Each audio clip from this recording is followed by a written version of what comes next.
Hello and welcome back, everyone. We are here, probably going to be streaming quite a bit today, because this is our 1-year Streamiversary on Twitch, although most of you will be on YouTube, but that's okay.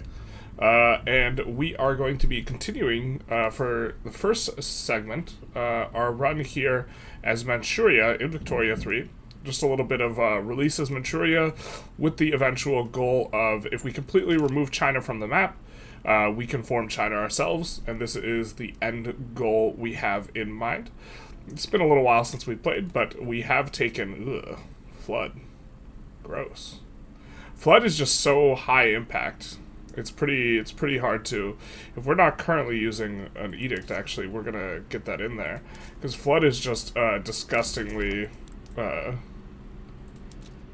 powerful in terms of how much it affects you, and it's the only one of those things that is particularly like that. But we already have a couple of states into China. We have a big chunk of infamy right now, so I don't think we're going to do anything just quite yet. In terms of our diplomatic situation, which is a bit relevant if I recall correctly, we're pretty friendly with most people. I guess not Prussia, but we should be in relatively good shape. Not some of the people who are subjects, kind of suffering a little bit from convoys, if I recall correctly, having difficulty maintaining port connections, and recruiting up places. No, this is actually Ukraine. I'm crossing the streams. It was Ukraine we had a lot of difficulty with the convoys. We're just traumatized for that. You know, on Monday when we played. Happy Friday, chat. Happy Friday, Quartz. Nat Guard's big deal IMO for preventing your economy from washing away early on before you get a lot of the modifiers. Pretty overall happy about National Guard. We get a couple of baboobs. Let's see what that's about. Hey, thank you for the Prime subscription and follow, Epic. Big nice. Big nice. Much appreciated. I think that, we should get off monarchy soon-ish. We're on wealth voting. I think we were having trouble slotting in the, Industrialists Intelligentsia block.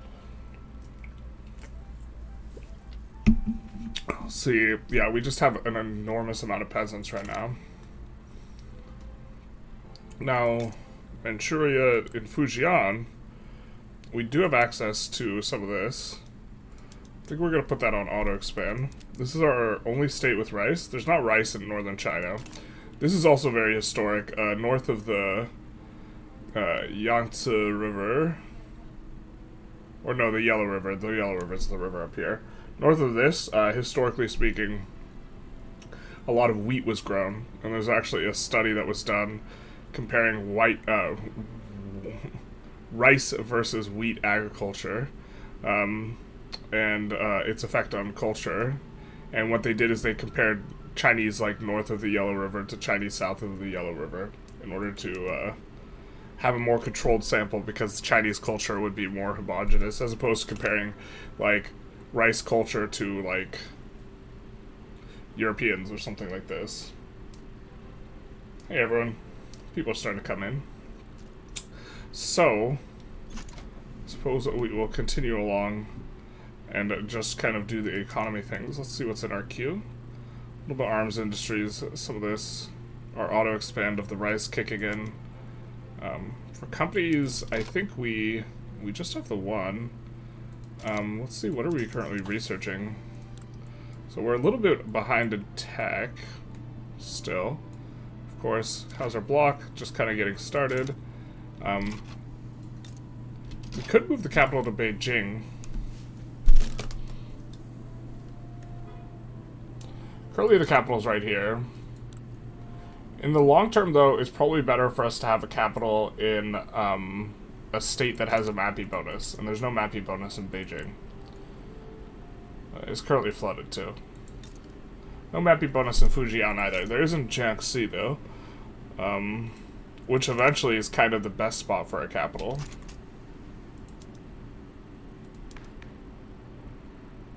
Landowners currently plotting a coup. Maybe we can do something about some of this stuff. Let's take a look at our generals and admirals. So we have 2 admirals, 1 general. This guy's got offensive, defensive, so we won't give him the sack. But in a general sense, we kind of want to dilute out the landowner's power.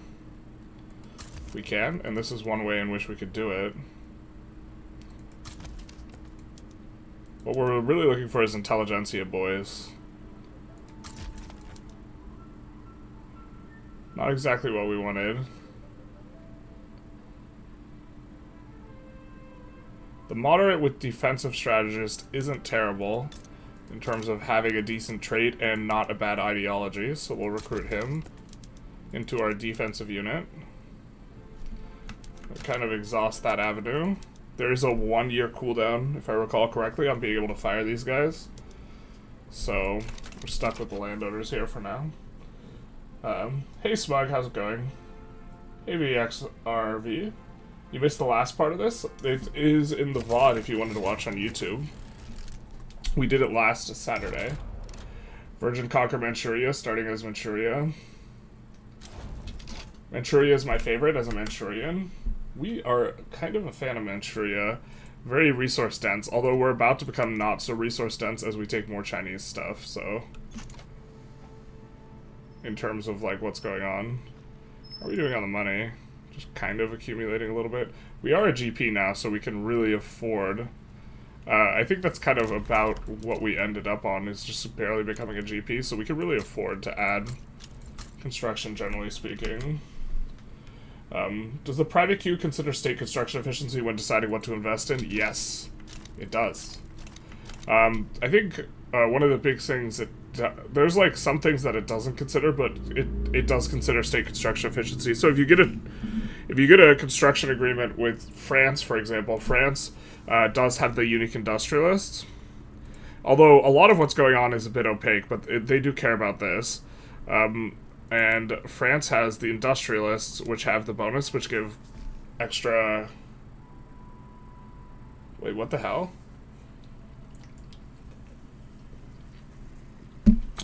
Did France have a rev and it reset their IGs? I guess that is what happened. Normally their IGs give state construction efficiency. So the idea was that you would invest more in France, just generally speaking. But yeah, they do care. So if you spam road maintenance, you'll get slightly more investments. There's a randomization factor too, though. They don't just like categorically invest in the thing which the algorithm spits out. There's a randomness factor. If you turn down the randomness factor a whole ton, what actually happens is that we are promoting social mobility in both of those places. Good. If you turn down the randomness factor, they actually just spam a bunch of logging camps. So the AI is not as dumb as everyone thinks it is. Generally speaking. I'm not sure we can generate much revenue from consumption taxes. Yeah, 4K is not a whole lot. Is there a better use for us for our authority, though? Here, we'll tax the thing that's not regressive. I think we're currently on the 2nd tax. Oh, we're not up here. What is our minimum expected? Our minimum expected is real low, so I think we can just run a higher bracket here and buy more construction. We're currently paying for the more construction or constructing it.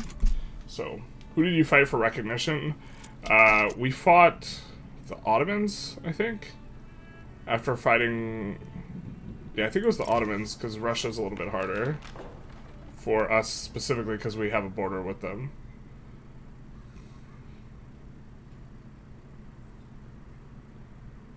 That's kind of annoying.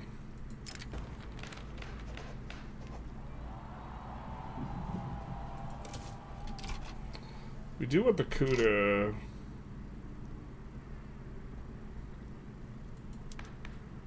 stop.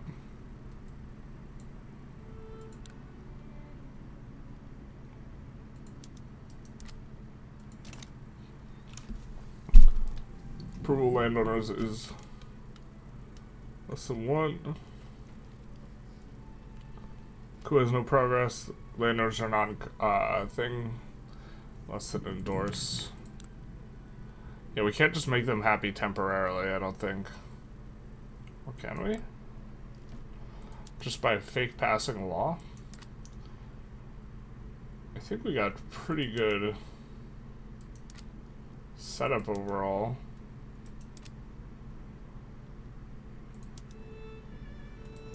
Guess we have a little bit of work to do here.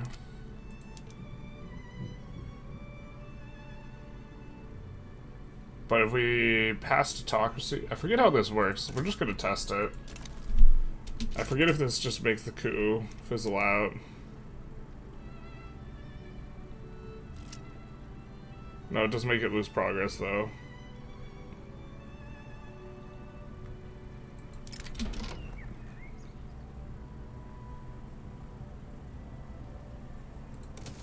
I think Manchu-Qing relations are never recovering here, boys. I have a sneaking suspicion. How's Qing 2 Electric Boogaloo going? It's going pretty well. We're just gonna be chilling down a little bit for now at the opener here.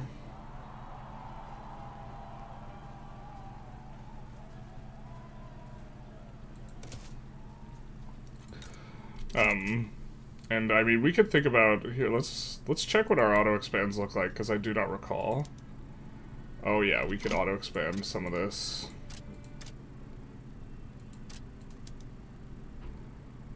Something like steel and glass is also going to play pretty nice. We are eventually going to want to get. We have lead here at a decent chunk, so we're going to put glass here. And I think starting to get it into the glassworks is going to be good, because we're not that far off of steel frame construction. And that's often the throttle on steel frame construction. We see that we have lead and glass. So we'll put that on auto expand. And then I think we'll do some of this.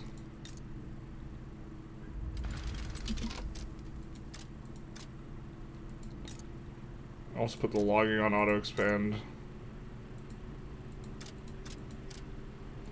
Really kind of sink in that resource emphasis. Xinjiang is not the best location, although they do have. Now, a lot of those weren't fully employed or were underemployed, so they won't even auto-expand anyways. But that sets us up for, once things start going a little bit, they'll be able to crank up and keep the queue filled as best as possible. You can see there's plus 17, and it's less likely that we... I guess is still going to be... I thought we were kind of... Being on laissez-faire, I thought we were kind of past needing to pause the queue, but we might need to pause the queue and turn things on over to the private queue. Which is perhaps why we did not have all of the auto-expands in.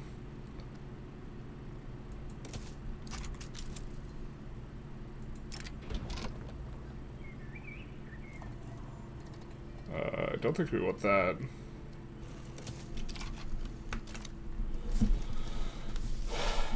Have you recovered from your 18.5 hour? It was actually over 19 hours in total.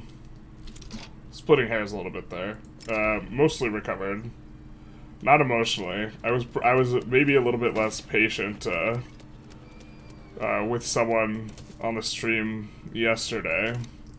Normally I give people more time to argue their position before banning them.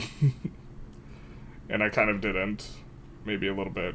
Technically it was a mod who banned them, but I was pretty okay with it, so. And I was like on the fence about banning them. Because they were like arguing what I had argued with people for like 19 hours straight on Monday. And I was just kind of like, nah. Kobe G, thank you for the follow, Big Nice. You think it's possible for Qing this run? Not only do I think it's possible, I think it's extremely likely we get it. We still haven't rolled up like all these like modifiers that you can get that reduce the amount of infamy you get, like civilizing mission and multilateral alliances. There's a lot that we're going to have to reduce the infamy, and also we're gonna go, I think, very early for colonial administration. So We're going to be in really good shape for going after Qing and India and Southeast China here, while staying low infamy.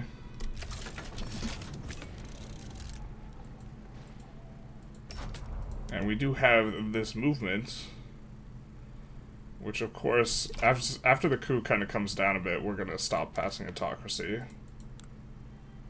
We do want this movement to gain radicalism anyways, because we would rather get onto some of these things. Yeah, maybe the liberal movement specifically is not as good as we would like, but we would just rather the coup not go in. We could slot out the landowners to get the coup to break, though, too. But we're just doing the little bit of a smoother pathway here. I think we go corporate charters, so that we could slot in our coal slash railway company. We have Beijing Incorporated.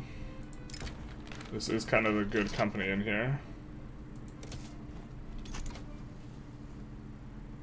Once this gets all the way down, we'll stop. Oh no, what was the offense? Oh, he was just arguing like a bunch of pro-Putin talking points. And being rude and spamming, so. You suffered a negative diplomatic modifier after your 19-hour run. Yeah, basically. I think we're gonna get a lot more trolls in the chat, just generally speaking. I actually think that there is one person who keeps on making new accounts. Or they have like, dozens of accounts or something from like 10 years ago, and they keep coming in and just like trying to provoke big arguments. And they just enter and then they open with like, so who do you like more, Israel or Iran type of things, and then their entire purpose is just to start a massive argument. Like a year old, no public subscribers or like subscriptions, year-old account. Never commented at any point in time on any of our stuff ever. It's the same MO, so it's the same guy who's admitted to like ban evading, just doing the same thing. So I suspect it might have been him, because the guy opened with, "Are you spreading more lies about Putin?" It was like, okay, I think we know what's going on here. We're under the 25 infamy mark, so just gonna take a quick look at if we could get stuff like trade agreements, and with who, and request power block embassy. No, not really. We rival. Greece is fine rival. Saxony is an excellent rival. Bavaria is also a really good rival. Maybe don't need to be rivaling the Netherlands, but by floating more of this, we do get more infamy decay and leverage generation, incidentally, which is going to be nice. I have no idea why we can rival Saxony and Bavaria here, to be honest. I don't think Bavaria's... Oh, Bavaria's a major. Is Saxony somehow a major power? What the hell? I don't think I've ever seen Saxony as a major power.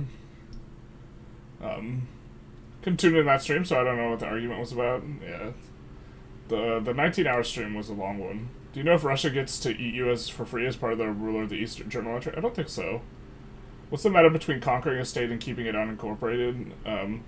Or release it as a subject? What incorporates in text line for you? Generally speaking,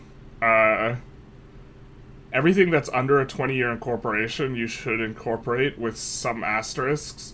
The metas revolve around when something is incorporated or when something's unincorporated, it is going to suffer from a MAPI modifier that's pretty negative. Can we...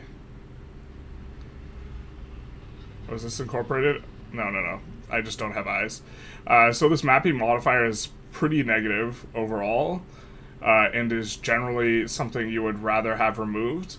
The throughput modifier, I think, does not offset it, although in very, very technical cases, like there's maybe some states with like rubber, and if you're on like colonial exploitation, that you'd prefer to have the throughput over the MAPI, this type of thing, but just generally speaking, there's that. But secondarily, for mass migration, attraction. This is based on your average incorporated state. So getting a bunch of places that have really low migration attraction, like let's say Massachusetts, and incorporating them. So thinking mainly states that have just barely above 20 arable land is going to pull down your mass migration attraction, which if you're fighting like in either multiplayer or you just have low migration attraction in single player, if you're fighting to be at the top of the mass migration list, then that's a reason to not incorporate. So as the USA, I think it's bad to incorporate really low arable land cities, or I mean states, at least early on, unless you can until you can lock in the fact that you're going to have this high thing. I think it also affects to some degree where your financial districts crop up, so that's maybe a reason to not incorporate to some extent. But the biggest function is you have to pay an upfront bureaucracy cost, and if it's 20-year incorporation, that upfront cost is pretty significant. So I think often that it comes down to, if it's 20-year incorporation, often you can kind of just sit on it and not do it. Can you still abdicate cheese? You can, it's just not as good. I actually can't remember exactly. It's nowhere near as good, but we could do it just to show. The abdication cheese is nowhere near as good, though. I was about to say, who even takes Putin's side in 2025, and then I remember Orange Man exists? Yeah, basically. Have you thought about what this run you're going to start out with after this? Project Variety? Maybe we do Project Variety. People have been agitating a little bit for vanilla. Let's see. I honestly can't remember. I just remembered it, it seemed not, worth it to, play for Abdication, but we're maybe in a spot specifically where Abdication makes sense. So we'll abdicate this guy. To be fair, he has expensive tastes, so his son is just kind of better. As long as his son doesn't have any, bad traits, because he doesn't have any crazy good traits. He's got some okay ones, but the tax... This is a money deletion modifier, so... Okay, so the second option is the one that's good. We would enable census suffrage in distribution of power, which I guess is slightly better. And then... I guess abdication's maybe still useful. Maybe we should have been doing this a little bit more. We don't get the loyalists, as you can see, and I think that distribution of power... Is this still just fantastic for changing distribution of power? No loyalists. The big change is the no loyalists, but these guys losing a bunch of clout is still really good for us.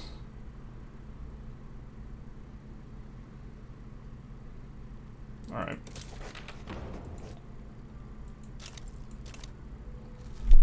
And then we will stop passing this.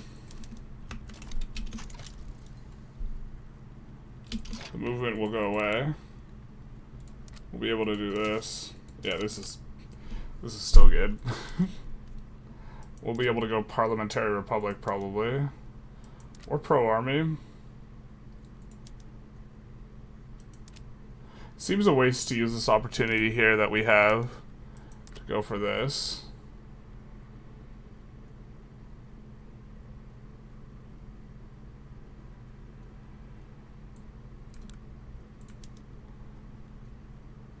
Let's try and go parliamentary.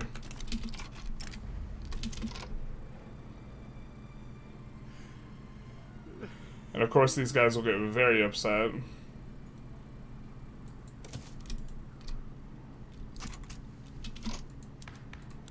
And then I think that we will maybe want to rake back some of this.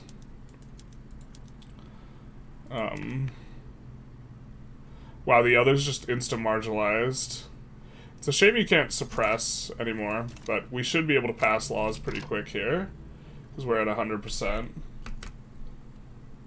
Some people, man, yeah, we gotta catch up on the chat a little bit. Trump and Zelensky are currently having a meeting, and I got a push message saying it's devolved into a fight.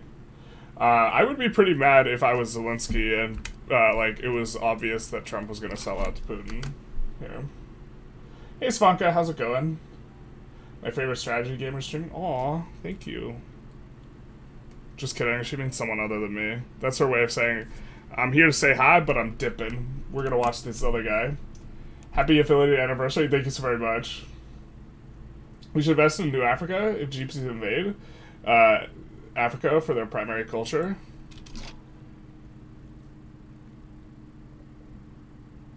GPs invade Africa for their primary culture? I'm not sure what you're saying here. But I think we did want to get them in the block. But we were thinking of maybe doing it this way, rather than the old-fashioned way. We are a sovereign empire, though, so if we can pull people in the slow way, this is good. The problem is we don't, with our cultural acceptance, it's hard for us to pull those types of people into the block. Although all the white people with whom we don't share any culture or heritage, because that is a substantive barrier in terms of ability to generate enough leverage.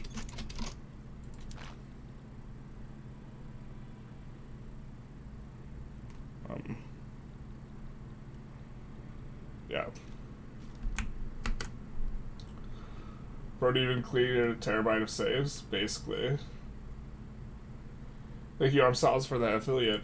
I think for a 20-year corporation, it's worth it if you're workers, if you're out of workers in incorporated states. Yeah. I think it's, like, generally, like, kind of worth it for 20-year incorporation, but, like, you have to find the right timing windows. You don't just, like, slam incorporation as quickly as possible. And often when you take a Chinese state, you, like, leave it unincorporated for some time. But, yeah. Vance and Donnie are just double team, berating him in the Oval Office. What is even? Is that actually what's going on? Jesus Christ, dude. I mean, I can't say I'm, like, surprised, but I'm, like, not happy. Like, not happy with a lot of this. Fujian is... Well, Fujian's... Getting rid of the tax waste is probably just most valuable, or it just is the most valuable in our higher GDP per capita states, with Southern Manchuria as one, but we also are just trying to build to EOS, at least right now. And there's a pretty strong argument for going Central Archives, but it's not spreading to us. Thoughts on diplomacy and politics surveys? Well, on the surveys themselves, or my thoughts, like, regarding them? My thoughts regarding them are, like, or, like, regarding those things are in... We did the surveys and made videos of doing the surveys. So I assume you mean, what do I think about them doing and conducting the surveys? I mean, I'm glad they're looking for feedback. I think that just generally speaking, they have not been... What I've seen in terms of the narrative of what people want changed in Victoria 3, and what they seem to be working on, they're like, just seems to be a sharp disconnect between the two, because they repeatedly work on politics and economics, and in terms of what people say that they want changed, and at least I've seen in public, people asking for in this type of thing, they aren't asking for that, just generally speaking. Almost like... And it could just be a vocal, like, minority or this type of thing, that is asking for, like, military fixes, but overwhelmingly, like, this is what people, like, want. So, make a Mongolian video? Mongolia would be a bit of a rough start. I think it's doable. We're eventually, well, we might push back the Uyghur stuff, because focus on Ukraine stuff. We're still draining the investment pool just fine, so we actually won't need to pause construction here. But why are we working on so few items in the queue? Is it because of construction inefficiency?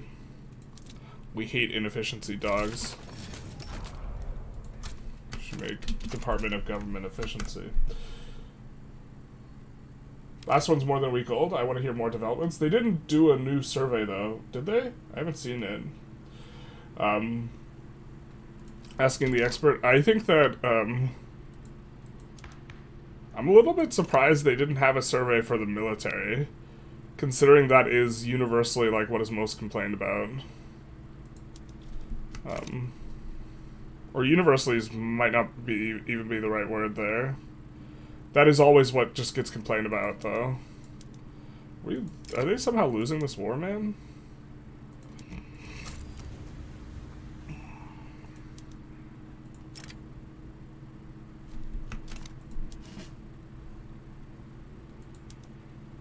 We don't have an upgrade all button, and we have... Oh, I forgot. This is the friendship army. We have British guys in here. I forgot. We stole some British troops. They're only mobilized if Britain's mobilized, though, so that's like the downside, but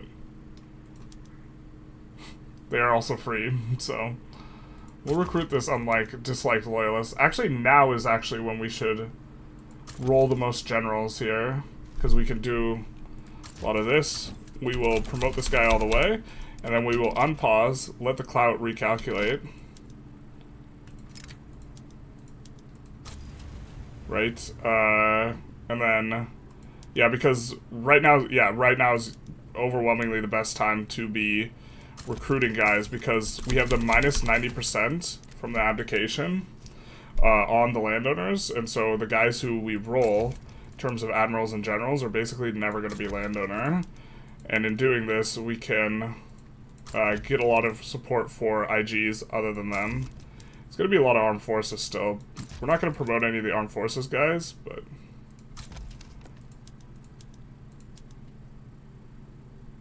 we're just going to take them as is. And we're not going to try and manage their ideology either. If we get an armed forces with a bad ideology, that's, like, kind of okay.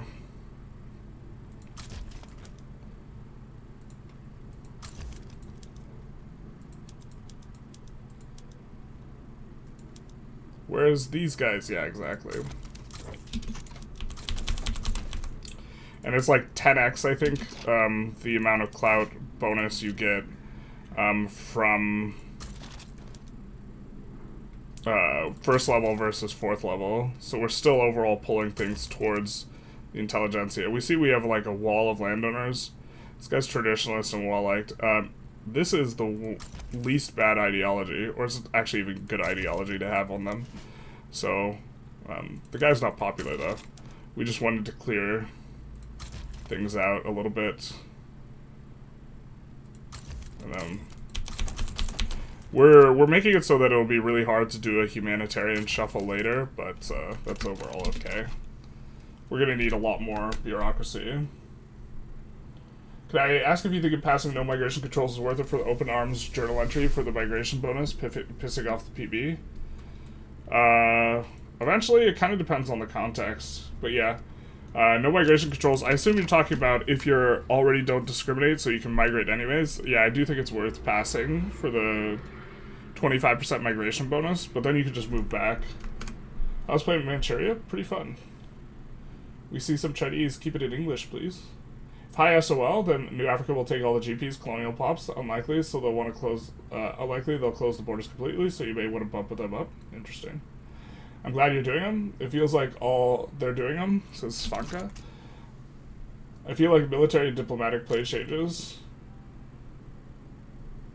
Like it's all military and diplomatic play. I hope they work on the diplomatic play. This has been what I've been complaining about for like forever.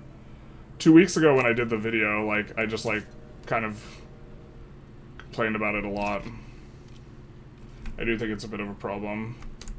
Landing should fix things up. The Vicky 3 team seems receptive to player asks before, so hopefully the survey helps.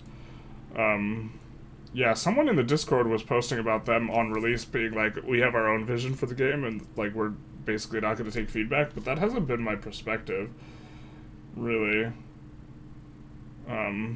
But maybe that was kind of their perspective on release. I think that's kind of their perspective regarding the military. They don't want to move to a system where, like, Hoi or EU4, they want to keep using their system. Which,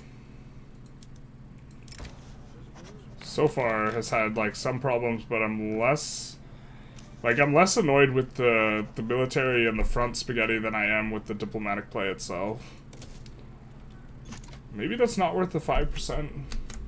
I think Paradox has traditionally based their game reworks on their own vision rather than the players of this victory.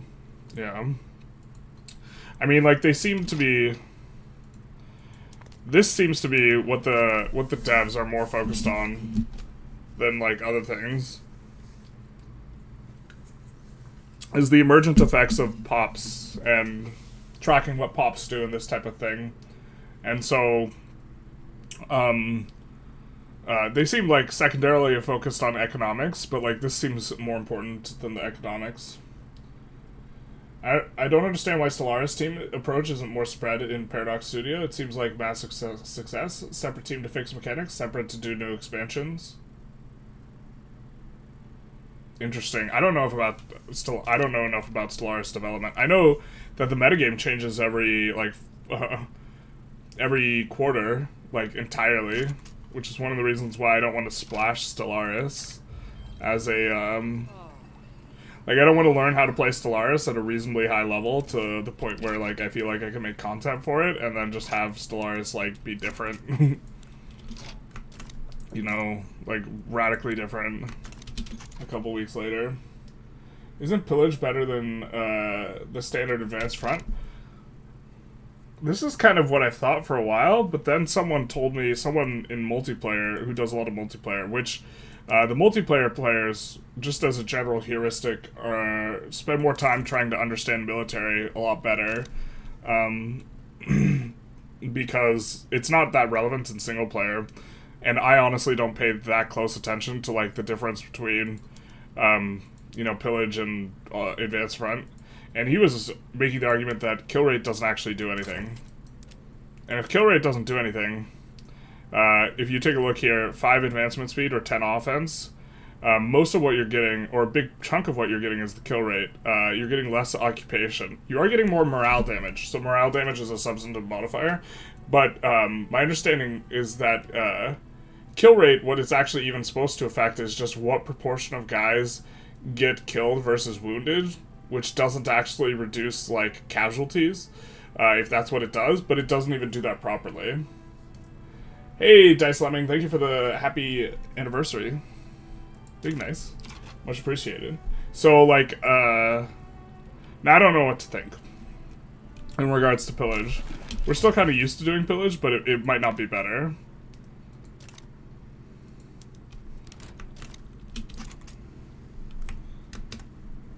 Just received plus 70% armed forces strength for 2 Intelligentsia generals. But the... Is that the count? We don't mind juicing up the armed forces, though. We maybe juiced up the armed forces more than we wanted to, but yeah. In the Intelligentsia, you can see that all of these guys have been promoted all the way, so it's plus 20%. Was surprised not to see Industrialist generals. When new Japan vid? I'm thinking I was gonna work on that. I'm not sure exactly. I wanted to do a bridge tutorial on avoiding bankruptcy, and then I have notes for it, and then, like, something just feels off on the notes. I feel like I'm missing some really important thing for, like, an avoiding bankruptcy tutorial. And maybe I just need to watch through some of my own videos where I avoid bankruptcy. And maybe I should just make the next Jewish Japan video and not worry about the bridge episode for avoiding bankruptcy. Because this has been kind of the holdup. I should probably just make the video. I think that people would just prefer that. Generally speaking. The Friendship Army. This guy's Democrat. He's general and politician. Changing him to reformer from Democrat would probably be good.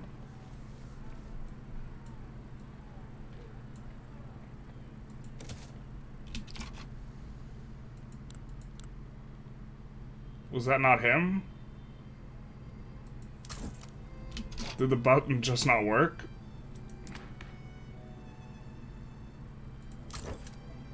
This guy's cautious. Boys, we made it.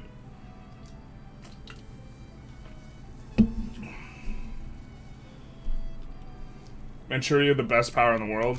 Certainly the one with the most moral... Oh no! I'm stupid.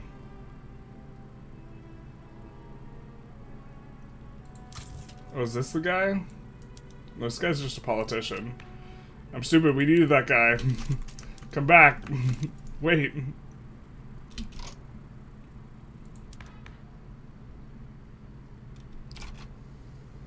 Maybe we could pass it with just those guys.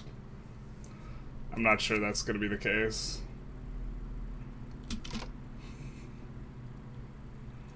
For Parliamentary Republic, we should just reload here. Yeah, of course. This guy, it is visually bugged though, which is interesting. This guy's no longer a Democrat. He's a reformer. But visually, he still appears to be a Democrat. Which is kind of obnoxious. We're just gonna load real quick. I apologize, chat. I didn't even think that went through properly. I was like, we don't care if the armed forces supports XYZ thing. Actually, wait, Democrat ideology doesn't. Wait. They just support voting. So that shouldn't have changed it. What changed here?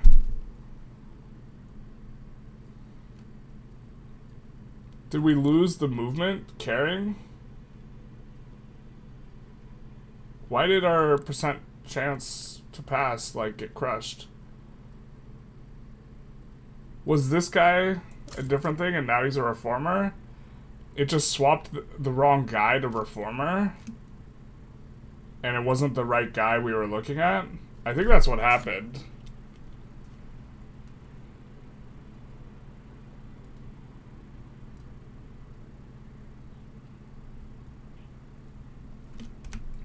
I feel a little confused.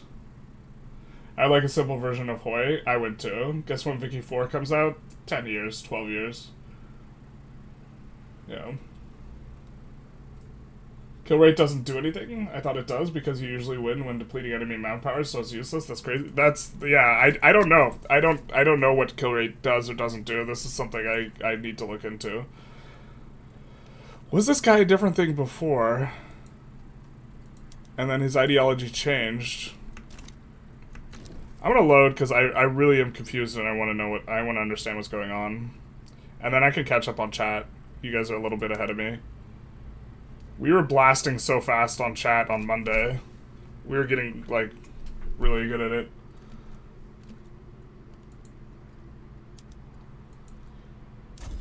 If you only have one paradox, if you could only have one paradox game, what would it be? Probably EU5. I don't know. They're doing 4.0 version released in a month. It's kind of insane and beautiful what they're cooking. I want all paradox games to do the same. Alright, so here... Where's our success chance coming? It's coming from the Industrialists. Can I just not read? Is that the problem? And who are Republicans? But it said general and politician on the guy we swapped. Bruh. Did it just, like, visually tell us the wrong guy? I think that's what it did. We really also want this guy to become supreme leader. We'll make this guy king. He's only 59. If we can lock in the armed forces as king with that guy, we'd be super delighted too. So...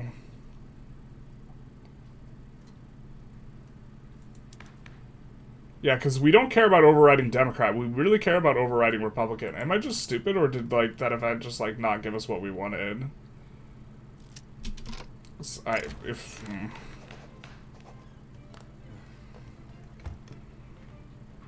Can we just...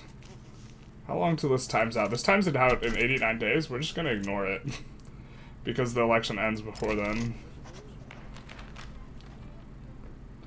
So here I think we made a mistake anyways. I think we're supposed to go for this minus chance. We're gonna go for the light minus chance one. And avoid getting the setback. Campaign financing, we're still avoiding it before the election. And then it just goes away. Huzzah. Incidentally, we can increase taxes more. I don't think we have the level of minimum expected to eat super high taxes. We might.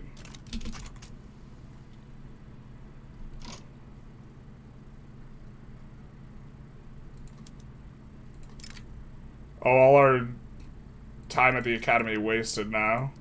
All our general recruiting and firing.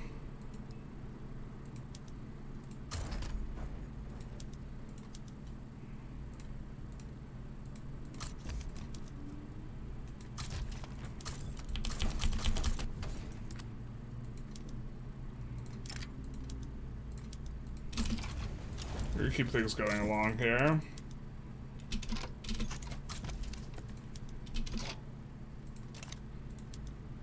I think one of these guys is, Market Lib? No? Alright. No, not the return of the landowners. Not the clout. It's coming back, chat. No, no. What a world, what a world. It kinda is, though. We didn't lock in a bunch of these guys. Although now we won't have as many armed forces guys. Maybe we had a little bit too much of them. Not if we want these guys to win the election every time, though. The armed forces to be the #1 clout. Which would be useful, because we have a cautious boy.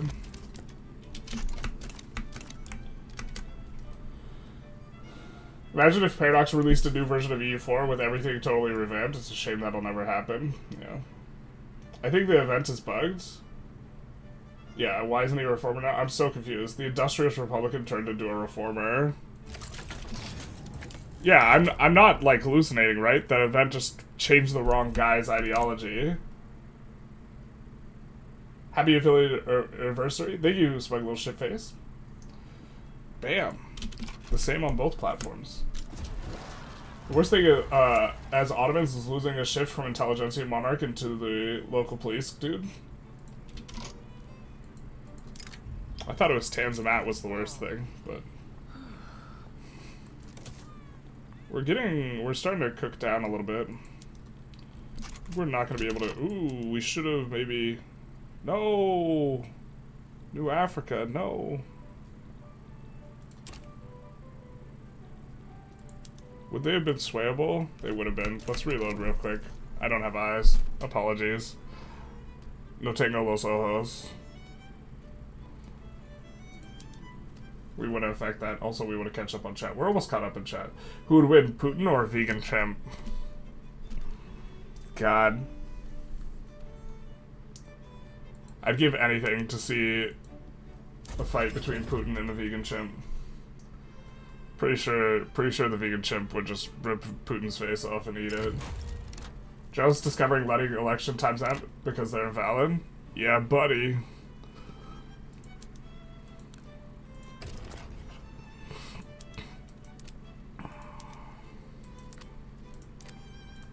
What's your name, girl? What's your government?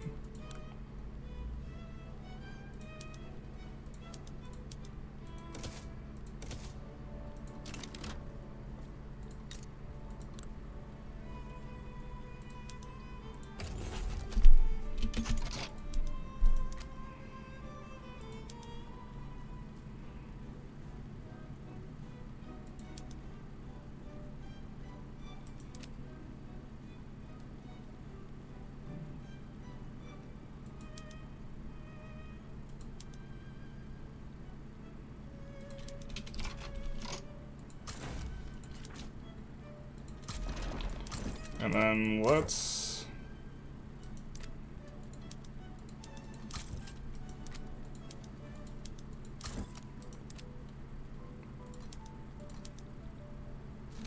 get this, which is going to cost quite a bit of convoys, and then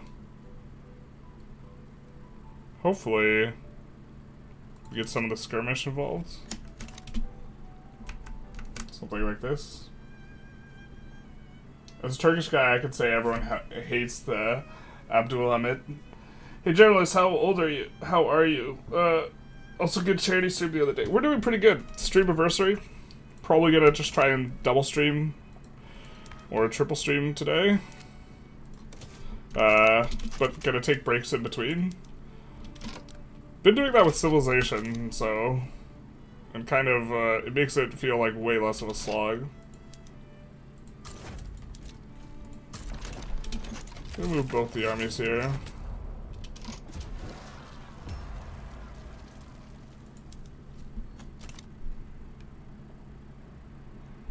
Royalist movement. Not like this. Yeah, we almost certainly should have been more aggressive about recruiting some of those things. Light Tien, thank you for the follow, big nice. Surely America's too strong to beat? I don't think so.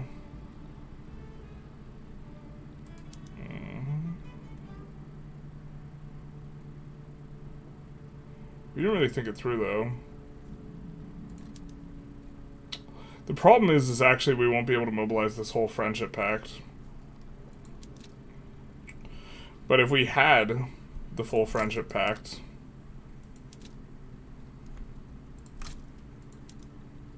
we would be able to do it with the power of friendship.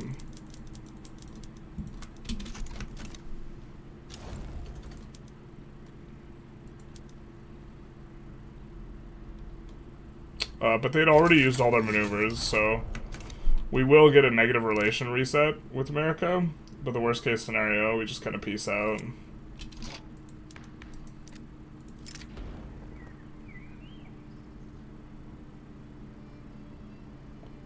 Is this going to give us a setback?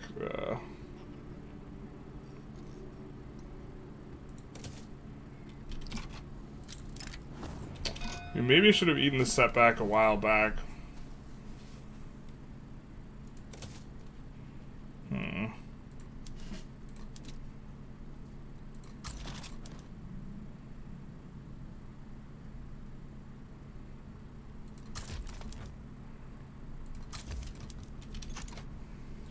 No, there's too many of them. Master Skywalker. How big is this movement?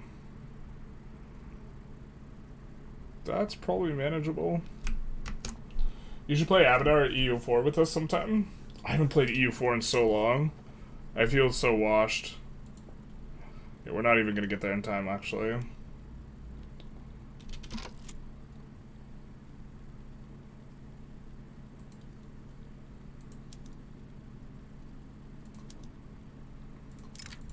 Should have done, like, Release California. That might have been more manageable. Yeah.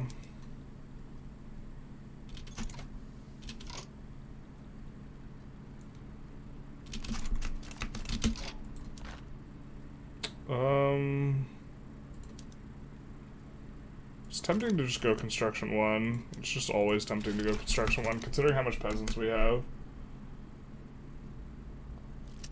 So what does it matter that 2 generals are defending and 2 are advancing? Why not all 4 advancing? So you're more likely to roll...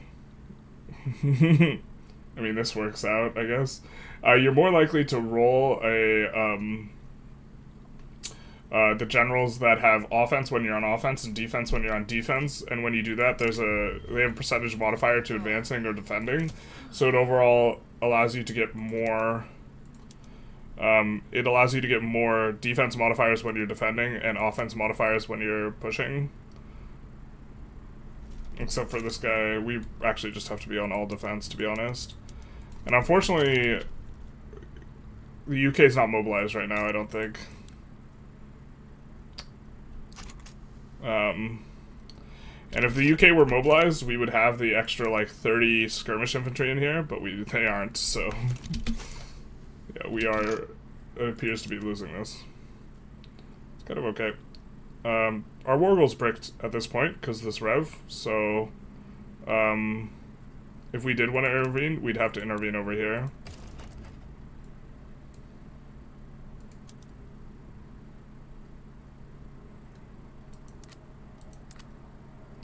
Or just fight to win this war. But I don't think we can do this if the British skirmish friendship alliance is not mobilized, so. Unfortunate that our Republican guy dies. Because now I think that it's not possible for us to pass Parliamentary Republic. Which is a shame, because we really want to get this guy on the throne. The cautious boy. Yeah, we needed to recruit more generals. Like a while back. I think we come off this and then we go for public schools.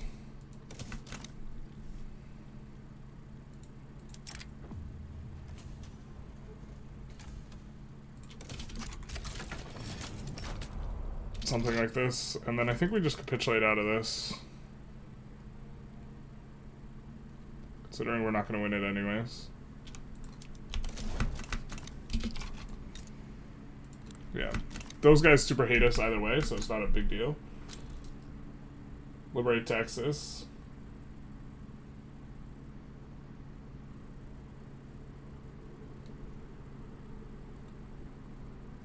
You should play EU 4 mod, Third Odyssey, Back to the Motherland.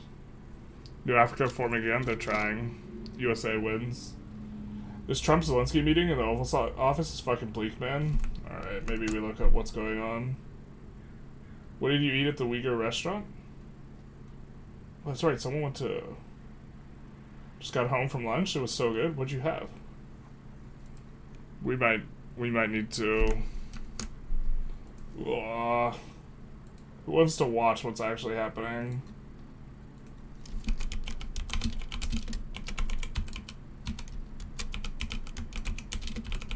I assume you guys actually don't want to watch, but...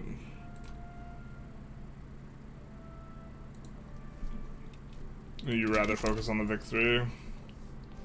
Almost certainly. Yeah, I mean, we could just... I can go back and watch that stuff later. God. I guess I'm not surprised, so I guess it doesn't really move the needle so much.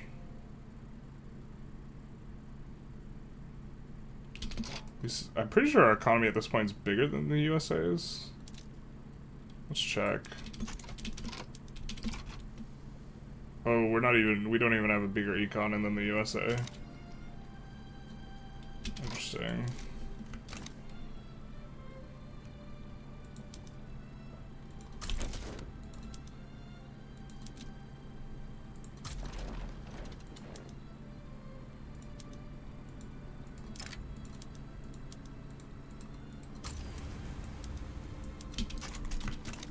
I think the one stacks are be good. Human lamb stir-fried and served over Chinese-style noodles. Bro, that sounds so good. Came for victory, stayed for politics. I mean, right now it's a majority. I want to watch what's going on with...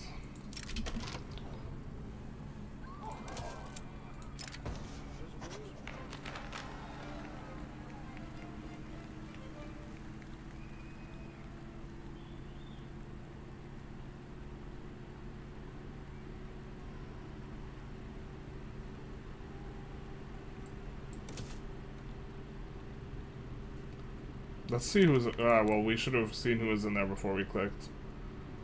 Yeah, I guess we don't want to actually upset that league. And we're rivaling these guys anyways, so it's not too big a deal.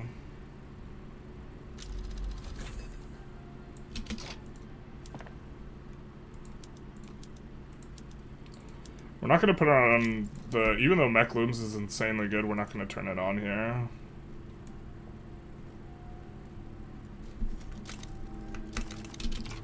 Maybe if we could have gotten our troops in position earlier, we could do some crazy landing stuff, but we actually just, like... I have to keep in mind that we, like, have 30 less army than it looks like, because they're... The Freedom Force is doing freedom and force. Burn out from IRL politics after charity? After your charity stream? That's fair. We also have, like... We have 19 hours of it, and we can kind of guess how things are going. To some extent. Did our guy get bricked here? Just didn't assign to the front, that's cool too.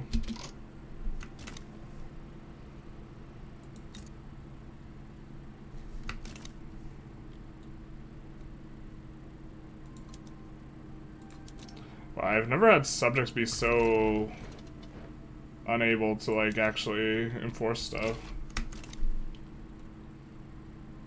Have you encountered any Ottoman AI that can complete Tanzimat and maybe expand a bit? Yes, we've seen it once or twice. They generally don't complete it, though. Which I kind of like the frequency that we see. I'm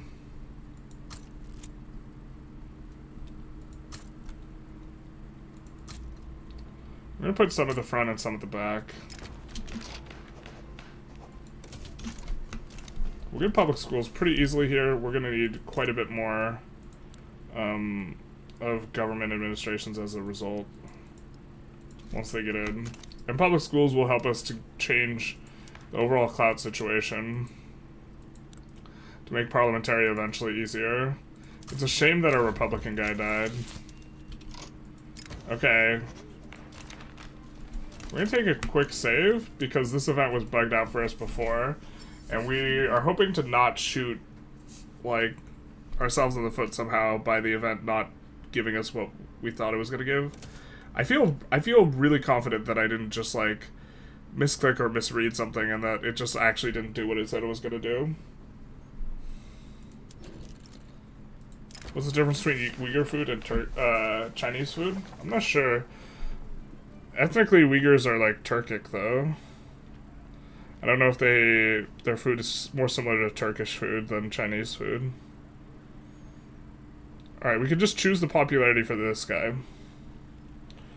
We could change this guy to radical. And this guy is the guy we tried to change to a reformer before, but it didn't change him, it changed our industrialists. Now, that's this guy here. To be fair, we would prefer a reformer industrialist anyways now. So why don't we click this one again and see what happens. Bro, it changes the wrong dude.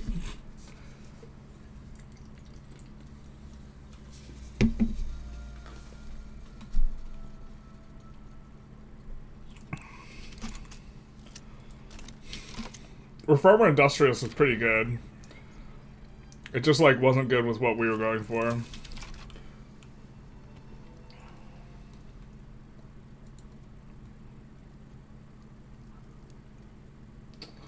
I think if the Trump-Zelensky meeting is not reaching a plurality, we're just gonna stick maybe with Vic 3, and we'll cover it later in some capacity. That's grim though.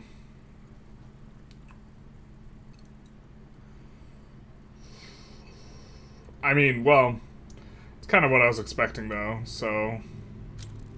God, that's such a... That's weird. It is weird, Connor.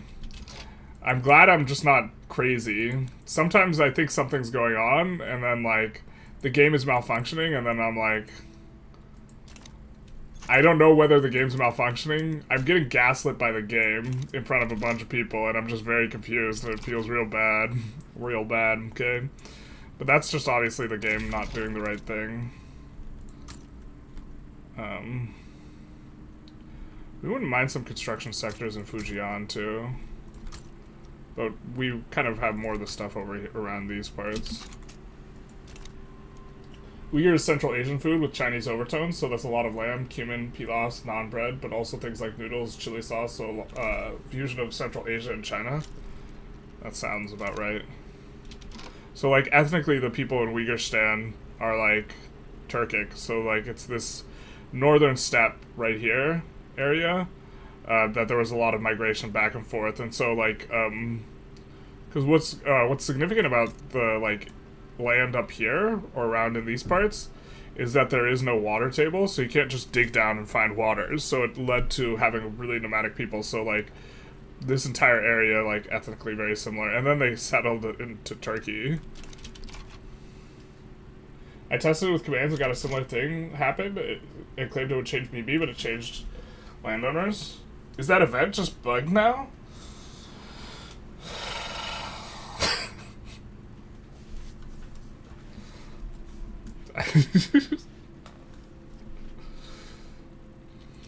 I mean, I guess. Just ordered Sichuan noodles. If you've never tasted it, you're missing out big time. Man, I'm so hungry. I didn't eat breakfast. Mistakes were made. I just wanted to get on just streaming a little bit faster. We have protein bars, though. All right. Well, the vote is reaching a plurality in terms of people wanting to swap on over. But okay, there's 62 people watching and only 24 votes. The tyranny of the minority. Apologies to the Twitch chat though. How many Twitch people are in here? We actually almost have half the people on Twitch. Okay, maybe we... If that's the case, we're gonna stop this vote on YouTube because there's enough people on Twitch that it's gonna affect things. And we're gonna straw poll. Apologies, Twitch chat. Normally you guys aren't, there aren't as many.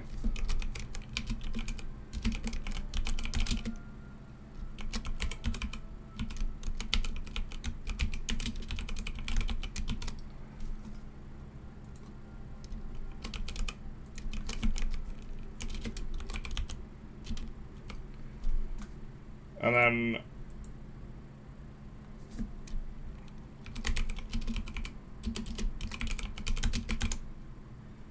maybe we could just listen in too.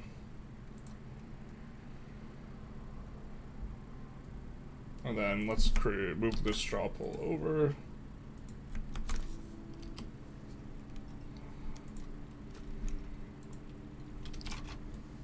And we'll maybe need to repost the poll a couple times.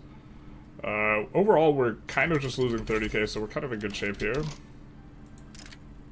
I don't think we want to trade investment agreements. We've kind of been experimenting with this in the Japan run, but like overall foreign investment still seems bad, and stacking the plus wage modifiers seems bad too. Which is kind of the experiments we were running in that. We thought that they were bad, we're just kind of now, I guess, confirming that they're bad, so... here, I think that we wanted Kaiping Mining Company. Why can't we slot it in?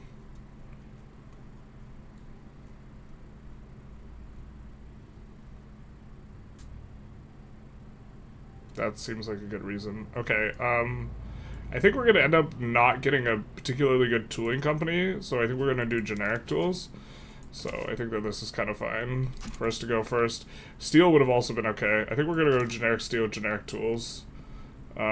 We do want the rice company from Burma.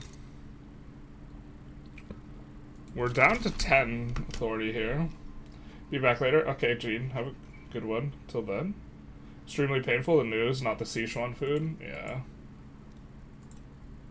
We can see what people are... Looks like... It's a little bit split. We're gonna say it has to reach a plurality between just listen in and watch for us to swap over, but...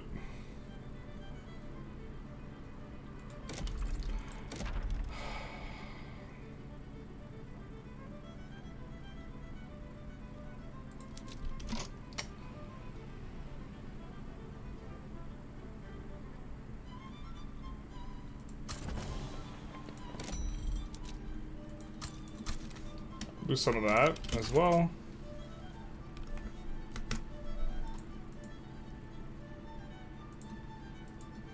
We'll repost the straw poll like as needed.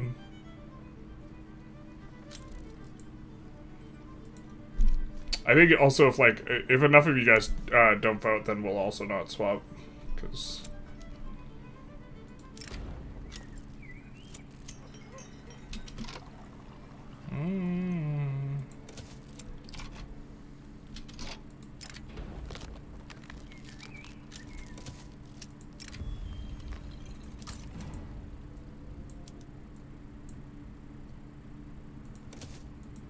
no time for timidity. This guy is currently supporting movements we just barely like. Creating agitation.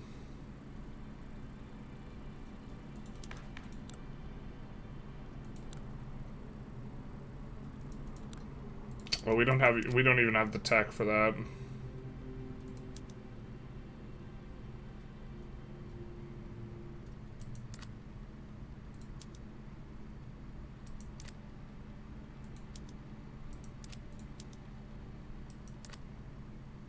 So we can go pro-army. I think that's kind of the best we could do right now. Actually, colonial resettlement kind of feels pretty good here.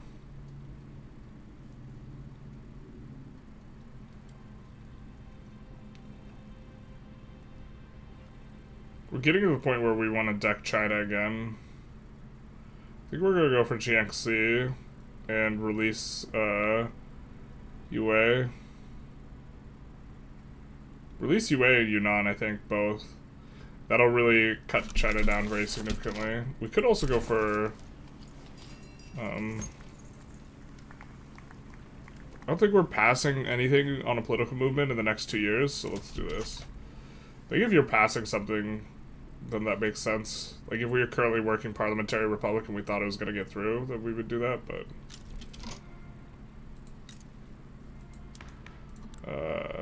how much to upgrade? 500?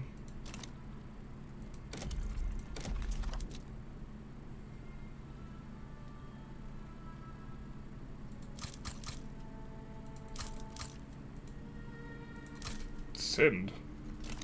I have no memory of this place.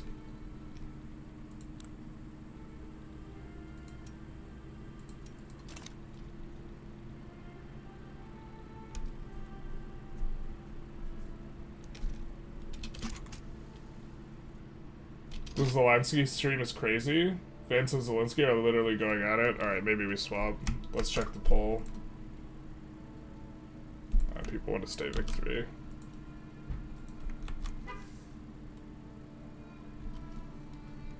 Which company is the best in your opinion? I would say Tata from Bombay.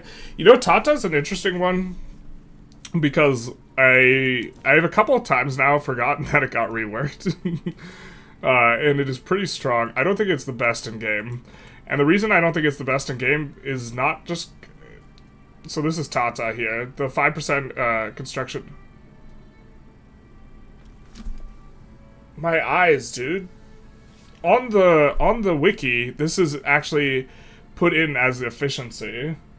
So when we check this on the wiki, it was efficiency, not throughput. Here in game, it's throughput. Throughput only is going to save you... throughput is a lot less valuable than efficiency. It's like maybe 20% is good in terms of money saved. So I would not say that Tata is as good. I think generic steel might be better than Tata. It's a little bit tough. But no, I wouldn't say it's Tata. We were about to talk about Tata. Never trust the wiki. Because someone commented this on one of the things. They're like, you forgot about Tata, which has 5% construction sector efficiency. And I was like, I do not remember them having 5% construction sector efficiency. But they have throughput. So throughput increases the input goods and also the outputs. And what this means is... it increases all the goods price here and increases the outputs, which includes construction. Right? It doesn't increase wages, and so in this way you save money, but wages relative to everything else in construction are very, very low, so it doesn't really give you that much free money. It gives you a little bit extra progress, and it's like solid enough. I think generic steel, it's a little bit tough whether or not to say generic steel is better. I'm not sure how much more construction you get overall with generic steel relative to the potential of throughput with clothing. I think because it disproportionately gives extra access to companies, Tata's probably better than generic steel, but not like way, way, way better. But the problem is that a lot of really good companies, like some of the best companies, have steel attached to them. So the press conference was embarrassing. It's over. All right. If it's over, then we can't swap to it, right? But like, God, that's... But I think that Tata is probably not close to BIS, or like even the best steel company. Some of the best... The problem though is some of the best companies are steel companies. We've been thinking about this because we might do a top 10 companies video. But that's really... It's really like... There's not a very good objective way to rate top 10 companies unless you like snapshot an economy and like you numerically like put a value on proportion of construction in an economy that is dedicated to the thing. I think that this company is really good. I think it's real good.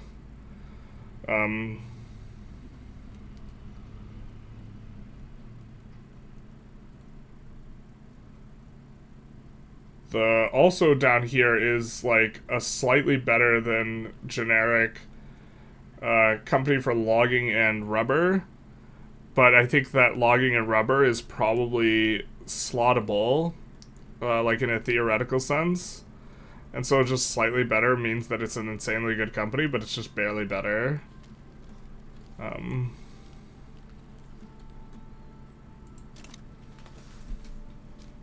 The plus 10 increased building speed, very good by itself. You build everything quite faster. That's worth 2 techs. No. So here's the way like that works. With our...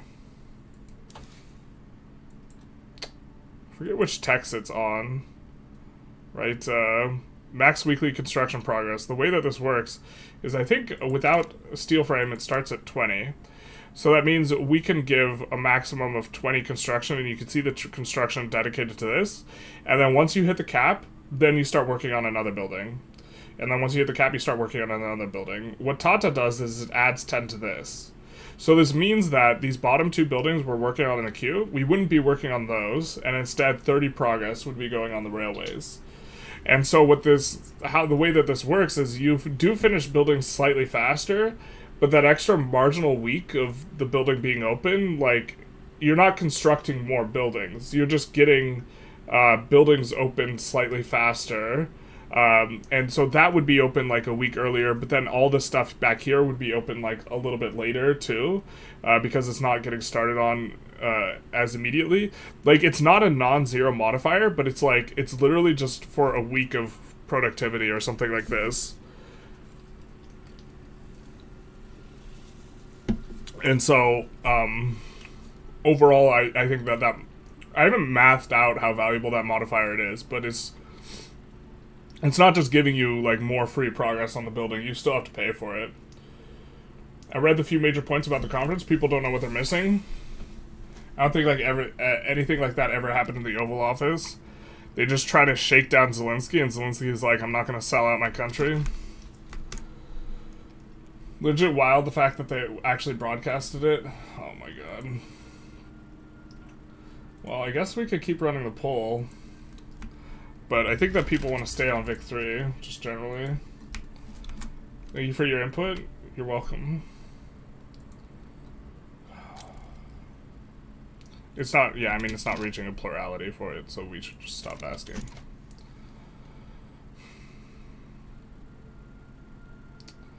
Alright. So, focusing up on what we're doing here, we are going to go for Qing sometime soon. Is there a world where we could get Civilizing Mission before we go for Qing? Not really. This is going to be the last war we have with just a few modifiers, so I think we're just going to try and go for one state. We could alternatively go for the unincorporated states like up here in the north. And try and cause some problems there.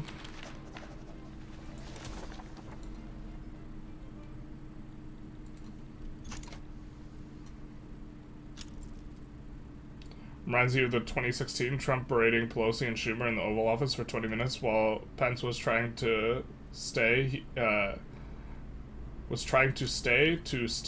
He would disappear. Wait, what? Not sure what you're saying, Ed. It's 5 minutes, folks. Let's watch and check General Scabing's reaction. I mean, you guys can vote on the poll. The poll, the non-vocal people who are voting on the poll, which is like also one of the reasons I like running polls, is because there are people who like don't want to talk out loud, but they still have an opinion. They do seem to just prefer focus on Vic 3. I mean, it's sad that tax goes to Ukraine or Gaza, not the people of the country. That my tax goes to Ukraine or Gaza. You mean the people in the United States? I'm not sure what you mean there. Or you'd have to be a little bit more precise.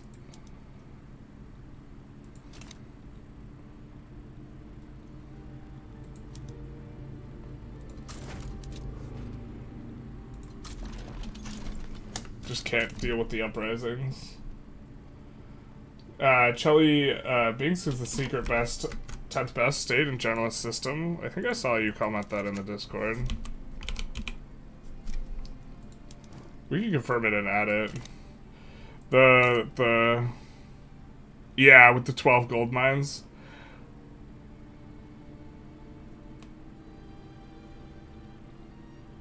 Does this have 12 gold mines on the wiki?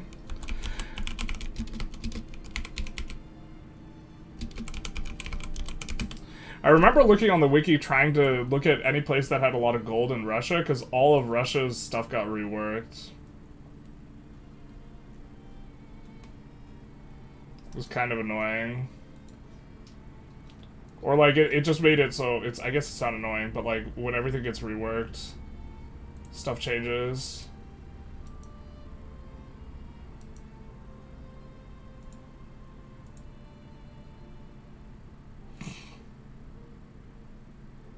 Yeah, it's not on the wiki.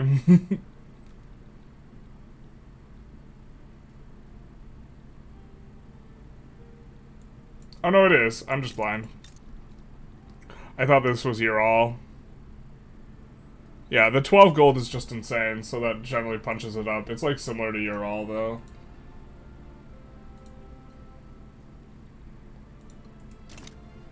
There's also oil. Yeah. Yeah, I mean, that'll do it. It's just like, the second they rework another, like, area, I feel like, it's like, right now it's like 4 to 5, like, the Russian states just in general are just really, really strong. And I feel like it's because they just rework the resources in Russia and they won't be, like, as strong after the thing.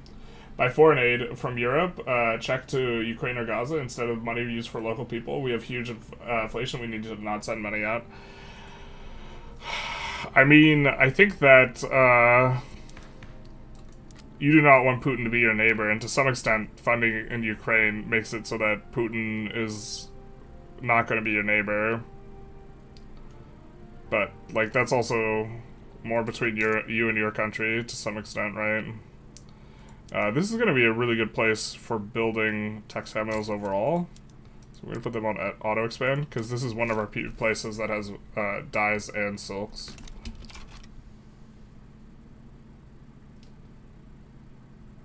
Pence was trying to stay so still he would disappear. Oh, like Pence was acting like the guy from Guardians of the Galaxy.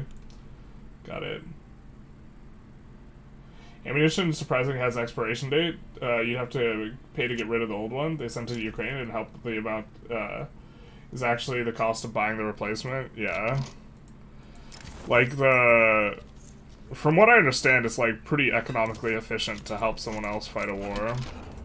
Because you just, like, basically offload your old shit that you, like, didn't really need anyways. Alright, I think we're gonna push EOS a little bit. Or we're gonna set it up. No, our EOS now is 30, so we are gonna push EOS a little bit. And be able to upgrade our institution some. And then here, we're gonna start colonizing. But we're also going to want to... Why can't we colonize up there? What's this about? Oh, South Cameroon's cut off, that's why.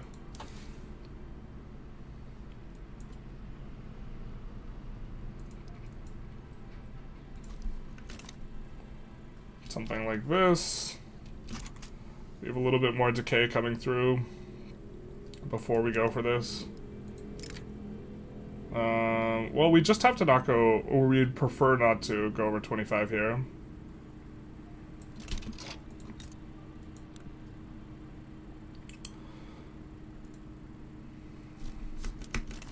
We actually probably can't do this without help.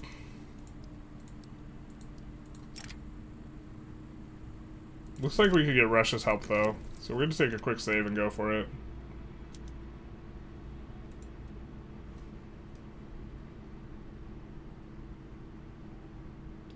Trump, you should be thankful. Without any without us, you have no cards. Yeah, except for Europe's also given 60% of the money, so it's like it's. God, fucking.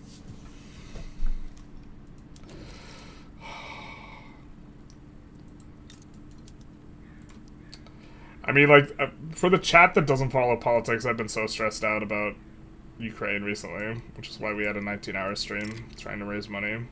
Which, incidentally, if you want to still support money going to help the people fighting on the front lines of Ukraine, you can go to our Twitch. The link is down below. We are raising money through Twitch. It's in the bottom right corner of, like just down there. Which I have to invert because the camera's inverted, but yeah. I think we go for this. Yeah. This is the highest pop state, and this is kind of the state we want to move our capital to, so... We just hope that, UK is mobilized.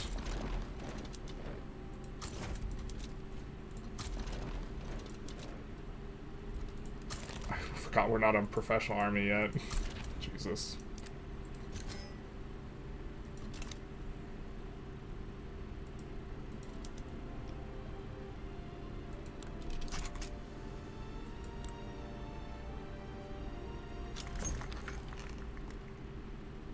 Well, if UK is more important to sway, because we have the Friendship Army. So if we sway the UK, then they'll also be getting something. Regime change, Landfang.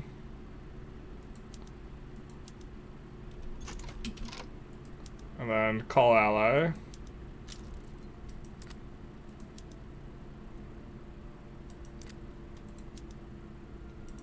Actually... Do we want to return state some of these? No, I think that call ally, because it's available. And now, we put in as much as we can. I think we're going to make several stuff primary. We're going to liberate UA, which incidentally is going to brick...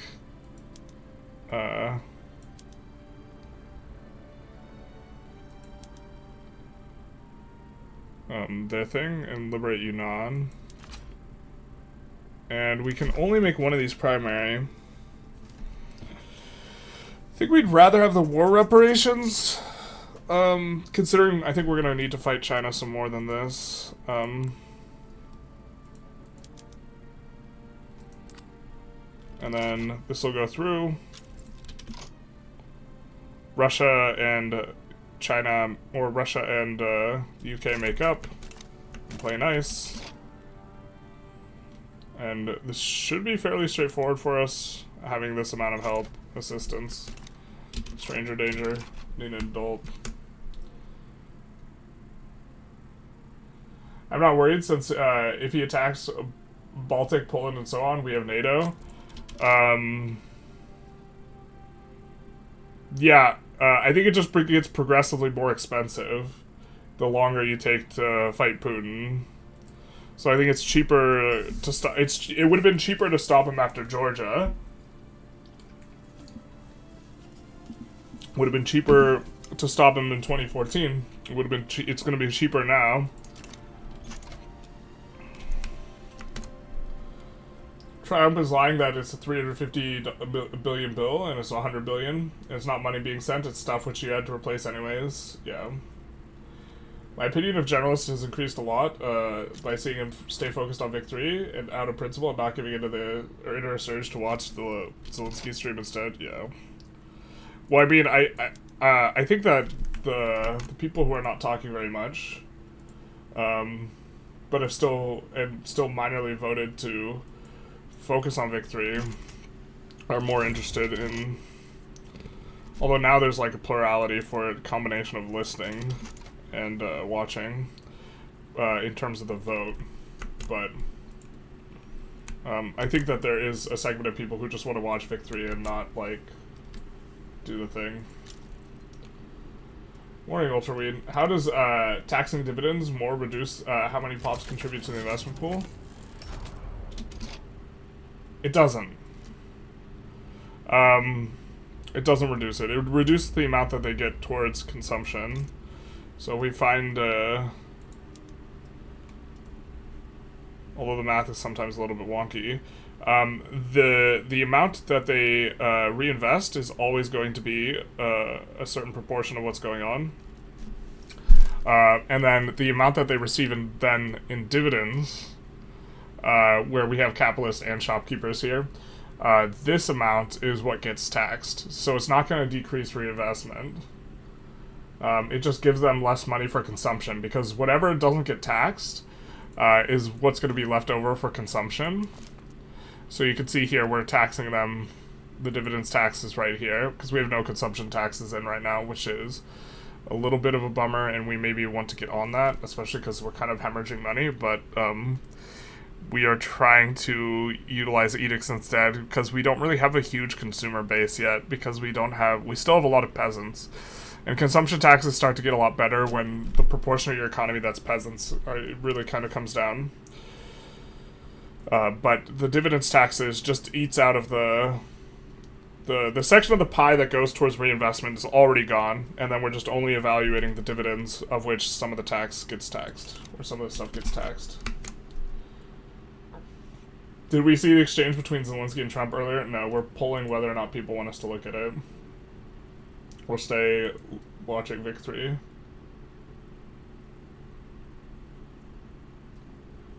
You forming Qing 2.0? This is the goal.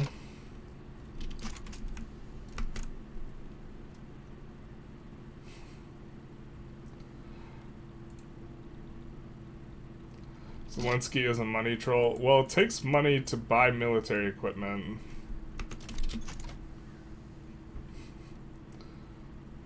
Not sure how that makes him a troll.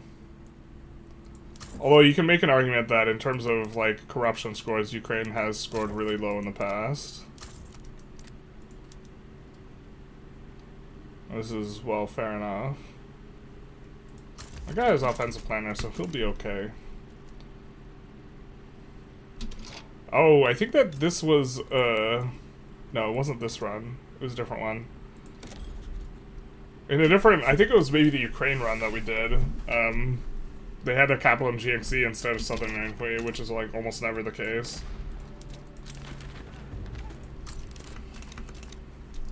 So we'll put that in there. People who support Ukraine / Gaza should go fight, not doing stupid protests. We're doing fundraisers. It's actually a little bit hard to get into the international army for Ukraine. They, generally speaking, don't want to allow you in unless you have military experience or law enforcement. You can't move your capital until you form China? Oh, you're right. We don't have Han primary. We just have Manchu primary. Rip the dream. Dimitro, English only please, because I can't moderate that. I mean, I'm gonna check what it says.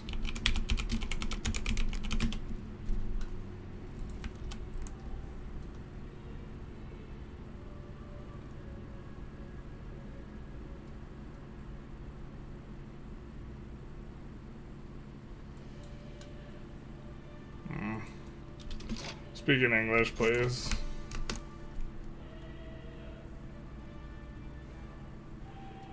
Keep arguing after the broadcast ended and people apparently able to record it and upload it on their cell phones? Dude. Without America, Ukraine is cooked. Well, Ukraine is... 60% of the aid has come from Europe. But if America turns off... the thing is, America produces all the weapons for Europe. So if America just refuses to build weapons for Europe to buy... to be able to send to Ukraine, then yeah, I think they're kind of cooked. But if that's not the case...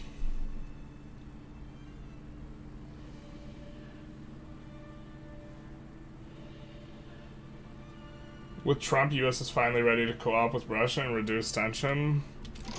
I don't know if siding with the fascist imperialist is reducing tension, but sound off, I guess. Like, the one causing tension is Putin. Without Putin, there isn't the tension, there isn't the invasion. Very unambiguously, the cause of this is Putin. And he'll say that Ukraine was provoking him, but it's a little like saying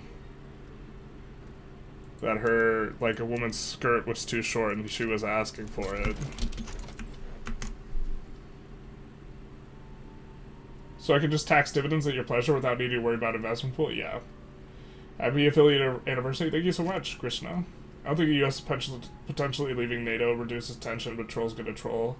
Yeah, I think that it increases tension. Right now we have a sort of peace dividend, and we have a bit of a post-World War II paradigm where you do not invade sovereign countries in order to annex their territory. Because if you take a look at Victoria III, this is how Victoria III era worked, is you had spheres of influence, you had people looking to expand their spheres, you had rampant imperialism, and then the eventual, the eventual outcome was 2 massive world wars in Europe.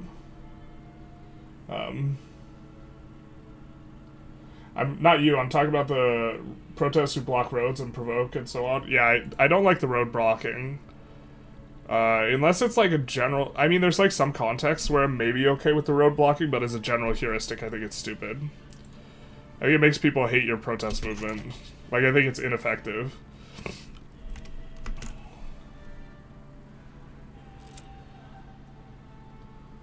Trump is doing well from Europe is the craziest statement I've ever heard. Like, how could he be worse for Europe, basically? I mean, some guy was trying to make the argument in the Monday stream that getting Europe to spend more on defense is like good for Europe, and therefore Trump is like helping NATO, but he's helping NATO by dramatically reducing confidence and security in order to provoke people increasing funding, which I think is just like a bit of a disingenuous argument, because as far as how strong NATO feels, it feels way stronger now that the US's involvement is way less certain. Oh man, what can we... Not very legitimate here. We don't want to go on to... Appointing bureaucrats is going to be better for us right now. I think we go pro-army. And for pro-army, we don't need these guys. We can do this.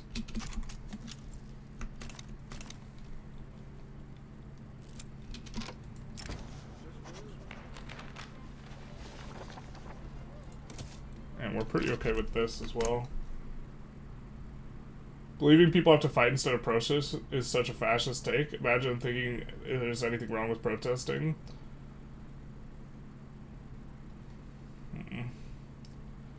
EU's giving 0.3% of GDP to Ukraine. I'm not sure I like that statistic because they're simultaneously also ramping up their own production and militaries. So like the amount that they give versus the amount that they're spending are like two different like numbers. There's no way America will stop selling to Europe. I think that's I think that is probably the case, but I think that is a very real possibility that they do stop selling. So I would be... No way that they stop selling to Europe, definitely, I think is incorrect. I think it's probable that they don't stop selling, but I think it's a real possibility. Russia attacks our infrastructure and imprisons our people. Why the hell would we want to ally with them? That's a weak-ass policy, basically. But it looks like... Why are there so many Russian and anti-freedom folks in here? I'm guessing it has a lot to do with... Well, I don't know exactly. See, the thing is like, they're either being serious about it, or they're, like, trolling and trying to provoke a response, and I'm not really sure which. Do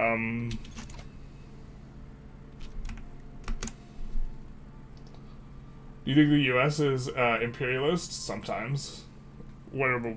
Like, the U.S. is not annexed... Like, the U.S. annexed Hawaii, that was imperialist. They haven't annexed, They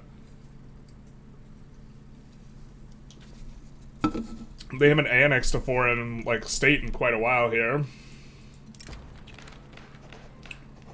You know, especially post-World War II.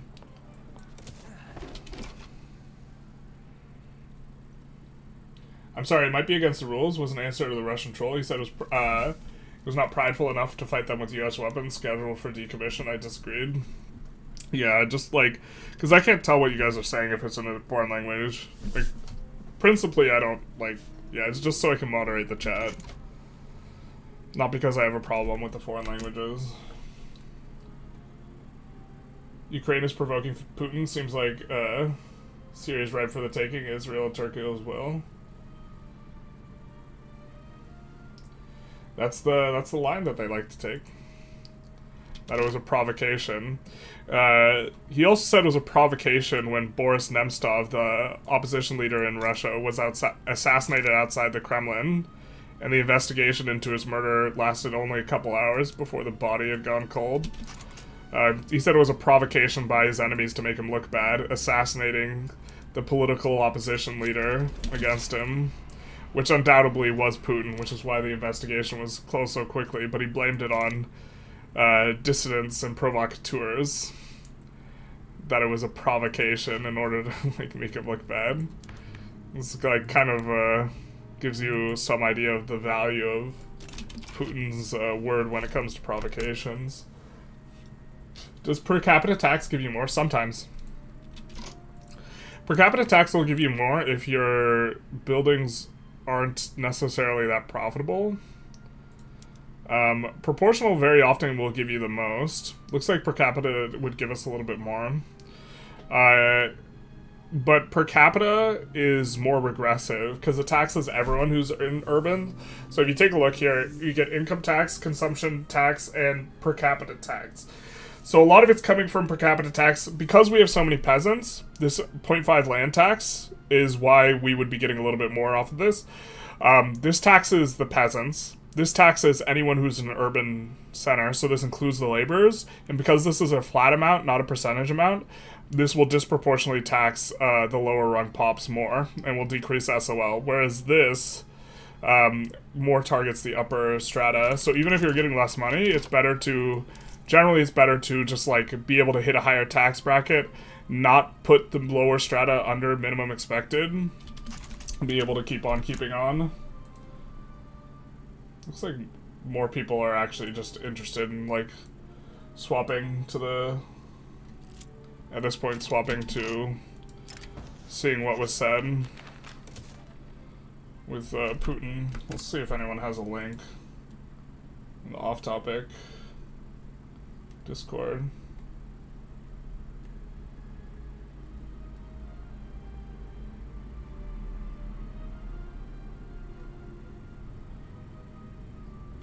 If anyone could post a link to the full interview, or if there's something still live in the off-topic Discord, that'd be greatly appreciated. Off-topic in the Discord.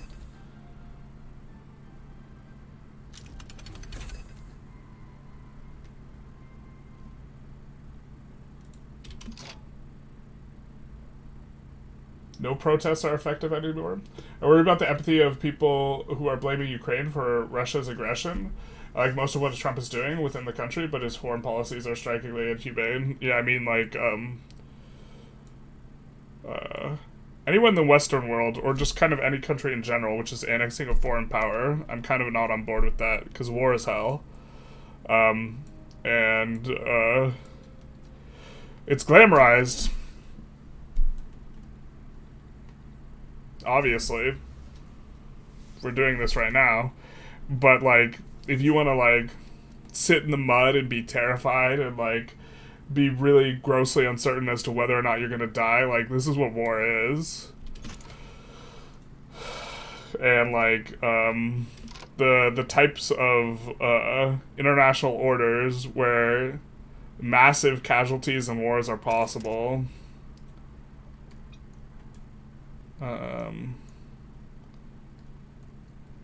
Shoot. I think we actually go for a kind of early Steam Donkey just to put in the company. We have the company slot. But, you know. Supporting Israel, regardless of what they do, is literally imperialist posturing. Yeah. Well, I don't know if that automatically makes us imperialist, but I generally think the aid given to Israel should be conditional, and I think Israel, the way they're conducting themselves, probably shouldn't get aid.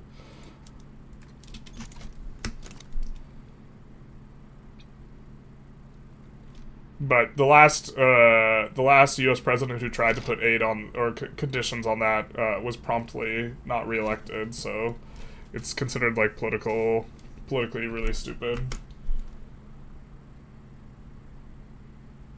If you watch the Zelensky meeting, you'll see that he's not playing strategic games. He's a Russian puppet. I assume you're talking about Trump, not Zelensky.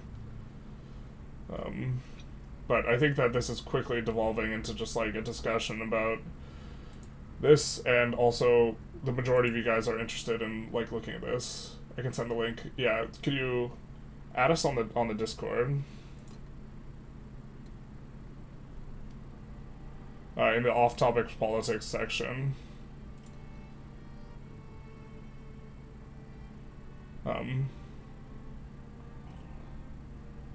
Going back to the age of imperialism would be fine now since we got nukes to prevent world wars. I am not a fan from the perspective of caring about humanity as a whole. I'm really not a fan of just nuclear powers running over everyone else. And also an international order that incentivizes everyone to get nukes. Because I think the larger proportion of countries that have nukes, the more likely an amount of nuclear exchange occurring is. It would be nicer if there was just, 2 to 5 powers that had nukes, and and they all were a fan of an international order where no one was annexing other territory. Much like we've had the past 70 years.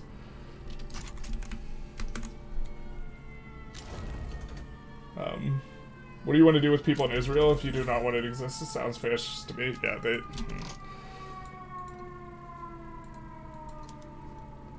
This is really good for us in terms of how things are shaking out here, though. Because China is now really a lot weaker. A lot of their strong states are in the south and on the coast, and so they've lost most of their strong states here. We're going to swap up this. And then we're going to reset production methods here. And then institutions, we should be able to increase. And then I think GNC is not going to be one that we incorporate just yet. We're going to wait for the turmoil to go down a little bit. We are going to build through the turmoil, specifically rice. We'll put on auto expand. Do we have any hints on what's coming with the next Vic-3 update? They've said that they want to fix military, by the way, overwhelmingly, and then they've hinted at maybe fixing trade. But other than Myanmar, yeah, I'm sorry, and confirm that war is hell. Yeah, people I feel like people think that it's a game. I don't know. This is the link. It's not the live, but it's part about which people are talking the most. Alright, cool. Top stars are set. Thank you for pinging, Connor. Much appreciated. We'll just get through this ad. And it's 11 minutes. Okay. So, apologies to people who are here. I'm genuinely sorry to people who are here for Vic-3 only. But also more people now want to cover / watch some of this stuff.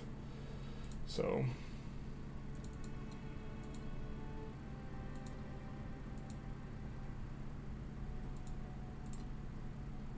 Sorry, generalist, but you're a Western chauvinist. There's no international order. What you speak of is U.S. Primacy in the world. We live in a world where U.S. destabilizes to maintain their hegemony. Yeah, to the extent that the U.S. Engages in those sorts of activities, I'm not a fan, but also in terms of countries having... I think that over the last 80 years, the amount of population that has been killed in wars that are involved over territory is proportionally lower than it has been at any other time in human history.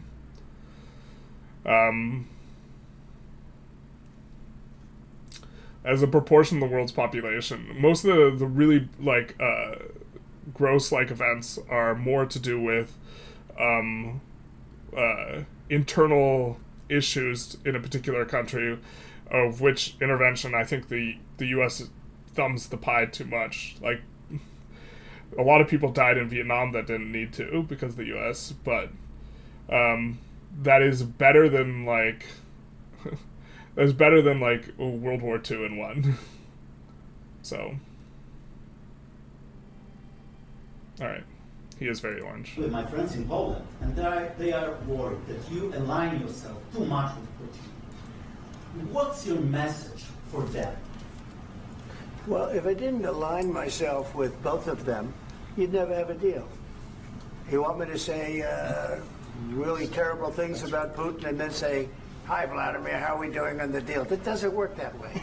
I'm not aligned with Putin. I'm not aligned with anybody. I'm aligned with the United States of America and for the good of the world. I'm aligned with the world, and I want to get this thing over with. You see the hatred he's got for Putin. It's very tough for me to make a deal with that kind of super thing. He's got transactional for being aligned with the and world. I understand that, but I can tell you the other side isn't exactly in love with, him either.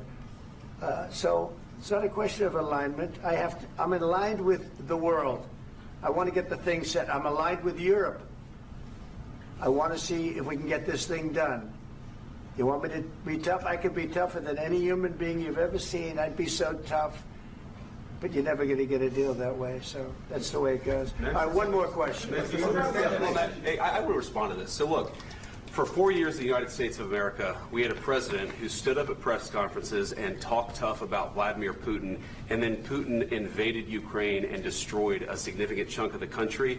The path to peace and the path to prosperity is maybe engaging in diplomacy. We tried the pathway of Joe Biden of thumping our chest and pretending that the President of the United States' words mattered more than the President of the United States' actions. What makes America a good country is America engaging in diplomacy. That's what President Trump is doing. Can I ask you? Diplomacy, tariffing multiple of our allies, making it look like we are not going to honor security guarantees to NATO is a little bit of blunt instrument diplomacy. Sure. Yeah? Yeah. Okay. So he occupied our parts, big parts of Ukraine, part of East and Crimea. So he occupied it on 2014. Yep. So during a lot of years, so I'm not speaking about just Biden, but those time was Obama, then President Obama, then President Trump, then President Biden, now President Trump, and God bless, now President Trump will stop him. But during 2014, nobody stopped him. He just occupied and took. He killed people. You know what the contact 2015. 2014. Yeah. Imagine correcting him on when he got invaded. Exactly right. Yes, but during 2014 till 2022, the situation the same. The people are been dying on the contact line. Nobody stopped him.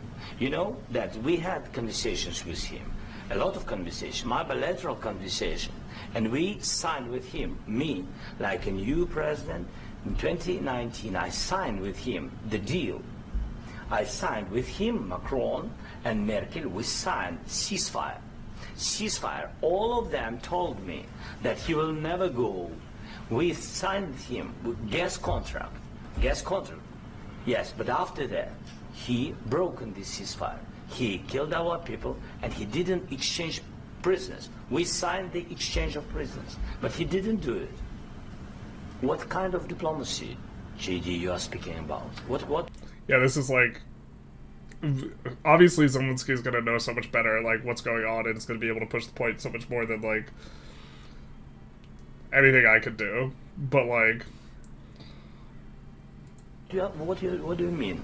I'm talking about the kind of diplomacy that's going to end the destruction of your country. It's just going to pause it. Mr. President, with respect, I think it's disrespectful for you to come into the Oval Office and try to litigate this in front of the American media. Right now, you guys are going around and forcing conscripts to the front lines because you have manpower problems. You should be thanking the President for trying to bring it into this conflict. Have you ever been to Ukraine that you say what problems we have? I have been to. Count once. I've actually watched and seen the stories, and I know what happens is you bring them on a propaganda tour, Mr. President. Do you disagree that you've had problems? bringing people into your military? We have And do you think that it's I will respectful answer. to come to the Oval Office I of the will United answer. States of America and attack the administration that is trying to prevent the destruction of your country? A lot of questions. Let's start from the beginning. Sure. First of all, during the war, everybody has problems. Even you, but you have nice ocean and don't feel now, but you will feel it. This ad, though. Dogs. World of Warships. Alright, we'll let the ad go through. Alright, wait. We're back. Unless you will not have war. Don't tell us what we're going to feel. We're trying to solve a problem. Don't tell us what we're going to feel. I'm not It's like Trump can't understand a hypothetical here. telling you. Because I'm you're answering. You're only from China if China, aka Great Qing, does not exist. Yeah, I know we have to annex them completely. Can you go back to the game? We can, but people have voted for majority for watching this. Position to dictate that. That's Remember exactly what this. you're doing. You're in no position to dictate what we're going to feel. You We're going to feel very you will good. Feel influence. We're going to feel I'm- very I'm good and telling very you, strong. You will feel influence. You're right now not in a very good position. You've allowed From the yourself very- to be in a from very the very bad position, beginning and he of the happens war. to be right about From the it. very beginning of the war. You're not in a Mr. good Brown, position. I was You don't have the saying- cards right now. With us, you start having not playing cards. cards. Right now, you I'm don't. very You're serious, playing cards. Mr. President. You're I'm playing very cards. serious. You're I'm gambling the with the president lives in of war. millions of people. You think- You're gambling with World War III. what you're You're speaking gambling about? with What you're World speaking War III. It's fucking And what you're unreal. doing is very disrespectful. Imagine berating someone for having their country be invaded, and then they're just defending their country. This is like super cringe. To the country, this country, I'm that's with all backed respect to you your far country. more than a lot of people said very they respect. should have. Have you said thank you once? This A lot entire of meeting? times. No, in this Even entire meeting, today. have you said thank Even you? today. You went to Pennsylvania and campaigned for the opposition in October. Offer some words of appreciation for the United States of America and the president who's trying to save. In October, Zelensky actually met with both leaders and was very, very, like, obviously and intentionally not playing sides in the election because he wanted to make sure that no matter what happened, Ukraine would have the best chance of getting more help from the United States. Save your country. Please, you think that if you will speak very loudly about the war, you He's can... not speaking loudly. He's not Yeah. speaking loudly. Your country's Can I- in big can I- trouble. can I Wait a answer? minute. No. Can You've I done a lot answer? of talking. Your country is in big trouble. I know. You're not I winning. know. You're not winning this.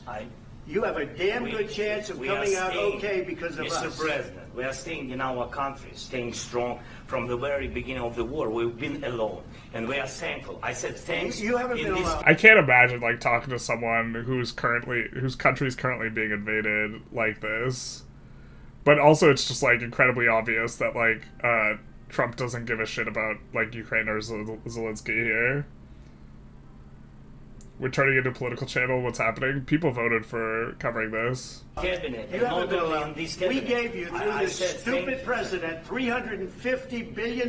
You voted we gave for you your military president. equipment. You and you voted men for are your brave, president. but they had to use our military. What about West If you didn't have You our invited military me- equipment, you invited if me you to didn't speak- have our military equipment, this war would have been over in 2 weeks. In 3 okay? days, I heard it from Putin. In 3 days, this is something Maybe new. less. In 2 weeks, of course, yes. It's going to be a very hard thing to do business like this. I tell you. Just say thank you. I said a lot of except times that thank there, you except to that, American people. Except that there are disagreements, and let's go litigate those disagreements rather than trying to fight it out in the American media when you're wrong.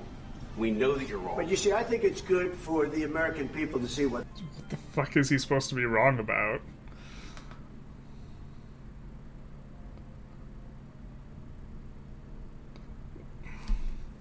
Jesus Christ, dude. This is so hard to watch.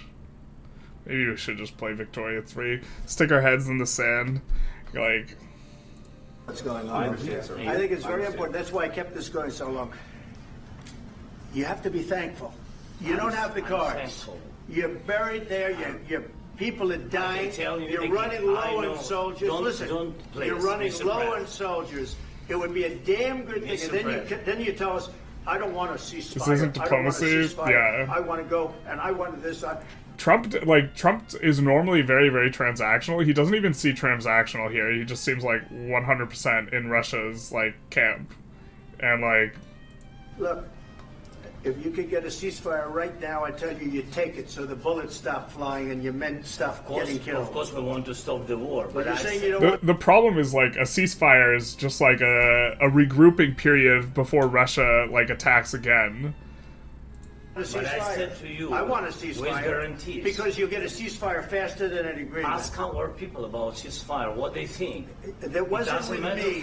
That wasn't with me. That was with a guy named Biden who was not a smart person. They think they look tough. That was with Obama. It was your president. Excuse me. That was with Obama, who gave you sheets, and I gave you javelins. Yes. I gave you the javelins to take out all those tanks. Obama gave you sheets. In fact, the statement is Obama gave sheets and Trump gave javelins.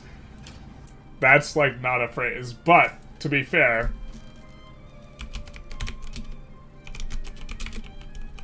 yeah, let's pull up the Obama clip. You got to be more thankful, because let me tell you, you don't have the cards. With us, you have the cards, but without us, you don't have any cards. One more question to Mr. Vice President. I'm sorry. It's going to be a Pull up the Obama clip. Governor Romney, I'm glad that you recognize that Al-Qaeda is a threat. Because a few months ago, when you were asked what's the biggest geopolitical threat facing America, you said Russia. Not Al-Qaeda, you said Russia. In the 1980s are now calling to ask for their foreign policy back because the Cold War has been over for 20 years. But Governor, when it comes to our foreign policy, you seem to want to import the foreign policies of the 1980s, just like the social policies of the 1950s and the economic policies of the 1920s. tough deal to make, because the attitudes have to change. What if Russia breaks ceasefire? What if Russia breaks ceasefire? Let's yell and talk down to the guy, basically. Was Ukraine have to offer Trump? Trump is expecting spoils of war for offering defensive aid. What's going on? That's exactly what he's expecting. It's insane. Or I think I don't even know if he's expecting it. I think the point is to ask for it and then not get it and then be like, we tried to reason with them, so what else could we do? What are you saying? She's asking, what if Russia breaks the ceasefire? What if anything? What if a bomb drops on your head right now? What if anything? So no security assurances is basically 100% the line here, at which point, like, a ceasefire is worthless. It's just a chance for Russia to regroup. Okay, what if they broke it? I don't know, they broke it with Biden, because Biden, they didn't respect him. They didn't respect Obama. They respect me. Let me tell you, Putin went through a hell of a lot with me. He went through a... I don't think Trump is transactional with Putin. I think he's just, like, selling out to him. phony witch hunt, where they used him and Russia. Generalist citing Kasparov again? Bro, that's like literally just watching Obama interview. What do you mean? I didn't even mention anything on Kasparov. Not that Kasparov's a bad source of information. Russia, you ever hear of that deal? That was a phony Hunter Biden, Joe Biden scam. Hillary Clinton, Shifty Adam Schiff. It was a Democrat scam. And he had to go through that. And he did go through it. We didn't end up in a war. This is to humiliate Zelensky, no other purpose. That might be true. All that stuff. He had nothing to do with it. It came out of Hunter Biden's This is so hard to watch. bathroom. It came out of Hunter Biden's bedroom. It was disgusting. And then, like, Zelensky, like, so obviously is so over this and just wants to leave. He said that Zelensky's playing with World War III, but he's proudly saying that he gave him javelins. Yeah, like, there's no consistent narrative. And they said, oh, the laptop from hell was made by Russia. The 51 agents. The whole thing was a scam. And he had to put up with that. He was being accused of all that stuff. All I can say is this. He might have broken deals with Obama and Bush, and he might have broken them with Biden. He did, maybe. Maybe he didn't. I don't know what happened. But he didn't break them with me. He wants to make a deal. I don't know if you can make a deal. The problem is, I've empowered you to be a tough guy. And I don't think you'd be a tough guy without the United States. And your people are very brave. But you're either going to make a deal or we're out. And if we're out, you'll fight it out. I don't think it's going to be pretty, but you'll fight it out. But you don't have the cards. But once we sign that deal, you're in a much better position. But you're not acting at all thankful. He wants to sign a deal for mineral agreements without giving security guarantee, which is the most ass backward thing because Putin's just going to invade again. And that's not a nice thing. I'll be honest, that's not a nice thing. All right, I think we've seen enough. What do you? Putin is 100% transactional with Russia, wants to end the Ukraine war, focus on containing China, and break Russia-China alliance. Well, when asked about if the U.S. would defend China, which to be fair, Taiwan, although China, right? He refused to answer the question. Although to be fair, that's kind of been the U.S.'s foreign policy for a while, just refused to explicitly state that we're defending Taiwan, which is something that Biden kind of shoved his foot in his mouth regarding, but I'm uncertain that he is at all interested in defending Taiwan if Taiwan were to get attacked. I really don't think. I think that Trump is siding with Russia to pivot against China is just this huge cope narrative to somehow justify the fact that he's siding with a imperialist dictator in Putin. What do you think? Huh? This is going to be great television, I will say that. All right. We'll see what we can do about putting it together. Thanks. He breaks deals with everybody this time, but not with me. Yeah. Basically, we'll get back to Victoria 3. Jesus Christ. That was embarrassing for me.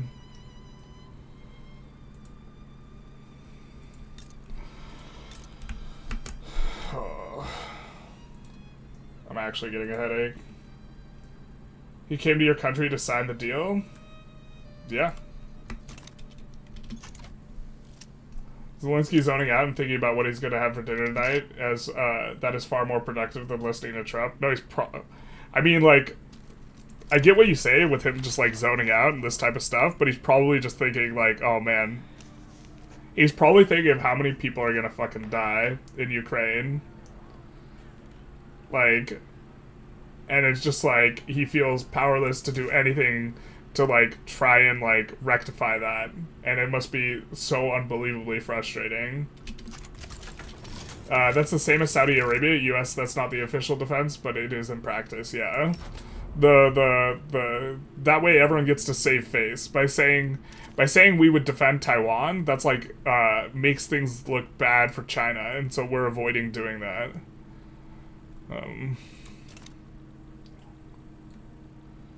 But only rival to the U.S. is China. Of course, they want to contain it. I don't think you contain it by promoting and enabling imperialism. China's also just patiently watching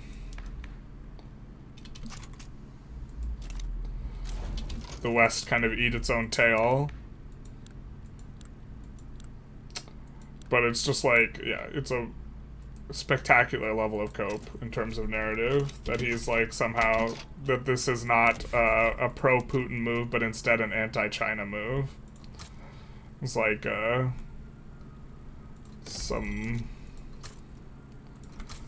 very strong amount of acrobatics in order to come to that conclusion. What's the incorporation look like here? Kind of expensive. I think we'll increase our institutions and then look to slowly ramp up to that.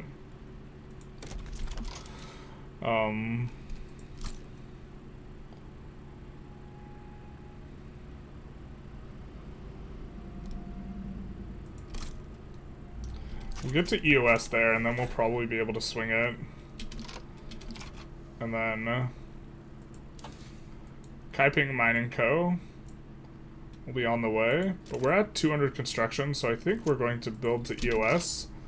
Or we're getting close to 200 construction. I think we're going to build to EOS on the unis. We're not on philosophy department yet, so Maybe this is something that we're going to be interested in. Trump, the art of breaking deals, basically. Like, if you read, like, the biographies about him, like, the way he conducts himself in New York, or conducted himself in New York, that's like, you know... What is this? Reactionary movement with the trade unions in it?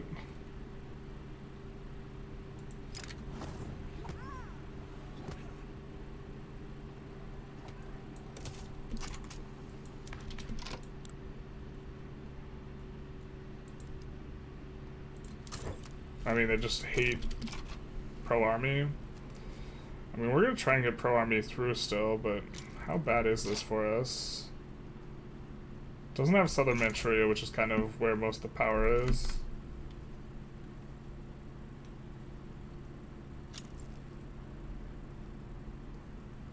Breaking a Russia-China alliance by tariffing Canada and Mexico and the EU. Got it? Yeah, basically. Pushing away all of our allies to strengthen the US's international position makes a ton of sense. We're actually, I mean, like...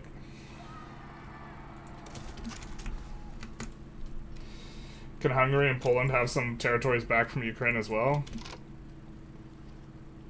Pretty sure the...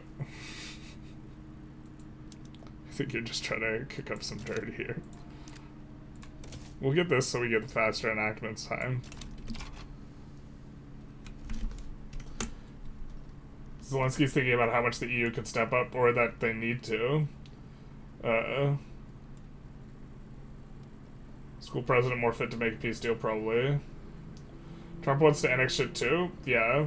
Best he looks the other way in Taiwan and Ukraine and gets to take Panama and Greenland, Canal and Greenland. Yeah, so he just wants this, like, polar world, which is exactly what there is, like, for... Like, that's exactly what both China and Russia want, is, like, their own spheres of influence and be able to, like, accumulate in their own way. Probably a little less so on China.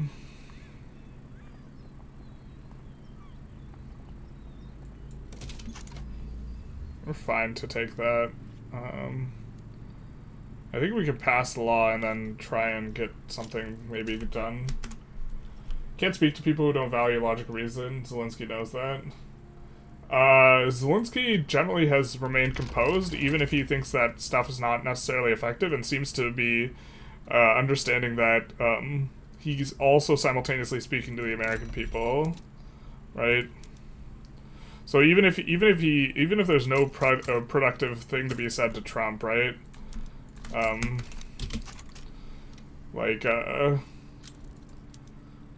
Be appealing to the American people still has value. China watching us destroy ourselves, yeah. It's the, like, I think about that when the event pops up, where it's like, the stand by and do nothing, and you get 20% extra enactment chance or something like this. Why act when the enemy is losing anyways? Yeah. Well, to some extent, like, I think the way action is being done is more through, like,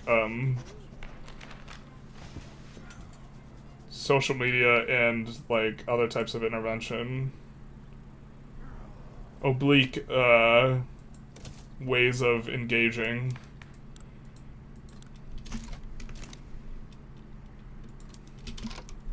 We'll kick one or two of these to the top because we're about to go negative.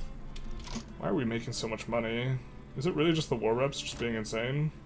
How much are the war reps? I guess it's 28k. Oh, it's a pretty penny, I guess. Let's make sure that we have enough convoys to maintain our port connections, just generally speaking. So let's max these out, because that's where we have pops. Just a bit of appeasement for dictators. When has that ever gone wrong, basically? Zelensky's super on top of it with the, like, first point. He's like, bro, they attacked in 2014, and we got a ceasefire, and it's worthless. China's gonna rocket past us? Yeah, they definitely are. They're gonna have, like, a speed bump because the Asian population. So for, like, maybe 20 years before they pass up the USA, but definitely within my lifetime. I guess assuming I live that long.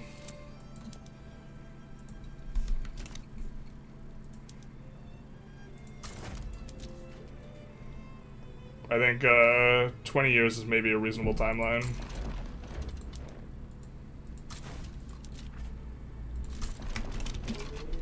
But China is definitely philosophically like less chaos oriented than like Putin is. Putin is very mature and stoic, while Trump and his crony. Yeah, he even like thanked Trump as Trump was basically berating him because like he wants help. Because he wants his people to not get run over. I remember on like Reddit when like the first week of the war there were so many like war videos going on, and I remember just watching a video of someone get run over by a tank, and it was just like, I'm not sure if I'd seen a video of someone getting like killed before that, but that was pretty real.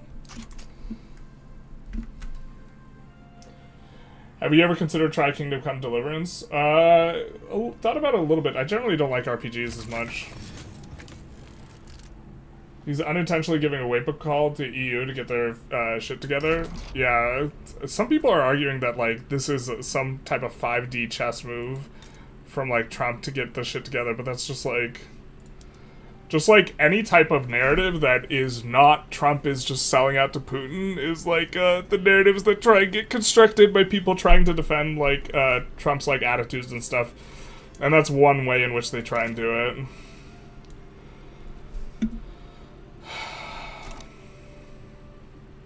We're waiting on Kaiping Mining Company. That's what we're waiting on. It's probably better to just slot in a company and then swap it out. North Jilin. Honestly, as a thing, I'm just like kind of not a fan of the weather events because I feel like they don't add much flavor and they just add a little bit of like,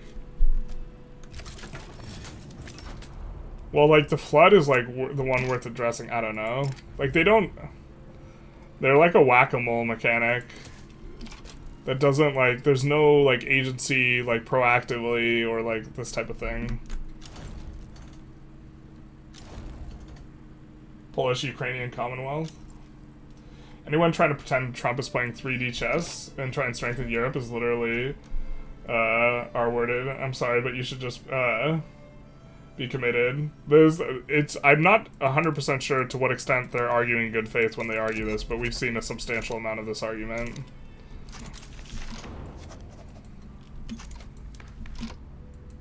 Alright, so now we have some pacifists. We have a market liberal landowner, that's kind of cute. The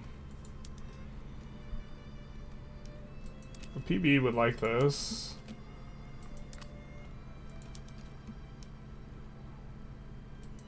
We could fake pass something to make this movement go away for now.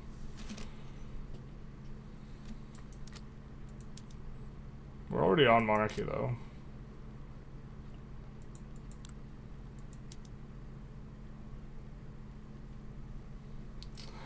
Can't slot the industrialists in because the landowners are too busy being upset.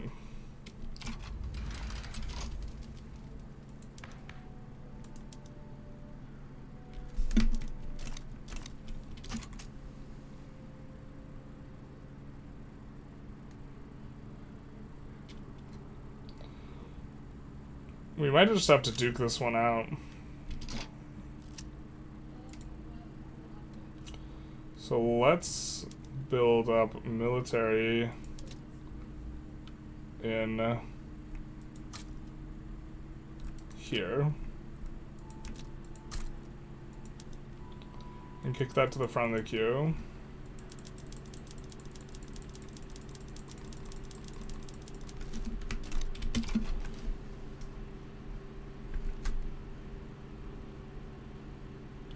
Trying to learn well from Sun Tzu, yeah. The logic of Zelensky and his supporters is to supply weapons until the last Ukrainian dies and Russia on the borders with Poland, or what? Ah, the classic, they should roll over when they're getting invaded, because if they don't roll over, they'll all be, like, killed. Like, this, it's always the class, like, this is just such a deflecting type of narrative, too. Because, like, we have the condemnation of Putin and Putin being evil and this type of stuff, and then, like, this thing like, oh, you should just roll over and hope that he doesn't decide to stomp on you. And then, like, we see how the people in Bucha were butchered, and, you know, we see, like, the Ukrainian children being kidnapped and, like, sent to, we'll call them Russian schools if being generous, but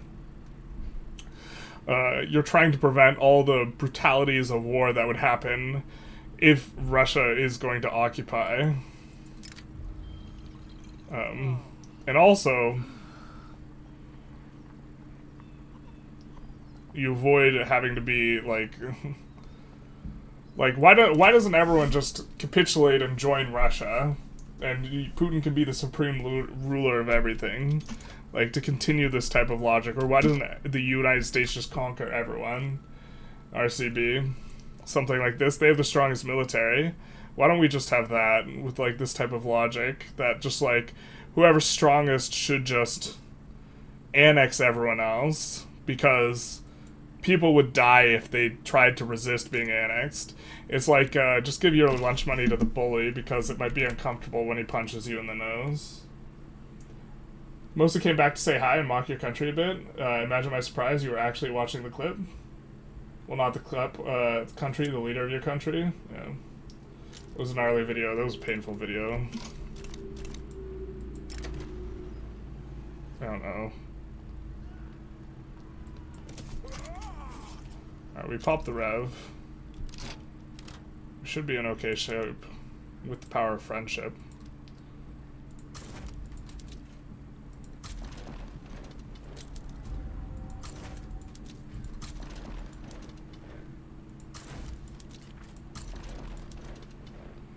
Incidentally, we probably should have recruited a bunch of generals knowing that they would get purged. Just to clear out the thing. But now it's all... That's interesting. We recruit one general and then it re-rolls all three. It's kind of what we're about, but,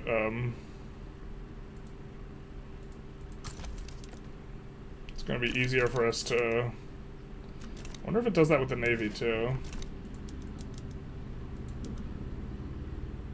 We recruit this guy, will it replace the Rev people? We have a lot of potential interests.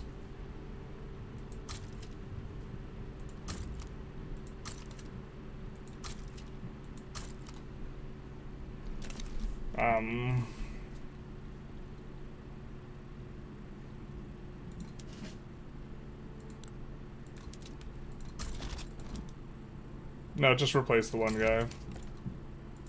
Not the suite. That was interesting. I haven't seen that before. Maybe that was a bug. You should have been on the internet when the Syria war broke out. I saw someone beheading close up at Ultra HD. Jesus Christ, I don't think I want to see that.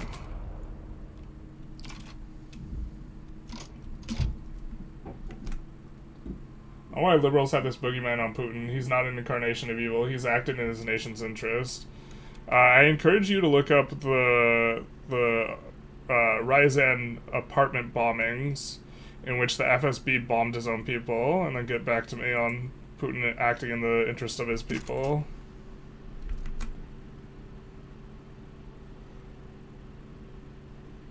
It's scarily similar to how World War II played out. At the start, weak allies ceded to Mustache Man. Yeah, I think this is a parallel worth noting. And sure, it's possible that, like, maybe we're all just overreacting a little, but I'd rather commit the error of overreacting than underreacting. Like, 10,000%.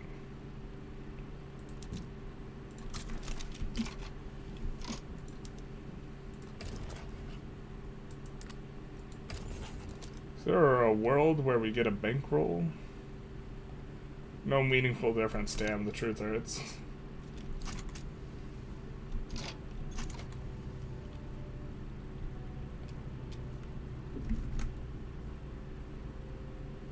I also have it as a nightmare. No one really wants any kind of war.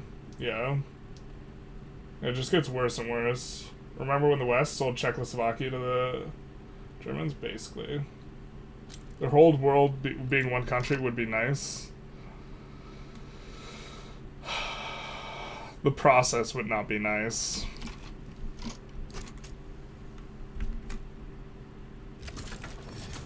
Also, I would be afraid of the government.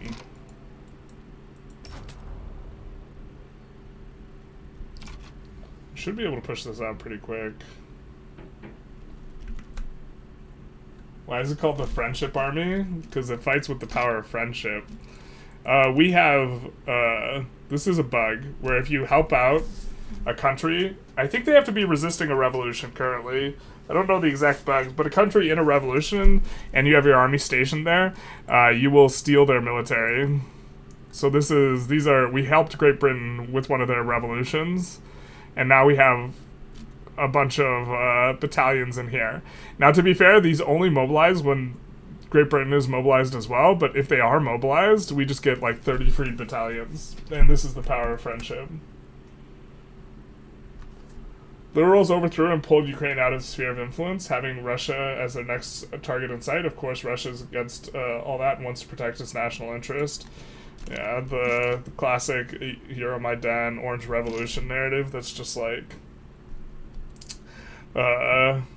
Russia had, I forget the name of him, Russia had a stooge in Ukraine, and the people voted for getting into the EU, and then the EU, I think specifically, and not NATO, and then the stooge, there were massive protests against him, and he was eventually ousted from office, and Russia states that this was a CIA, like, operation, fomented by the US, which is on very, very weak evidence. Basically just, like, one leak of a US CIA official stating that positive things about, like, the protest movement, or helping out the protest movement in terms of intelligence.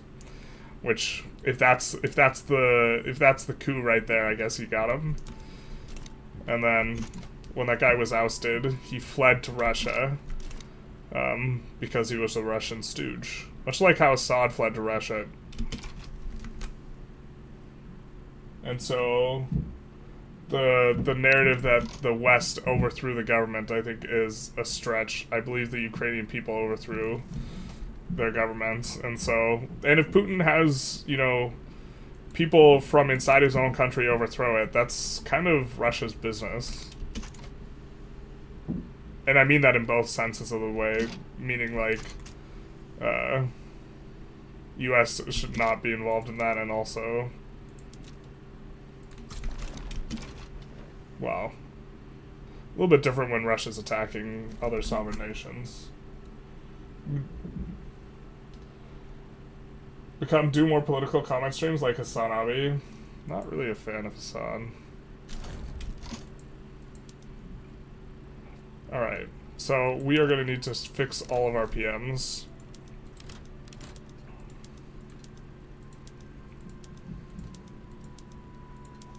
I think we still want to be using like 0 labor saving PMs here because we have so many peasants.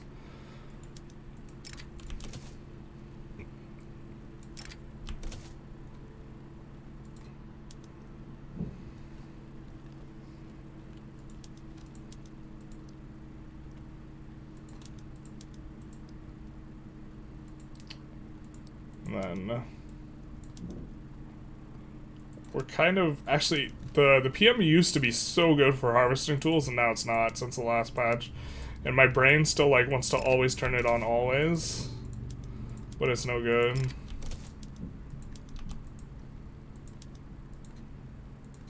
We could maybe use labor saving PMs where we have the gold mines, but and we want mixed. And then we want all these resources on auto expand, I think. And then the queue should be able to fill out, yeah.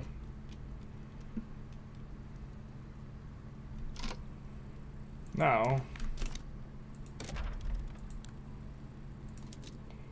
we also want to promote and keep promoting social mobility there. Very high population states.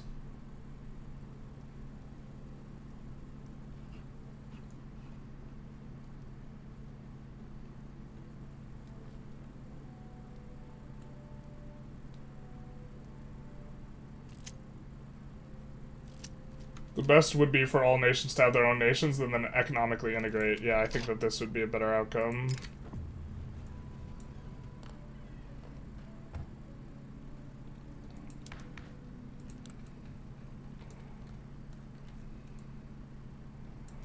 Anti-French League's pretty big.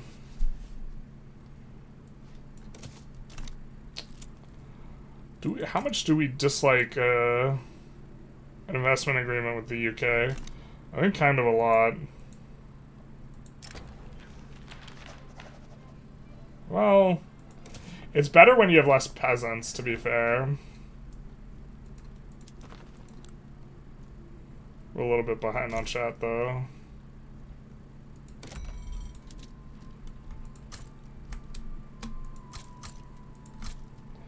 Whoa, what did Beijing do, dog?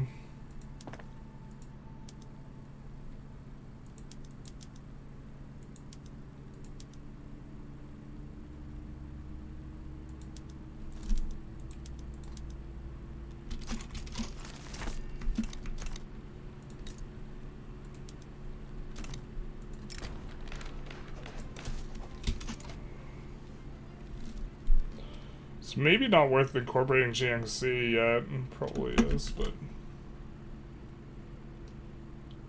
Even if we dump a bunch of money into Ukraine with their manpower shortage and leaning more and more drone warfare, how would more military support fill the gaps people used to be? So this is a practical implementation issue, right? And this is not my area of expertise as much, right? But I think that generally these types of questions, the point is to try and deflect and move away from aid, this type of thing. A genuine question? No, I mean, this is a fair question. The first thing is, like, to some extent, I think that the EU should consider sending troops. And if the EU sends troops, then, you know, then you don't have a manpower issue anymore. I think there's a great reluctance to do anything that is remotely close to escalation. Finland did not want to invoke Article 5, even though Russia is obviously attacking their energy infrastructure with the boat, like a month ago or whatever.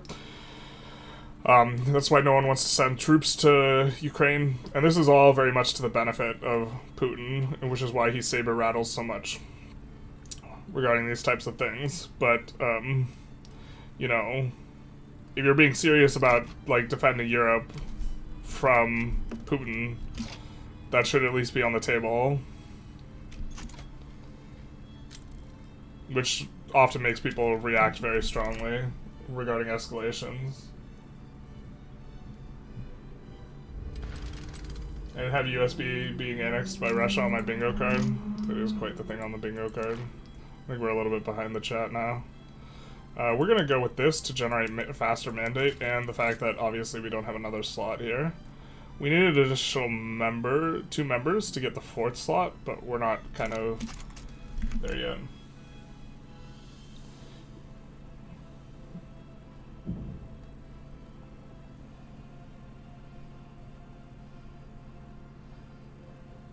Do they pay for them, the armies, for the Friendship Army? Yes, they pay for it. We do not pay for this. It's really quite nice for us.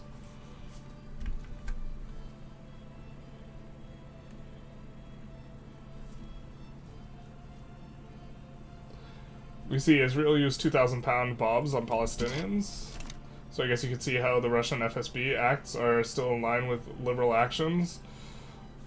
You mean like poisoning people? FSB acts?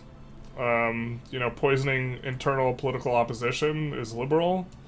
Sorry, Boris Nemtsov was shot in the back, but I do, you know, who was, Alexei Navalny was poisoned in terms of the opposition, so a little bit of that action. Yeah, and then, like, this is the subject changing common strategy. Not thrilled with the US sending a bunch of bombs to Israel to drop, or selling. I'm not sure exactly how that relationship works. I think it's technically a loan that Israel just, like, functionally never has to pay back. is the way in which they send aid to Israel. Well, that's what I've read, but I don't know the details on exactly how that's executed, so... How are we doing on money? Kind of okay. I think that we do want to eventually go after Burma, because they have a good company there, and we do kind of want to go after this as well, for company reasons. So we could probably protectorate them here. Shan defends them. But it looks like we don't have to worry about some of these other guys. And this would eventually give us an ingress into Yunnan. We can't go after... There's not really any good targets from... that are like minor powers, I think. I think we've gotten most of them. Oh, we didn't get New Granada?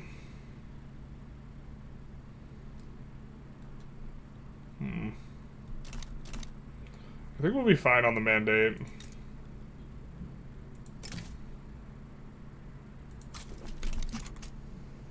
So we'll go for this.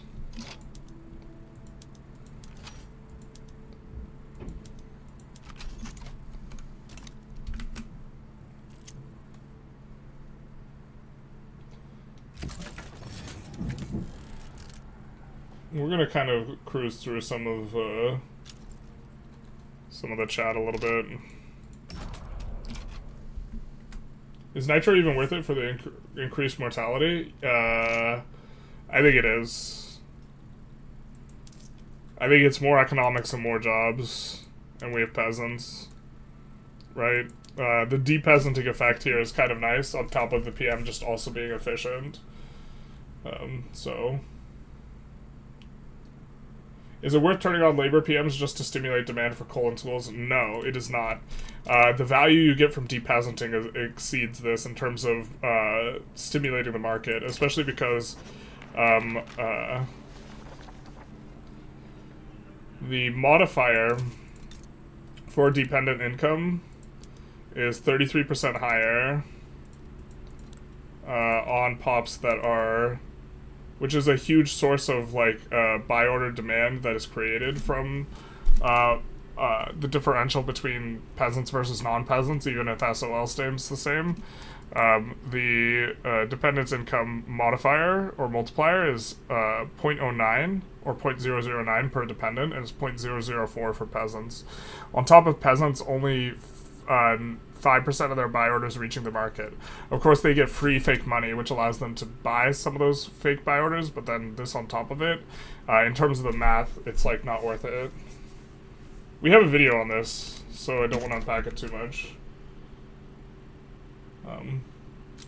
Latest Project Caesar flavor talk was on Morocco. Can't wait for the game release. Yeah, we gotta take a look at that. We still have to do some of the stuff. Out of curiosity, I scrolled through the stream to see if you reacted to the Trump conference. BRB, I'm gonna watch that. We did. It was mainly just us, like, kind of just being upset and letting it watch. I don't know. I don't think I had any spectacular insights to really add, unfortunately. Especially given, like, my views on Putin just kind of being very public at this point. We just did the 19-hour stream where we talked about it at great length. We're making some good money here, so I think we're going to look to expand construction.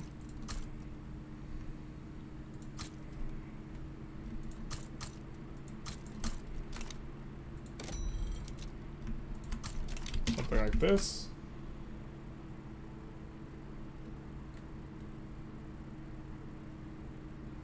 Baiting imperialism. Big fish eat small fish, always was, always will be, can't escape it. Well, we've done a pretty good job avoiding it the past 80 years. So, move back to the big fish eating the little fish, and empires rising and falling, and this type of stuff, which creates huge turmoil and upheaval in people's lives, where real people suffer enormously as a consequence of this. I guess it's something we're a little bit less interested in. Alright, we get our war. The Friendship Army, not sure if it's going to be a full mobilization or a partial. Because, again, these guys will not get the British troops if the British are not involved here. Oh, you didn't see that these guys had joined. We maybe would have wanted to take them.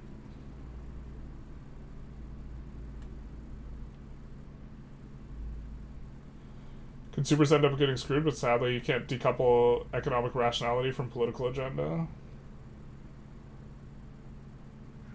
If you have investment rights with the AI, can you hold their resources hostage by putting them all in the queue? You can, but this makes the game lag really hard. With theoretical perfect play, you would do this type of thing. You would make it so that, like, so if you want to talk about, like, super theoretical, like, perfect play, this is, like, us getting an investment agreement with the UK, building all their resources to hold them hostage, juggling them to the back of the queue constantly, and then exporting mineral resources to the UK would probably be, like, optimal, but, like, that will make the game lag so freaking hard.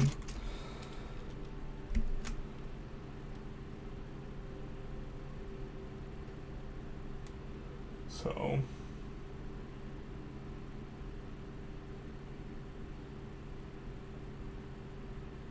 yeah, you guys try not to be rude to each other. When do you think the Dev Diaries will be back? I think maybe next, they said early spring. So, that, at the earliest, next week.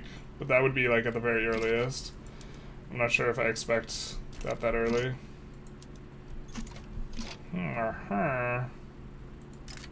Sure.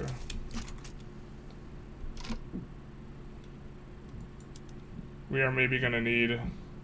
Unfortunately, I think we're eating...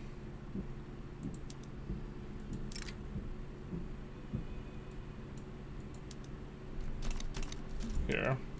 I think the Friendship Army is not mobilized. We'll take a look.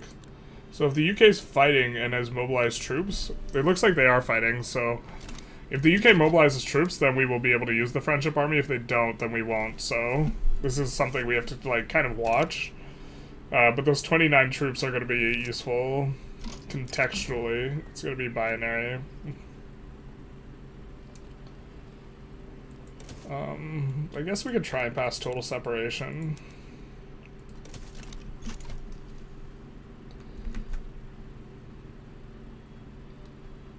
I wish energy prices would go down. Well, war is not going to be very good about doing that.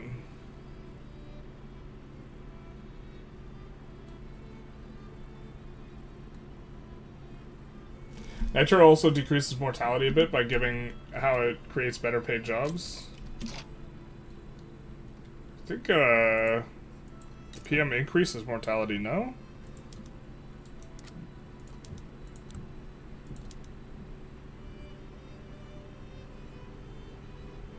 Yeah, I mean, there's this increased mortality modifier.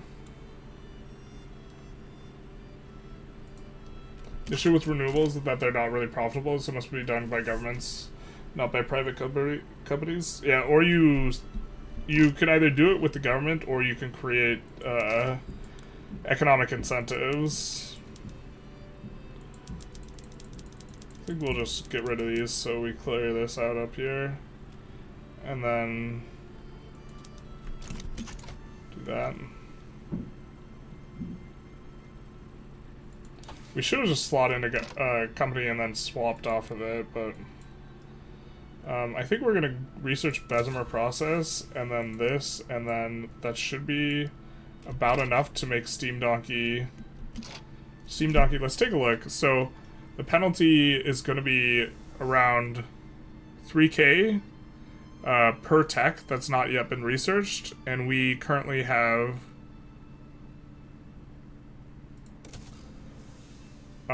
over 15K. So after we finish Bessemer process and fractional distillation, we will just be able to finish instantly Steam Donkey. So we're gonna go for that because we already have enough progress.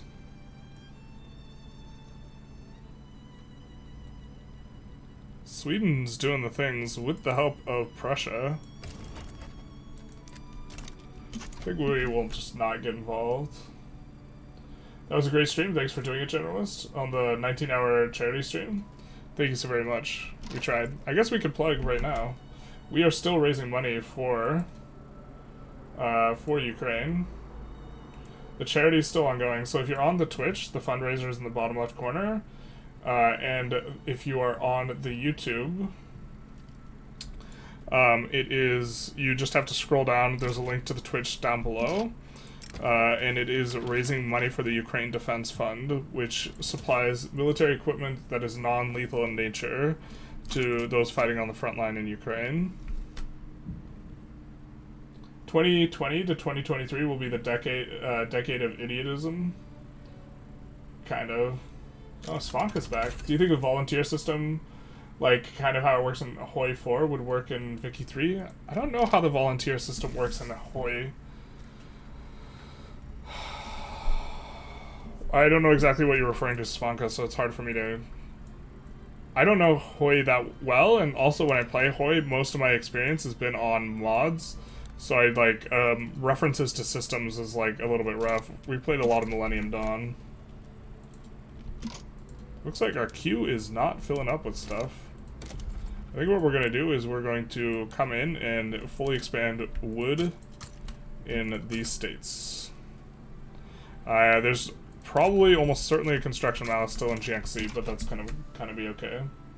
The real question is what happens next if a ceasefire is enacted in Ukraine. It depends on the nature of the ceasefire.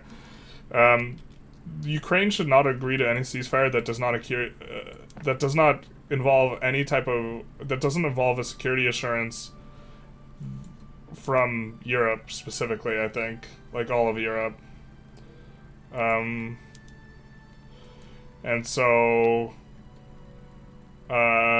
like, if they got into NATO, for example, in exchange for a ceasefire and possibly giving up land, I think that that would be maybe reasonable. But without that type of thing, there's nothing to prevent... didn't we just get smoothbores? Do we just not have cannon production? We just don't have cannon production, yikes. Without that type of assurance, you know, they were invaded in 2014 and then got a ceasefire. I think without that type of assurance, you're just like, it's not reason, like it just would not be smart, because it just would just give Russia time to regroup and prepare for the next time, and Ukraine is just 80% the size it was before. Hey, thank you for the anniversary. Felicio aniversario de afiliación. Thank you very much. Although my Spanish is not that good, so I can't moderate in Spanish, so I appreciate the well wishes, but not too much. No paragraphs in Spanish, because I can't moderate it.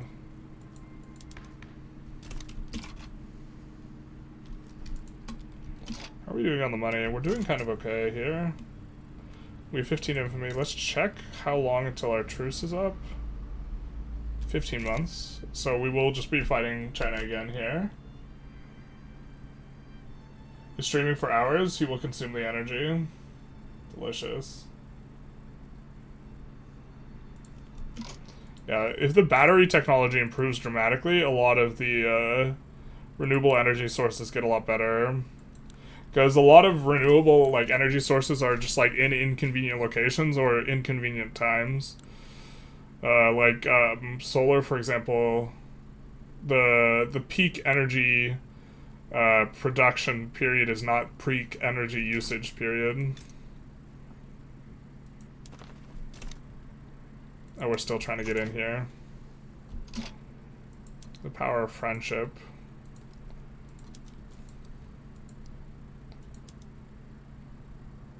I don't know if this charges them extra, so the UK. I don't know if they get charged extra when we use all the PMs.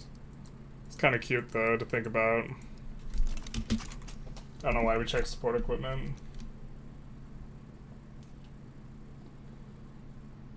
I wish you could train commanders, encourage specific traits and political leanings, like through a military academy. That'd be interesting. I think it starts to look a little bit like a different game, though. I don't know. I'm really bullish on EU5 and some of the things they're doing, because it seems like they have a lot of, like, systems that have a lot of depth, and simultaneously it seems like,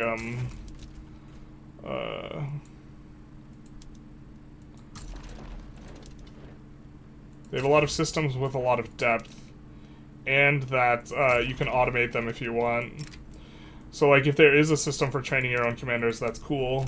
But then if you can automate it too, also cool, right?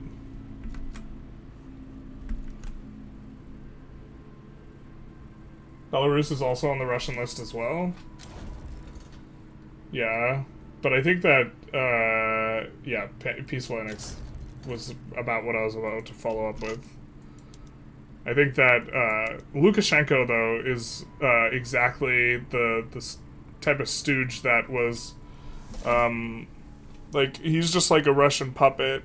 Like, he lost his election in Belarus, and then he's like, I'm not leaving power, and then he gets propped up by Putin. And that's exactly the type of thing that Putin was trying to do in Ukraine with the previous guy, whose name escapes me right now.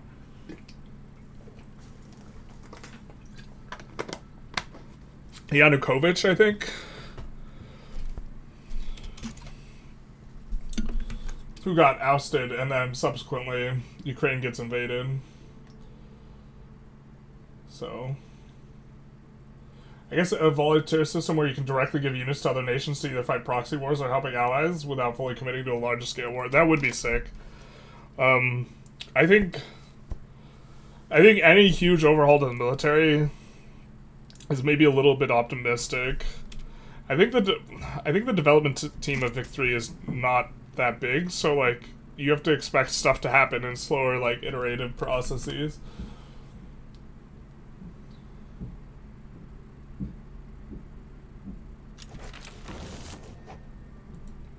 Hey yo, let's go. That was painless. We also forgot to swap over all the PMs off the devout ones, so that swaps all the PMs for us. Well, I think we forgot. We could try and go Parliamentary Republic. I don't think we can squeeze it through right now, though. Right of Assembly, we can maybe squeeze through. Gets the trade unionists mad, what the hell? We want to swap onto this stuff, but I think that we need labor movement, yeah.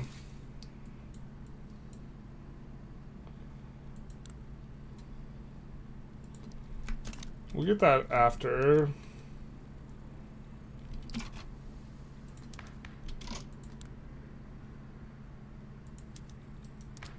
Do we still have this absolute Chad? No, the Chad is gone.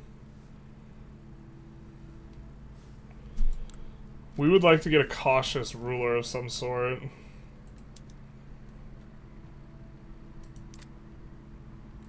God, I hate how hard multiculturalism is to pass sometimes. Dude, why do we have 10% odds?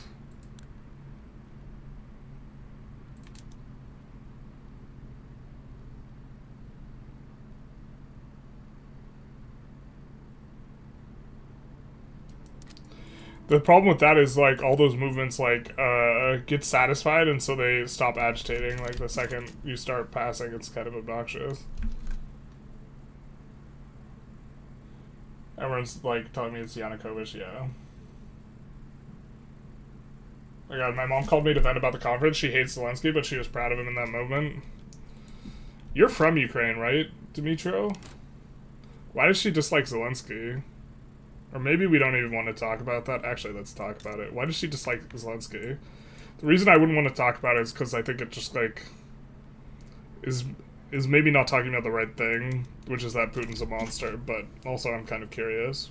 So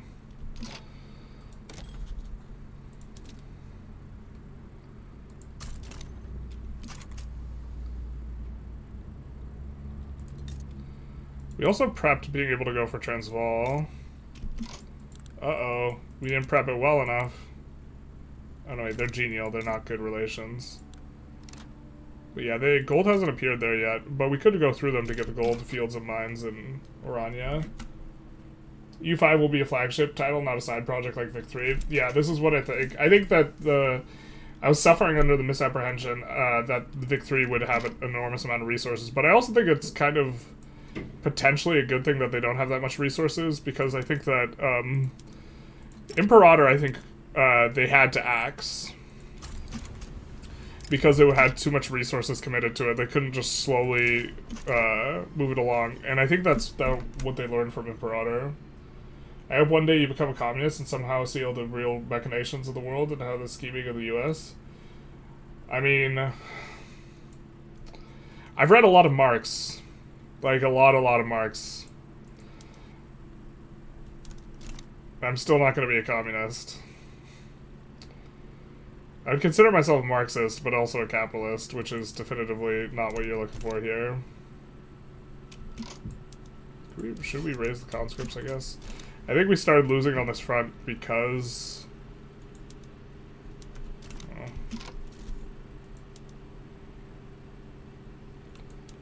Yeah. That's just a weird army. That's military only. I think that we could just merge this with the friendship army.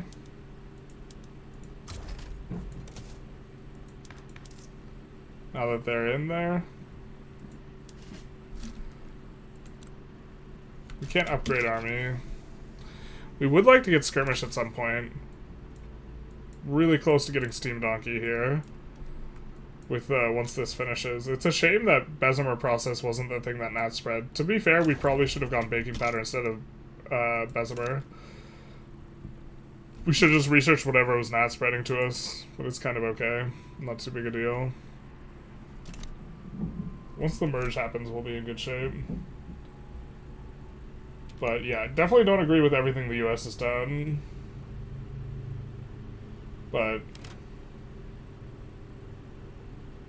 Zelensky's pretty bad at running the war. He's only good for comedy. So we have a manpower shortage. Good, let's counterattack anyways. Is that him making the decisions more so than the generals, or? I suppose that's fair. I don't think Marx would enjoy that take. I know you are a Western chauvinist, but I still like your streams and talk. Yeah. Alright. I guess. Can't say I agree, but that's kind of the point, isn't it?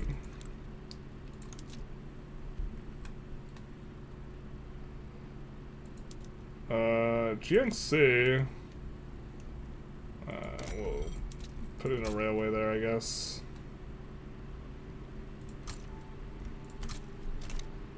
And then I think we'll just add a smattering of iron mines and another railway in the back.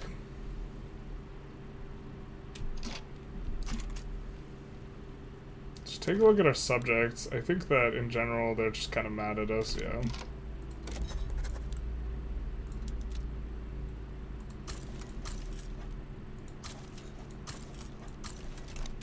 I don't think we're necessarily really gonna annex them or use the infamy in that way. I think we annex Burma though.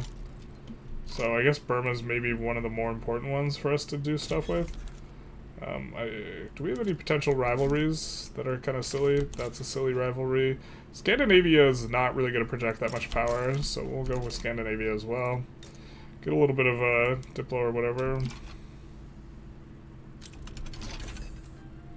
Oh, they're not our subject yet. So now, this decreases the cost here so that instantly it will be achievable. Communism doesn't work, humans are too greedy, and people will always rebel against that system. Kasparov's analysis of it is interesting. He, like, argues that it, like, destroys humanity at its root, in a type of, like, speaking.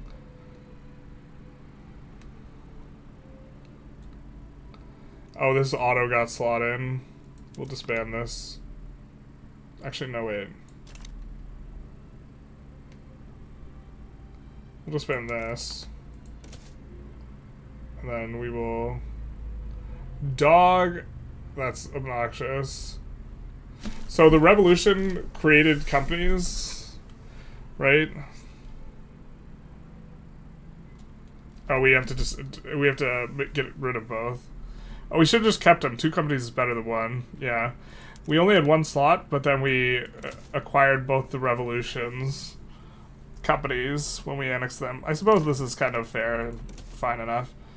But we will go for Kaiping mining, which is going to be nice. Tech spread's also going to be very nice for us, because I think we have negative tech spread modifiers currently. And when you have negative tech spread modifiers, because we have censorship and pissed rural folk, 10% becomes more valuable. She mostly just likes the other guy and looks for a reason to hate this one, mostly because he tries to do stuff and looks simple, not in a suit and stuff, and he's a Jew. That's her. Oof. Ouch. Womp womp. What holds you back from Marxist teachings?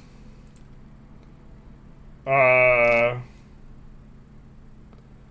think that communism in practice hasn't worked, and it doesn't give a prescription for how resources can be allocated in an efficient way. I think that communists like to compare capitalism in practice to communism in theory, rather than communism in practice to capitalism in practice, or capitalism in theory to communism in theory. In theory, capitalism is just super good for a consumer, and like it's just good for people, but it doesn't operate, you know, in alignment with the theory, but neither does communism. But I think that if the state is controlling everything, I think that it's just not possible for the state to allocate resources efficiently. But I think that capitalism also... I also care about meritocracy, like really at a fundamental level, and I think capitalism is not meritocratic in a lot of ways, but it is better than communism. Like a system I would like from each according to their ability to each according to their ability. But capitalism, people make money in capitalism because they own stuff. They own capital. They own the means of production, which I don't think is merit-based. And so, to the extent that I think that labor is what creates value, I agree with Marx.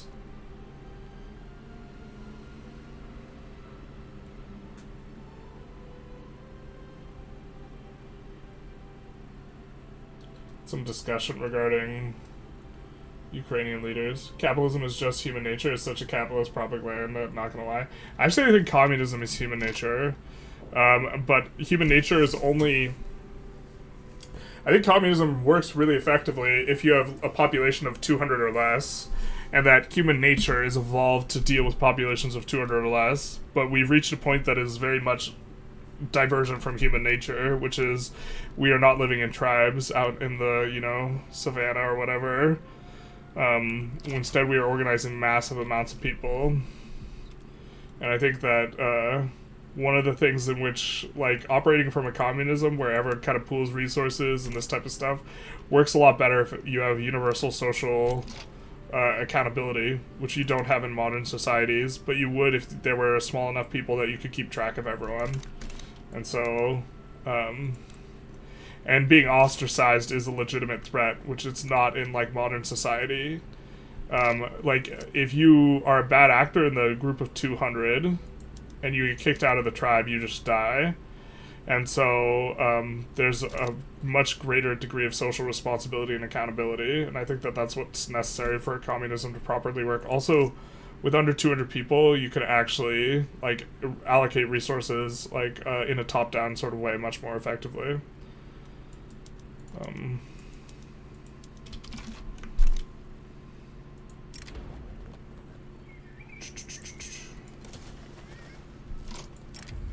Like, there's a study that shows that we can only keep track of around 200 relationships, which is why the 200 number comes from, in terms of interpersonal relationships. I mean, we could have a go at Parliamentary Republic. We won it eventually. I think it just radicalizes and creates radicals, and we just, like, can't get it through unless we just want to fight another rev, which maybe we could. Where are you playing generic brand China? Because I always wanted to play Manchuria. We'll also find China eventually. Name one successful country that is truly communist. Yeah, to the extent that China's been successful, it's also become basically a capitalism. China does fine with the state controlling everything, the state does not control everything. China operates using SOEs, state-owned enterprises, that operate in a market sort of way. So instead they have a very managed, state-like driven capitalism, but that's like how China operates. China is not a communism. They're communism in name only. Because they just have, in sectors like technology and infrastructure and construction and stuff like this, in sectors they think are particularly important, there are a bunch of state-owned companies that are just propped up, and this gives China a lot of control because they can control what those companies do and allows them to respond to stuff like pretty effectively, but in exchange they eat a lot of inefficiency because even if the company is inefficient, it will still get propped up by the government. Although, to be fair, if the US bails out a company, it's kind of a similar thing, except the US doesn't own the company. But the prices in China are determined by market forces, and the state-owned enterprises compete with firms that are privately owned. As well, so it's like a capitalism. It'd be like a maybe a good analogy is like what is it? Taco Bell is privately owned, but Del Taco is owned by the government, and they compete with each other, and they're like kind of the same in terms of facing the consumer. The Chinese government, in terms of consumer goods, generally doesn't have a lot of SOEs there, but it's not a thing. Marx assumes people are willing to work for free, and nobody does that. Well, they work for, like, society. Also, a lot of people do work for free, or work for reasons related to other to compensation. But a lot of people would not work under such conditions, yeah.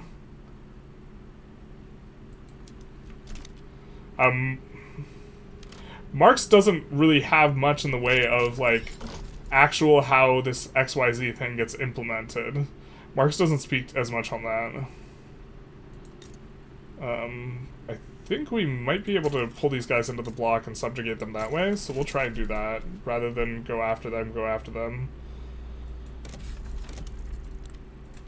We'll push EOS here in Beijing on the iron.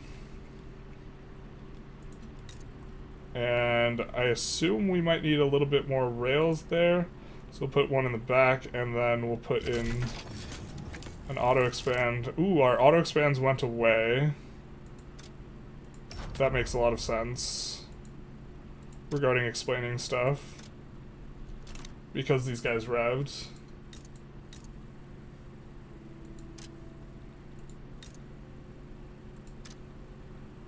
And then, do these guys have lead? They do not. These guys do. It's a bummer the Kaiping Mining Company found it up here instead of Beijing or somewhere down.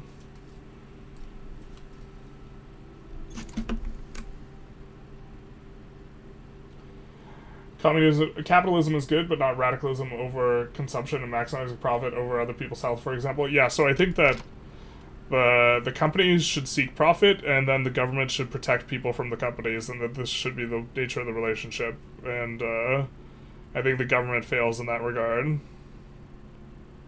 And I also think that there's a general trend towards the government being worse and worse at this, and this is one of the ways in which capitalism fails to work effectively in practice, even though it might work really well in theory.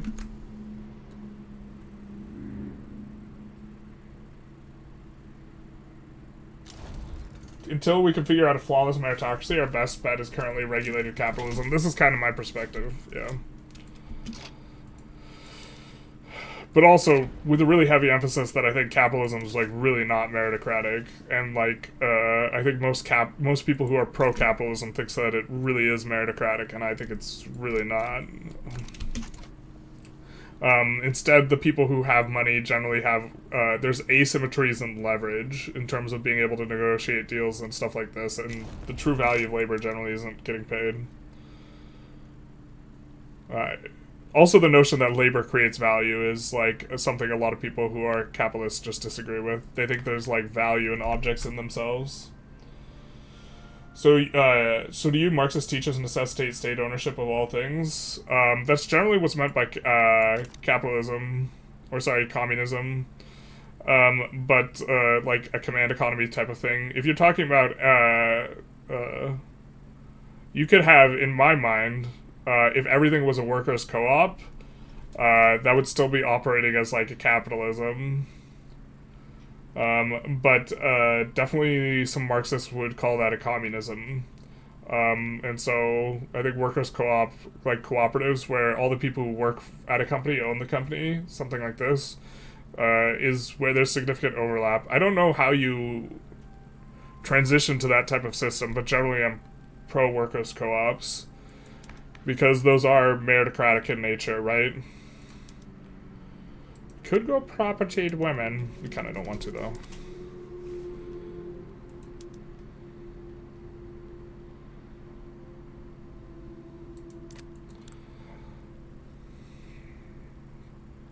I guess we be irresponsible. We're gonna do something really irresponsible, chat, okay? We're gonna exile this guy. It's actually not that irresponsible, with the hopes that we... just kidding.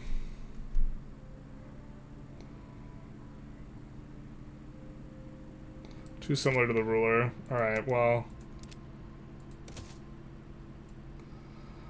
fine. We will use the other cooldown. We'll promote this guy to government. We would have preferred like a Republican, but we were hoping to high roll and then do that if we had to, but we were just taking a look at who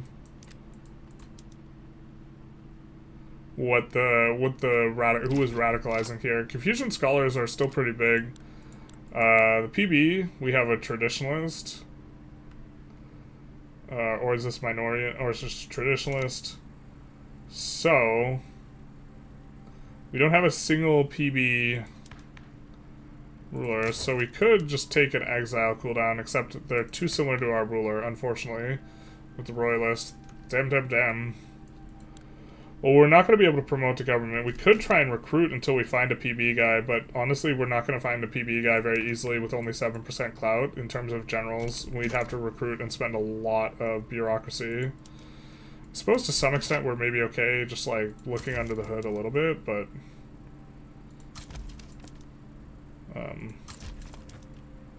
yeah, we're just mostly going to get a lot of armed forces. That's why a company is 200 people in the military. Yep, makes sense. The best combination of capitalism and benefits of communism.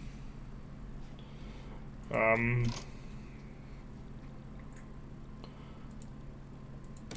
like, the main benefit of capitalism is the efficiency. Boy, oh boy, is capitalism efficient.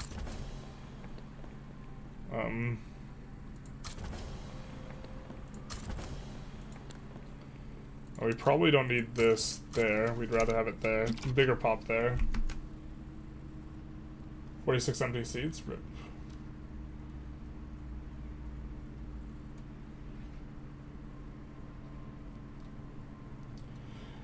I get the societal reason for capitalism for resource distribution, but people locally very much operate communally. It's an alienation of people from the group that enables hyper-capitalism. I agree, but it's also like we live in societies with hundreds of millions of people.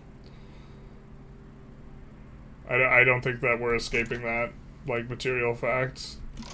I think we're escaping this truce pretty soon here. So we're gonna need to think about how we want to peel off of Qing now. We could just keep going for its highest value state every 5 years and war reparations until they collapse. I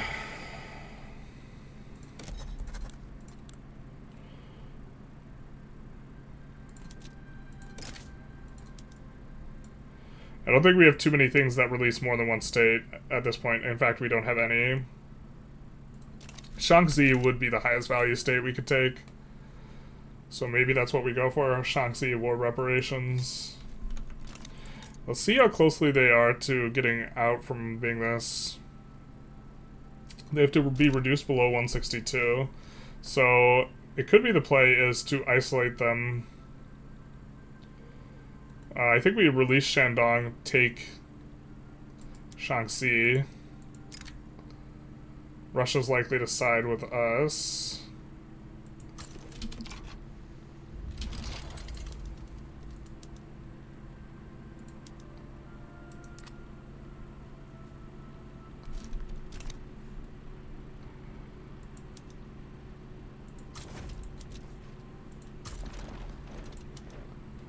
And then I think we had like this 10 stack is gonna be defensive in nature.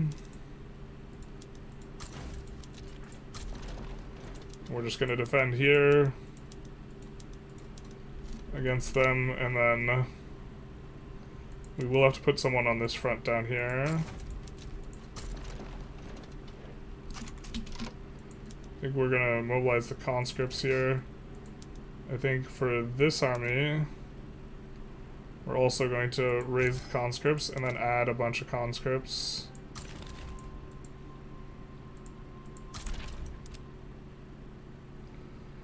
And that this will be pretty good for dealing with Korea. And then we'll recruit people on our side. The EU is fully capitalist. Having social programs doesn't mean you're a socialist. Socialism, like, just has, like... a lot of people seem to have just wildly different definitions of it. It's so easy to talk past people using that word. I try not to use it, just in general, because that...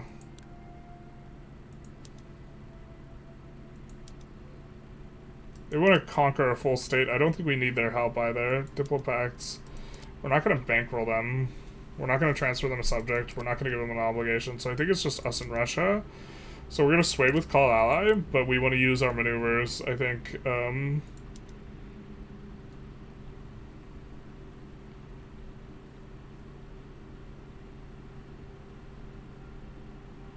We could also go for Hainan as well.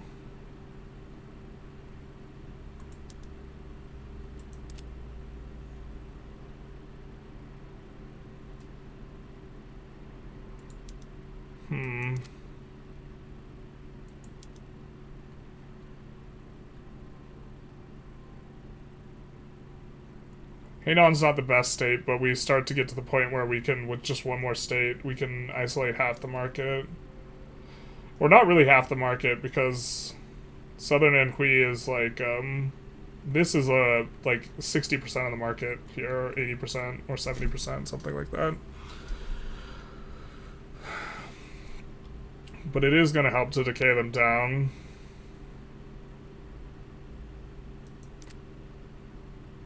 I think we don't need to go for 2 states at a time yet. We'll go for the war reparations. We'll primary this.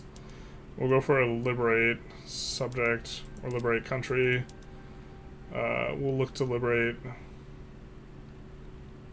Get them kind of off the course. Jili and Shandong, we can liberate both and just look to get those ourselves.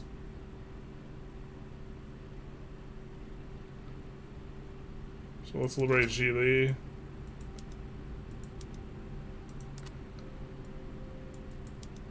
Shandong. And we could primary both of these, and then our call ally goes through. Bueller. We did call ally, no? Oh, rip. Poor sequencing. We definitely want Russia's help, so we're gonna actually load. My apologies. I sequenced that bad. With loading, though, we have a chance to get caught up in chat. For me, the most important thing is Bueller. We need to clear out that safe folder. The most important thing is right ownership, that no body of government or wherever comes to me and tells me give your etc.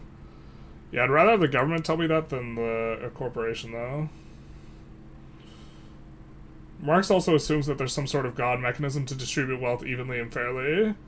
Yeah, but we're talking about communism in theory. Communism, well, like, Marx doesn't actually have a lot to say about how mechanically communism operates. He's just mainly rips on capitalism. Hey Renee, how's it going? Sorry, we're a little bit behind on the chat. Your model lags a little bit behind because China and USA exploit the shit out of workers and consumers. Yeah, to some extent, if all countries were, like, more willing to have the same type of consumer protections and, like, basic respect for, like, human rights and, like, this type of stuff, then things would be a lot more straightforward. Alright, we're gonna do this. We're not going to misdo the thing.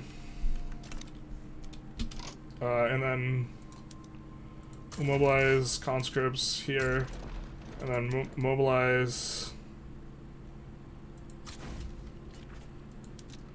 We'll put a big chunk of troops to deal with Korea. Something like this. Over here.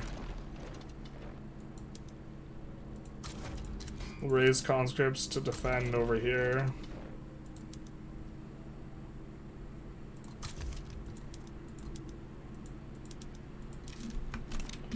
And then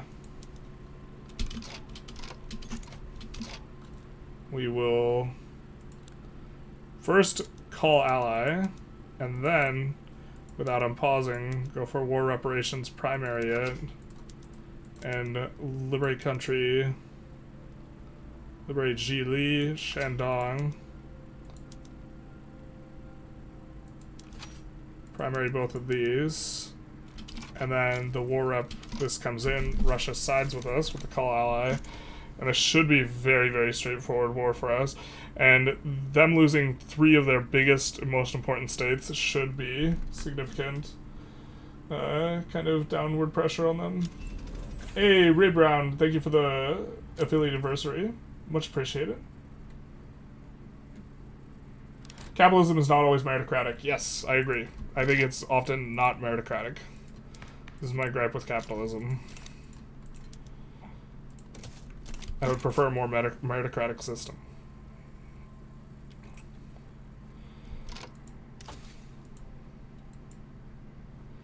I think we go society tax here. We've let this idle for a while, which is actually bad.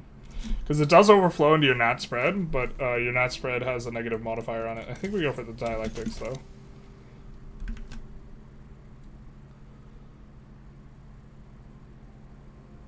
More meritocratic than communism, yeah. Well, yes, for the most part. It depends on how you define merit to some extent.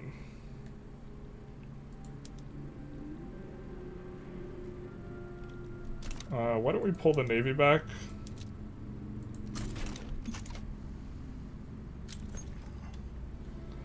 See Russia coming in with a lot more troops. We have an advantage on this front. Definitely hurting on this front, but we should be fine enough.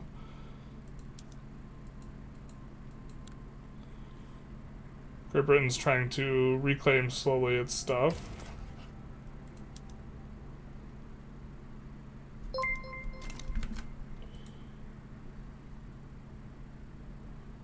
Still on, thank you for the follow, Big Nice. You transition to co-ops, your tax company ownership similar to how we tax land ownership, and then exclude people that work in company.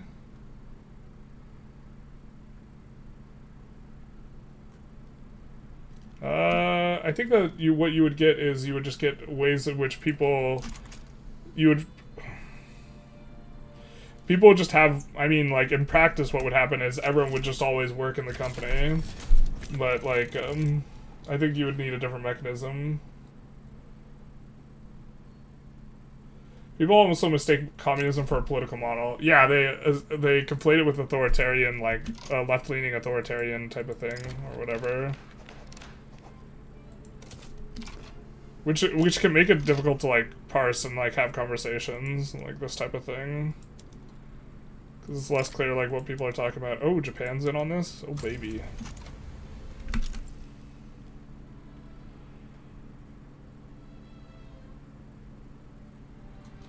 Capitalism is about how to get the most profit. Governments should just check about the effectiveness and not come from the exploitation of workers and consumers. I mean, it's... I don't think it's... I think that's an oversimplification.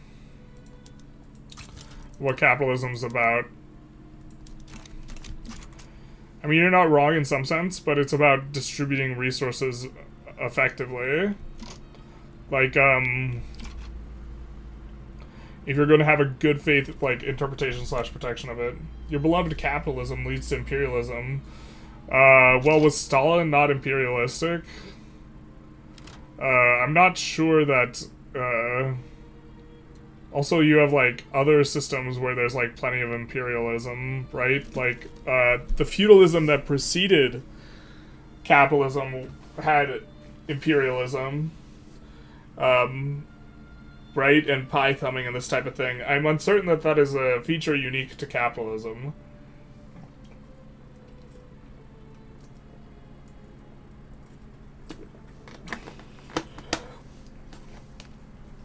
There might be a positive correlation there, though. I think that in a lot of ways capitalism prevents a certain kind of prestige-based imperialism, because sometimes big, giant open wars tend to be bad for the bottom line for most companies that are not arms industries companies.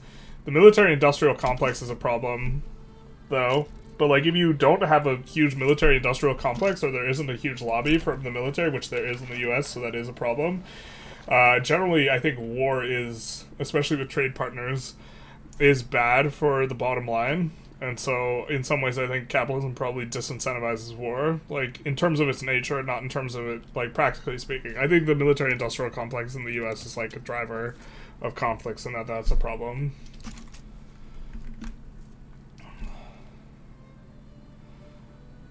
It's like a tool, make sure the hammer hits the nail, not a finger. Yeah. And the cartels in Mexico.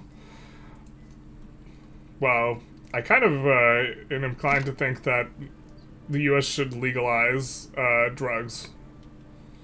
And then the cartel's funding would very quickly run out. The cartel situation's a sad one because in a lot of spots in Mexico, they have more money than the Mexican government, which is not solvable because all this money is coming from the US.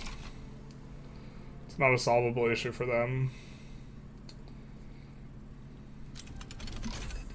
So we're losing over here. We could have, in theory, like, properly microed this to not be, like, losing in one spot. But I think it's not the biggest... I think it's not the end of the world. Pretty sure we win this war without, like, perfect micro.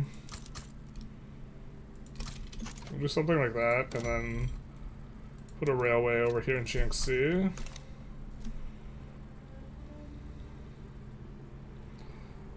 Do we not have Southern Anhui as the... Oh, we don't. Yeah, so this front is advancing in a spot that we wouldn't want. Did you see the Trump and Zelensky meeting? Yeah, I was not pleased about that.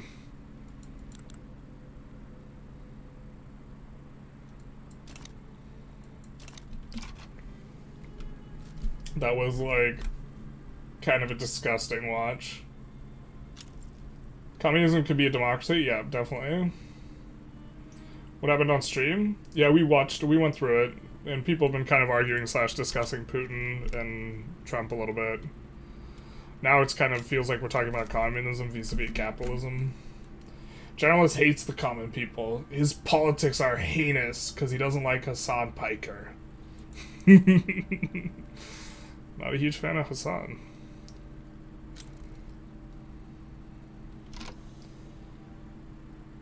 I suppose we haven't consumed an enormous amount of his material, but I don't want to do that because we don't like him. Remember to declare war. Always take Manchuria mandate CB. This way you get less AE. True. We're getting a lot of AE right now. We will kind of in the medium term though be getting civilizing mission, which is going to decrease how much infamy we gain. We're almost caught up with chat. The true puppet master are the oligarchs for each country. Monitor burgers using any means to keep the masses suppressed. Yeah, so this is one of the problems with capitalism is I think there's a natural trend towards the squeezing all the money to the top and this oligarchy being the eventual outcome.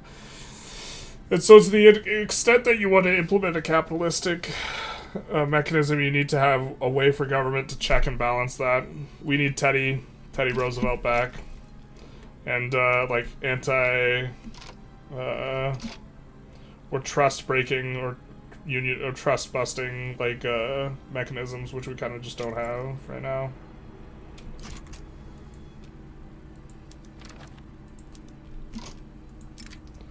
Let's just start landing in a bunch of different spots because I think that this is the most straightforward way to lock up Korea and then lock up other areas.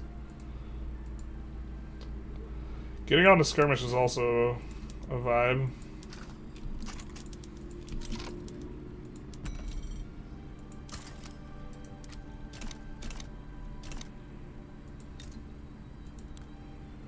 Oh wow, we're actually taking hits. Oh, we don't have, we don't yet have the ability to create ammunition. But we can just import it. Kind of.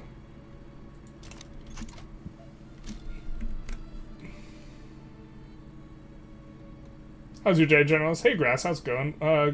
It's kind of not going so well. Although, that's more of a greeting than, like, an actual inquiry. Not exactly happy with how our president's treating Zelensky. It's kind of, what's going on with today.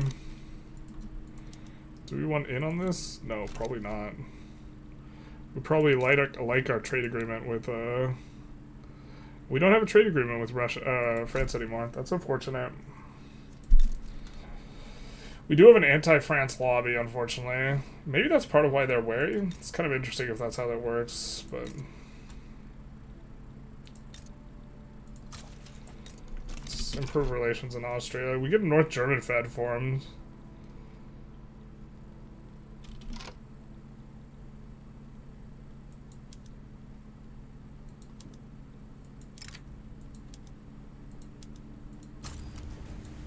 Why are we getting crushed on the front? Here. Oh, because our 96 stack is signed up here. That's beautiful. Well, I guess we'll let the 96 stack finish this off, but like... We like our front spaghetti, except we hate it. Front spaghetti.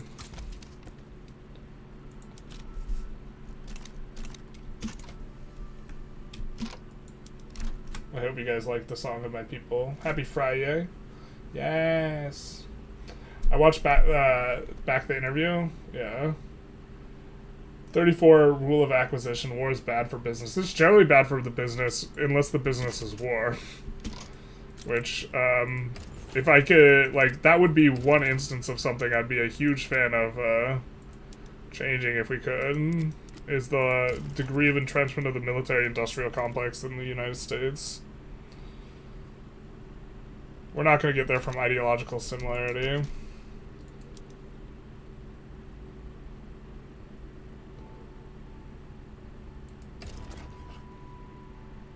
But we could side in and ask for like an obligation and get a lot of, maybe to be able to subjugate Mexico sometime down the line. For an obligation.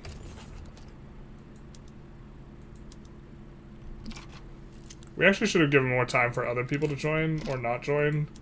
Because now the US might join against us, actually. Considering we're rivals and they almost certainly have an interest down there. We should have waited till last minute. I really hate waiting until the last minute, though, because I'm always reading chat when the last minute hits, and then we miss the last minute, and then we feel bad, and then we reload, and then we feel bad, and then the cycle continues. Currently landing the last state there. Our 96 stack finally arrives on the important front.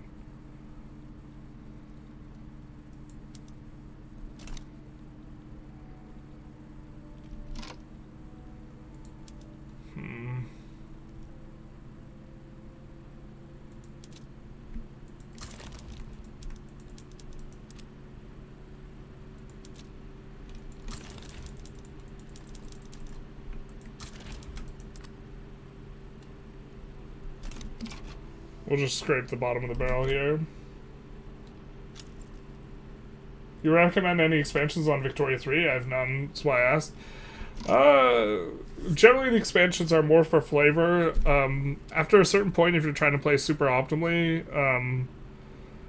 the voice of the people is important for a character interaction that allows you to get the Corn Laws guy in charge and some agitator interactions.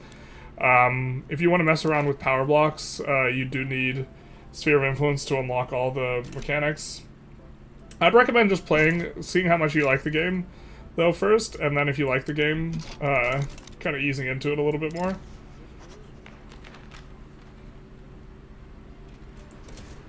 Generally speaking, the game is playable without a DLC. So they're not, like, must-have. RCB's back. Back to argue the case for Putin. massive amounts of casualties on the drug war on both sides.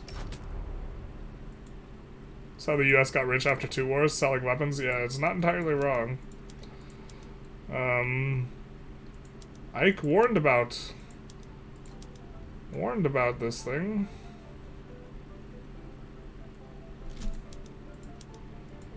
This war is starting to get very expensive, and we are, I feel like, not really making progress here.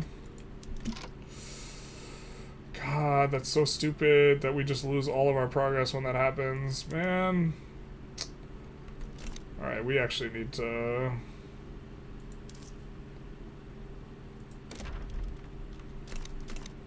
Alright.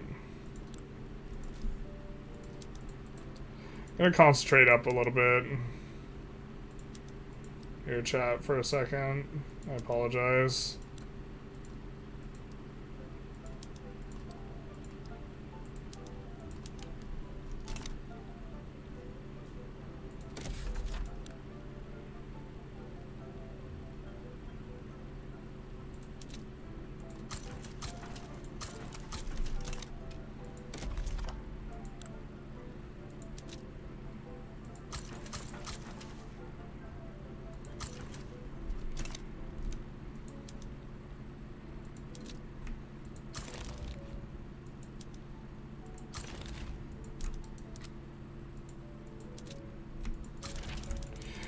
Even though the GXZ one doesn't give us additional conscripts, we did that so they'd recruit up faster.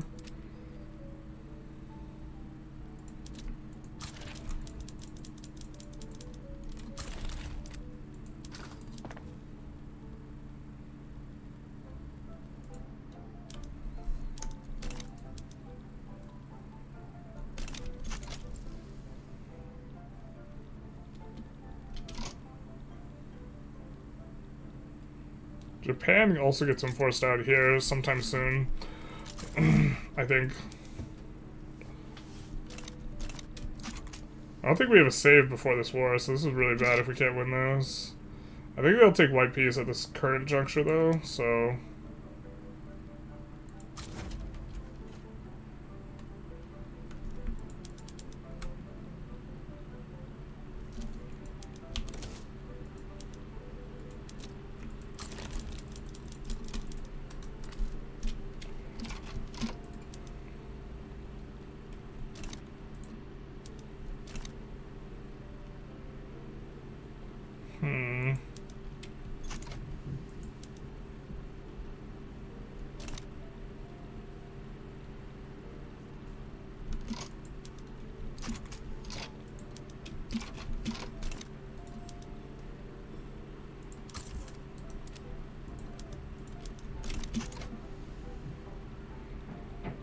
We'll just have just the one advancing. Yikes. This might not be winnable here. Trump will solve the problems with deals? Yeah, I don't know about that. Yeah, let's catch up.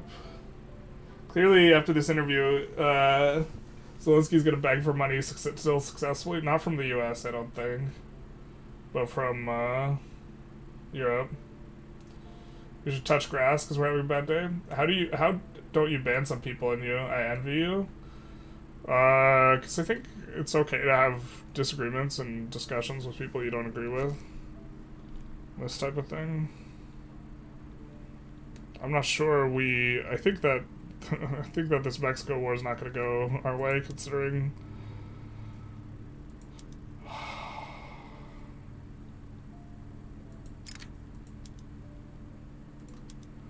the advancement route here was a little asinine, though.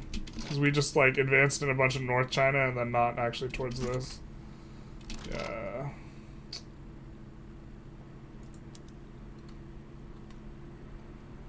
Alright, we have in GXZ, though.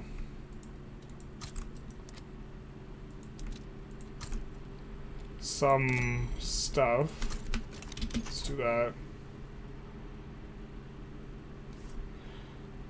We have the recruitment edict in Jiangxi, so when we build units there, we should be able to recruit up faster a little bit.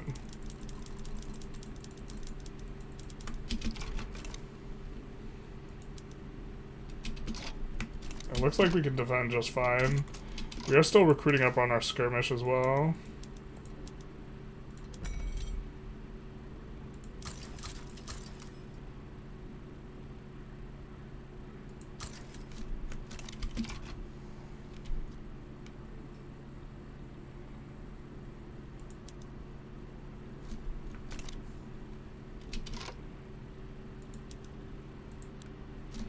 We can white peace, so it's not like we're gonna lose the stuff back.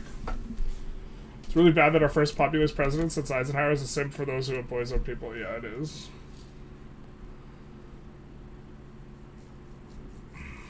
Sorry, that was 35th rule. Rule 34 is peace is bad for business, basically. How's the friendship army been expanded? Is not. We haven't gotten more friendship. We would, be a lot better on the friendship army if Britain was mobilized. I don't think they are right now. I'm just behind on chat. Ran so far away. Sorry. Our liquor company ditched the US wines because of the tariff threats. Opted for Coates Duron. I'm not mad about it. Chin chin. Yeah. The Canadian consumer market is like very upset about the tariffs, as well they should be. We've been seeing a lot of that type of stuff on Reddit. I think China bankrupts pretty soon here, though. Or sooner than us. They're going to have at least 35 million worth of credit. And if we look at take on debt, we can see... Oh, they have so much credit line, actually.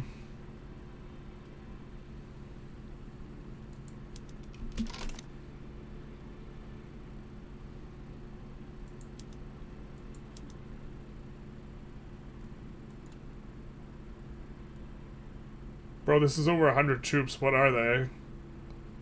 They're skirmish. Oh, the Jesus. They have skirmish infantry. Yeah, this is freaking unwinnable if they have skirmish, I think. In our current state, at least. We could try and recruit up our way through this. That'd be a weird vibe.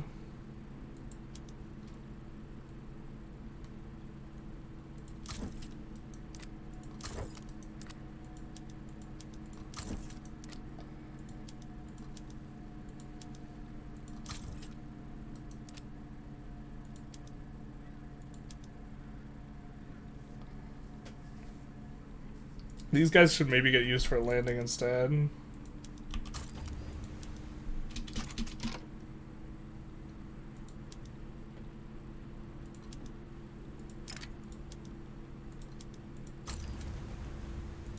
we'll try and pull these guys off the front once their battle finishes.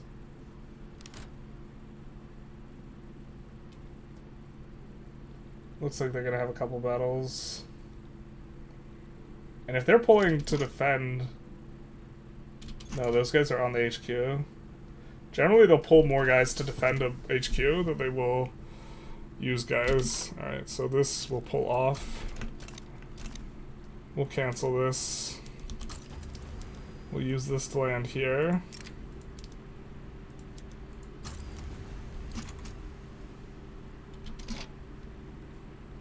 But where's our 79 stack?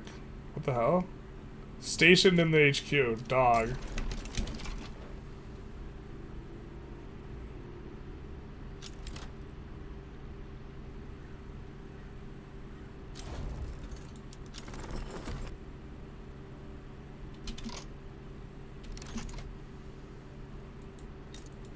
So I think our landing is going to get in faster. It's a bit hard to say, though. Where are you? Still at the North Island front. Oh, did our fronts get spaghettied? Yeah, we couldn't have pulled that off. Oh, Jesus Christ, man.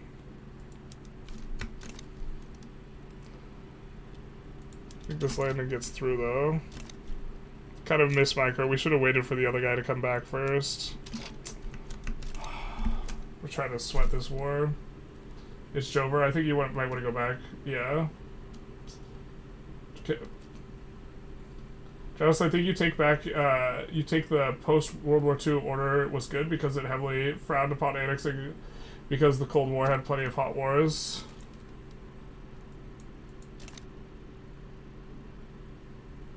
The Cold War had hot wars that did not involve anything remotely close to looking like World War I or II.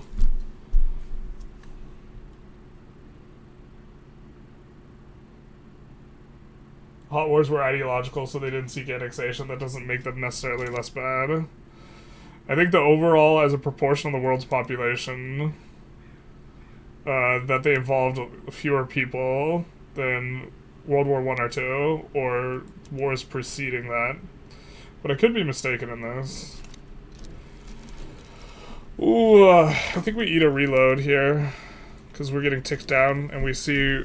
Because we can't pull the guy off the front. Also, we didn't notice that the 80 stack was just sitting there doing nothing, which is pretty substantive. I thought they got reassigned, but they were just sitting in the HQ. The fronts are just so frustrating. We'll take a further back one, and then we'll try and land in order to complete the Korea situation. Well, World War II mostly dealt with Europe and not the rest of the world. Not the rest of the world.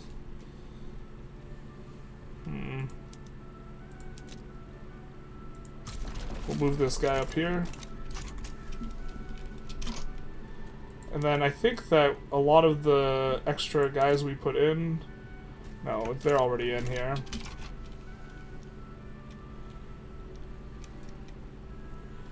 But that we'll pull this 23 stack off the front as soon as this 73 stack gets there, or 75-4 stack. And then here we're just trying to kind of defend. I think we are successful. Looks like we're actually getting a non-zero amount of positive pushes in. But we're just going to have the expert offensive planners kind of only. And then now, when this guy gets done with the battles he's currently involved in, we'll have him do the landing instead. So that means this guy can cancel his naval evasion. The 4 stack, I think we just want to sit in here.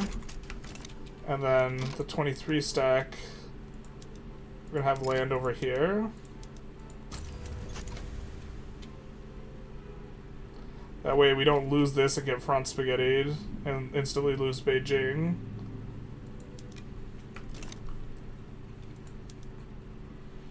And we should be able to get the landing in. Yeah, they're pulling off the front. They are taking Beijing, though. Yikes. It might just be white peace here, guys. Oh, not like this. It might just be white peace. Or we, like, try and super sweat the war.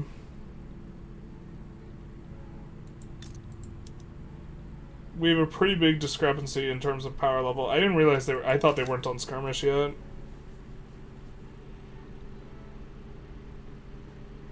The fact that they're on skirmish is so rough for us.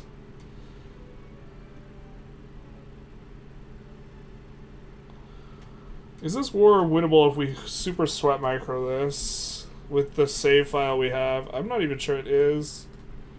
A lot of the micro on China is like landing Manchuria, and we obviously can't land Manchuria.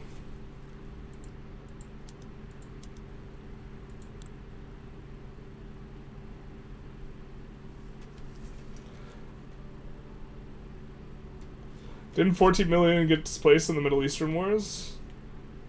Yeah, I'm not sure on the specifics. I'm not a huge fan of the Iraq war, but I also don't necessarily know too much about the Iraq war, so...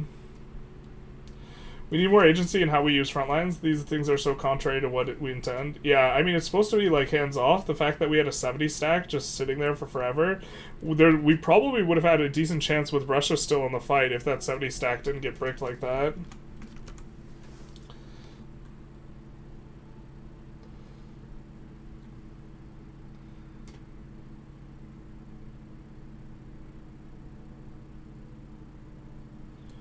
Only because nukes. MacArthur would have attacked Chinese had Truman not told him because he didn't want the USSR to use its nukes.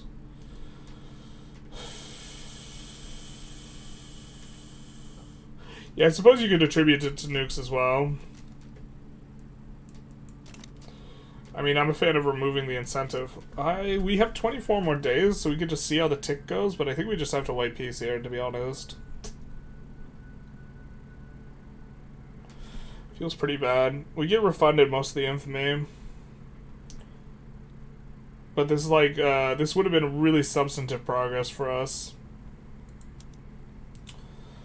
I just don't think, I think we also have the economy to support army that would be able to fight China here.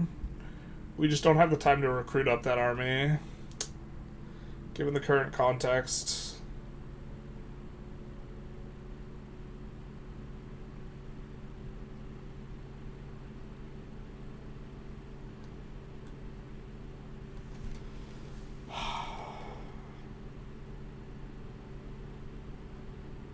Maybe we can do this?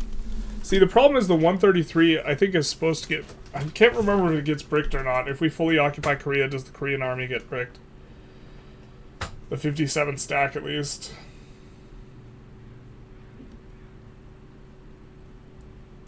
If that gets bricked, we reassign the 70 stack here. It's kind of even on this front. We can recruit out of it. I think China's like nowhere near defaulting though.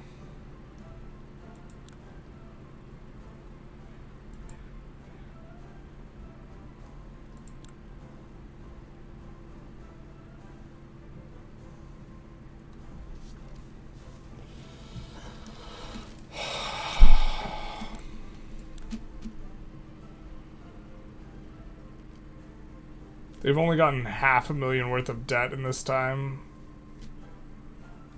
So we can't trust a default. Front system is easier to cheese too, with 4 stack seizing 100 kilometer square land with a naval vision in contested seas. Yeah, I mean that's like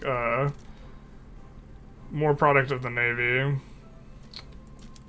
Damn, if we wanted a white piece too, we should have actually helped out Mexico as well. Now Mexico just loses too.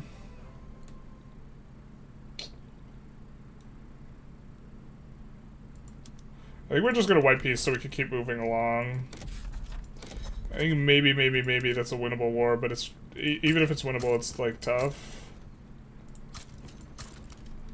And then we will make sure to put the ports down. Doodles! Doodles! We hates it. And then,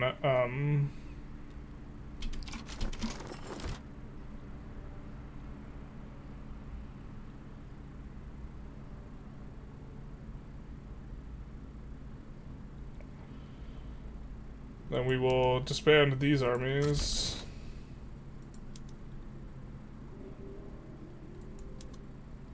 And then try and land down here. 3 months. And the Mexican Empire has negative relations with us, not like this.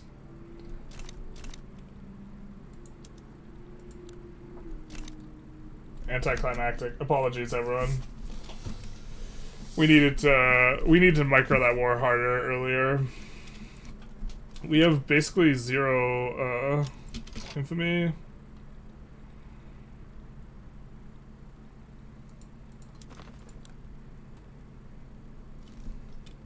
I forgot Persia was a subject of ours.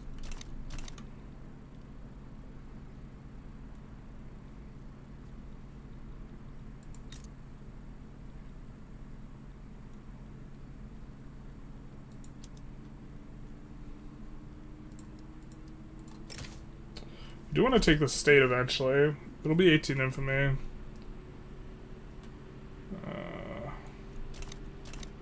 It'll be less after we get civilizing mission though.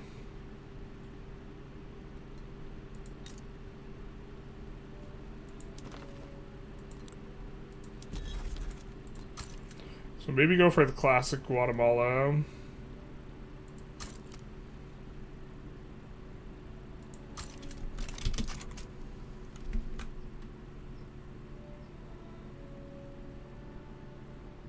If nuclear weapons are used, it's all Zelensky's fault. That's sucks. Whoever deploys the nuclear weapons, it's probably their fault.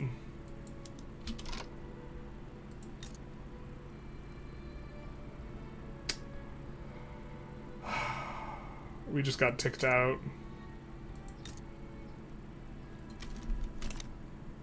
Sad panda. We're not being too... We're too focused on the political discussion, maybe, and making mistakes here. Big Sag. They're gonna be insignificant as well in Venezuela. Pain. We're not gonna reload over that, though. That is a big womp womp, though.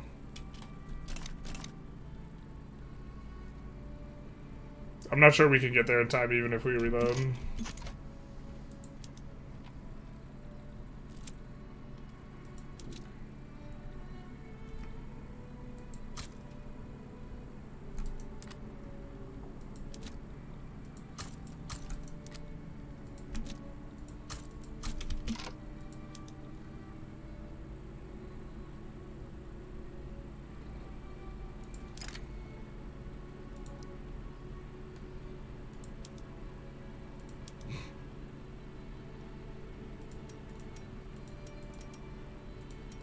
We're gonna try and make more clear where the Friendship Army is.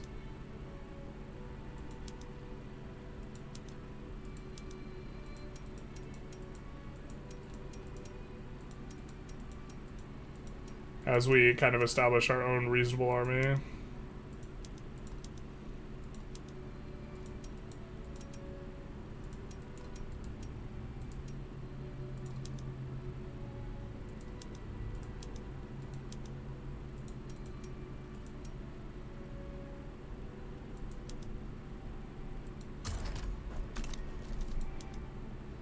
This is the Friendship Army.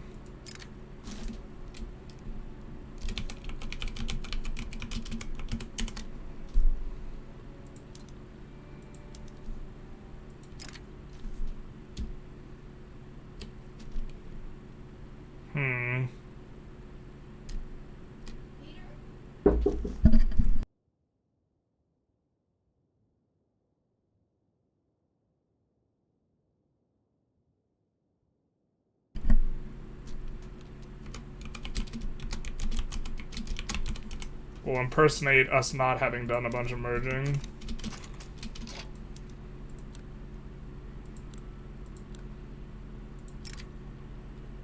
And then we'll go purple.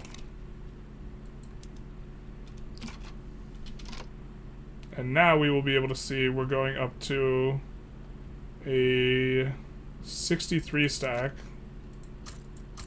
There's 65. And then here this is a 57. So we'll need 8 more. Something like this.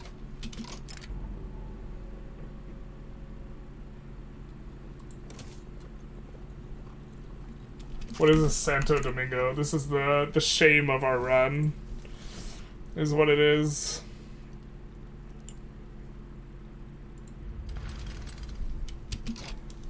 Venezuela, stop. Venezuela's got some problems, dogs. Venezuela is not well. They've been perma-revving. It's because they get extra radicals if they're disloyal, and they're disloyal, so...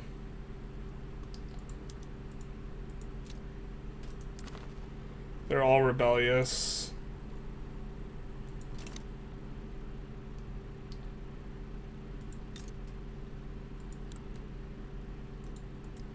I think taking Transvaal at this point is kind of okay.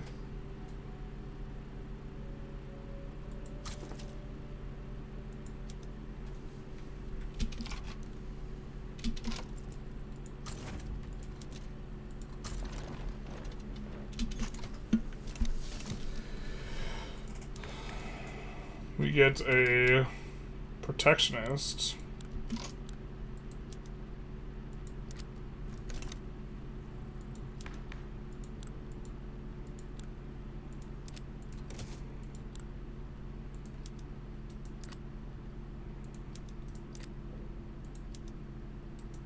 We're never gonna get public health insurance. We already crippled the devout Confucian scholars.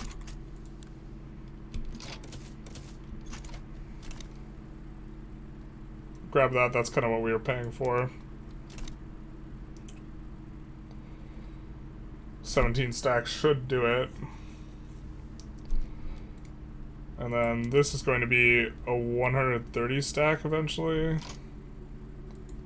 Let's actually bring all the cavalry over to the 17 stack here.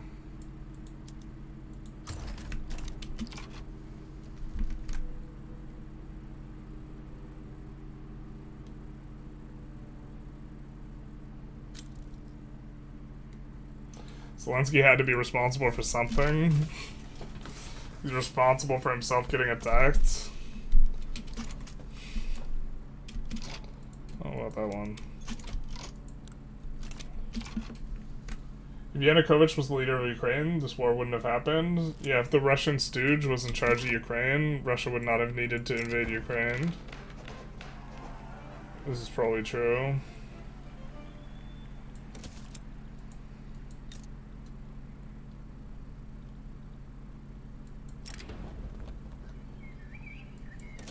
Wait, what? Dissolve. Oh. I mean, we want to get rid of the lobby is what we want. Do you have any recommendations on expansions for Victoria 3? I have none, that's why I ask. Sphere of Influence might be the one that's most interesting to play with. Because you get access to other blocks. You also get some character interactions out of Voice of the People, like being able to promote guys to grant leadership, which is kind of useful in terms of playing meta. But it's also pretty playable without expansions. If you really like the game, supporting the game is important / good though. Yeah, we just keep having issues in our subject's territory.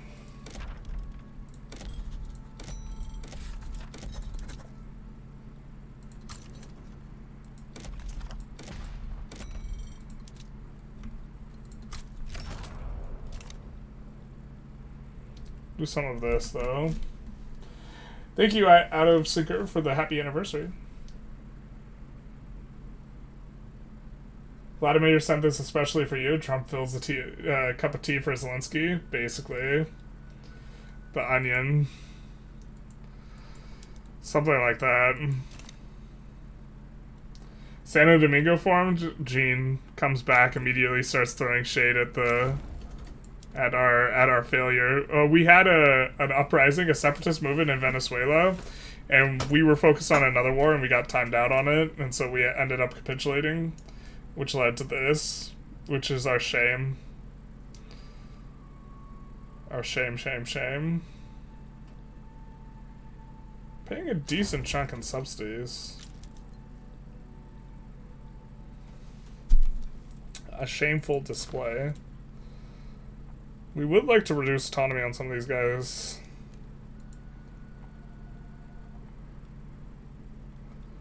Let's see if we can rival up. We can invite these guys to our block. Sure, I guess.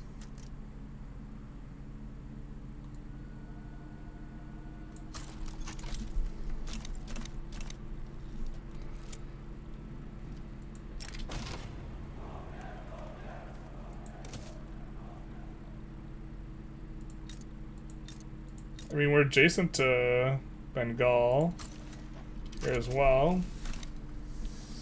Hey, enjoyed your Ukraine run the other day, but had to head out halfway through. Did you reach the donation goal? We did. We got up to around 2,700 out of 2,500. I don't mean to don't ridicule me that for no reason Putin attacked Ukraine. Obviously, here was something behind it, but clearly Zelensky dared to say no to Putin, even did things he did not like. I mean, that's a little like saying, like, when a woman puts on too short a skirt, she deserved to be, like, sexually assaulted. In terms of, like, the analogy. Like, the provocation that, like, Ukraine allegedly did was trying to get into the EU. And, like, That's Ukraine's business. That's not Putin's business. Joining a defensive alliance, Ukraine's business, not Putin's business. So...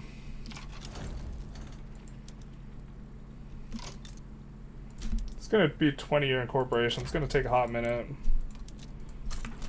It is going to allow us to colonize here as well, though.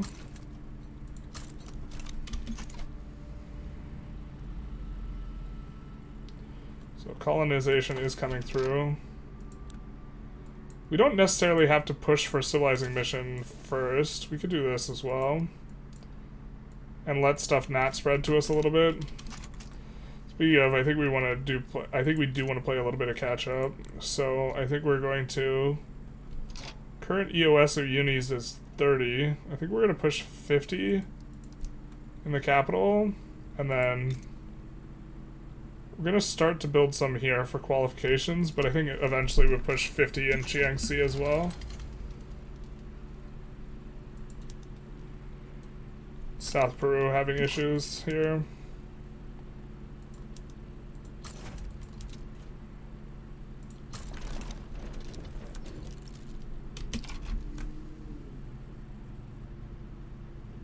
But none of the alternative leaders for Ukraine would have said yes to Putin at that point in time. Yeah, other than the ousted Yanukovych. Oop. Forgot to do decrees. We're currently using some enlistment efforts that we don't want to be. And we would rather be promoting social mobility in our really high population states. And then I think maybe a smattering of consumption taxes. Yeah, services. Opium generates so much at this point, to the extent that I think we do want an opium tax in. I think we're going to stop encouraging agriculture here, so we can put in an opium tax.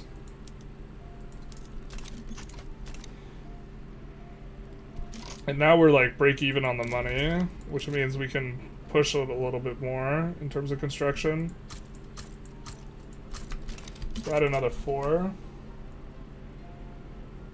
Joining the EU or any of that was not the provocation. The provocation that was that Russia wants to annex Ukraine. That's the provocation. Yeah, that's the real provocation. He wants to restore. He's like even said like extensively like Ukraine's not a real country.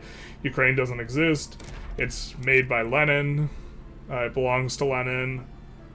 These types of things. Well, EOS that economies of scale is what we mean when we say EOS. So, and then we need some railways. Put another one in the back of the queue here. We will sort by domestic. And then do some of that as well, which will allow our auto queue to kind of pick up a little bit. And we're still overall making money, even after the additional construction comes through, but we have a lot of universities, so... I'm not defending Putin's actions, but saying Zelensky had no take about the history of wars, it's no sense. What, you think Zelensky shouldn't, like, have Ukraine defend its borders? How should I play with low literacy countries? Use social mobility unis to develop literacy and then focus on industrialization. It's more focus on industrialization than, like...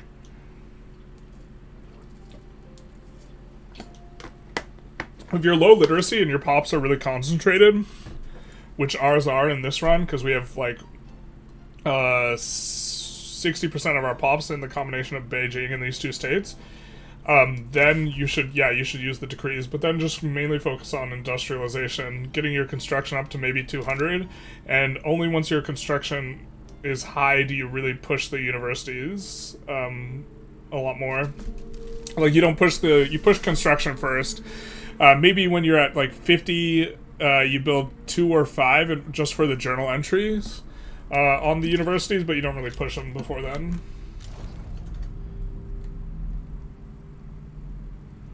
Zelensky doesn't want to speak about it with someone that's clearly personally hostile to him. Yeah, 100%. I do think what Zelensky wanted to make of his situation, pro-NATO and pro-EU, was terrible decisions by him knowing how Putin would behave. What about Georgia? Like, it's not...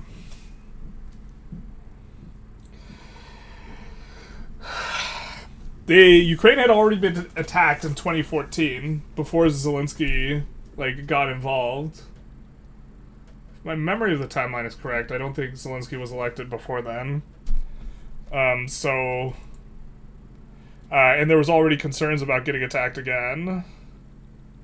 Although, was it Zelensky, the guy who followed Yanukovych?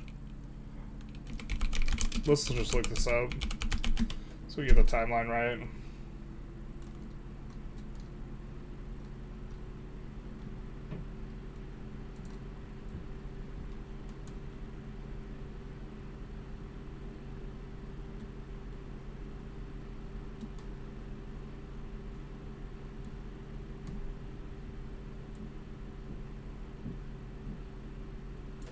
So, yeah, Zelensky didn't take office till around 2019-2020, and it was Alexander Turchinov and Petro Poroshenko in terms of blaming Zelensky.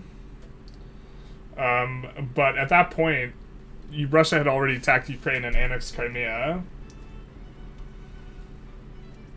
And it's not a terrible decision because you're expecting Putin to invade you. Like, because he's invaded Georgia and he's invaded Ukraine already.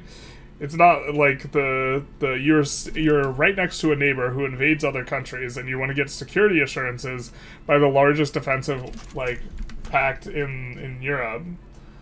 Like, how dare, like, that's like blaming Ukraine for Ukraine wanting to defend itself. And they knew how... blaming Ukraine and Zelensky because they did something knowing how Putin would react is a deflection from instead focusing on Putin's actions and how Putin acted. Like, it's a very strange deflection. Like, the Putin reacting a particular way, the blame for that in terms of, like, moral blameworthiness, like, you can talk, like, realpolitik perspective, but the moral blameworthiness of that is, like, on Putin. So, like,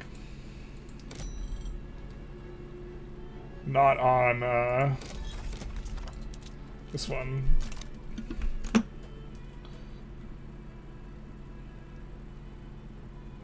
Also speaking about how he's running the war is not exactly politically expedient, considering it is, Zaluzhny, who is the current biggest domestic political opponent. I don't have a strong opinion on the domestic political situation in Ukraine. Is there a way to transfer state ownership of buildings to worker ownership in cooperative system? I think it automatically does it.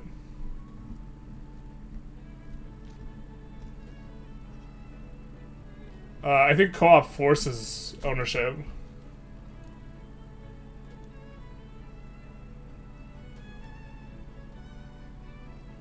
Georgia is like an impossible situation. We know how Putin operates. It's just terrible for neighbors. Poroshenko was elected after Yanukovych, yeah. We're catching up here.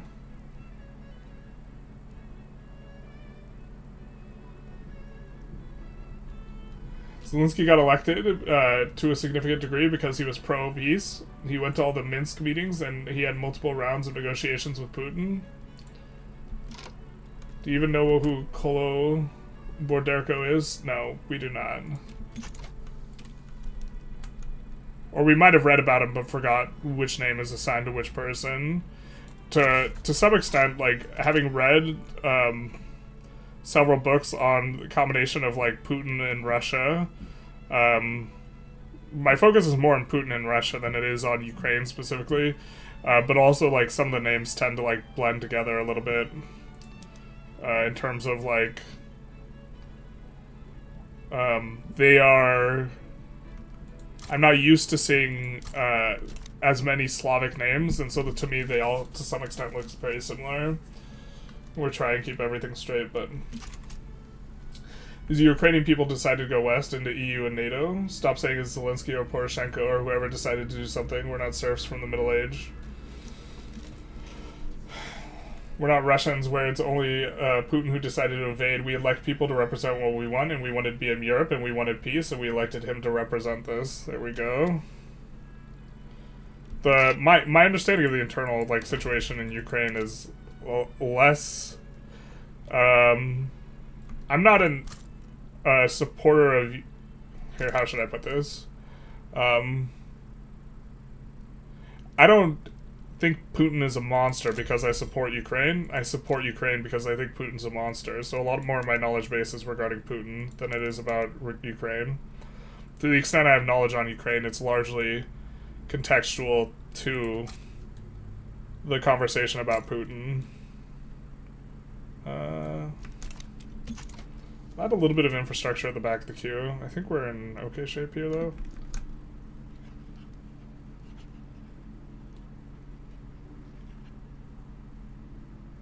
Russia occupied the Crimea by propaganda and bad leadership of Ukraine? No, they occupied it by force. What do you mean? They couldn't develop and improve SOL of Ukraine for decades. Obviously, people had or didn't care about territory issues. Unambiguously, Russia invaded Ukraine to take Crimea. It wasn't propaganda. They invaded and took it by force. Like, Putin denied this extensively at the time, but then he, like, later appears in a documentary bragging about taking Crimea, so... like, the... saying you took it by propaganda is, like, silly when you sent in Russian soldiers to take it.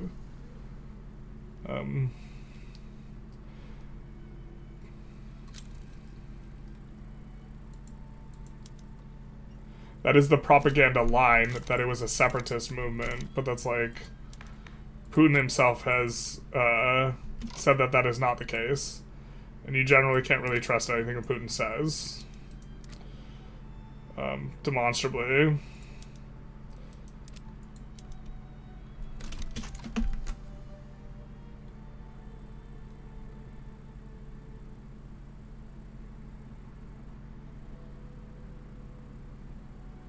Dmytro was talking about Ukraine being a democracy. Yeah, Dmytro, being from Ukraine, is going to have much more nuanced opinion on internal Ukrainian politics than I do.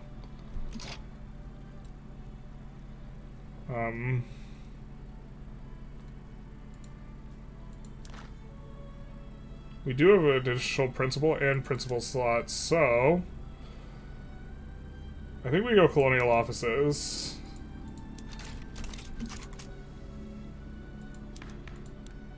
So I think we're gonna start going after unrecognized countries and really enjoying the very steep discount we receive when we do that. Why don't the Crimean people rise up against Russia? Like, bro, they have a military there. Like, I don't... They just don't care? No, I hate this narrative. Like, like, why don't the Russian people rise up against, like, Putin and, like, type of narrative? It's like they have extensively. A lot of people have been jailed. They've had massive protests. Russia has used live ammunition on protesters, like, and they arrest people who protest very extensively, saying, like, oh, they're not doing anything, like, type of thing is, like, silly.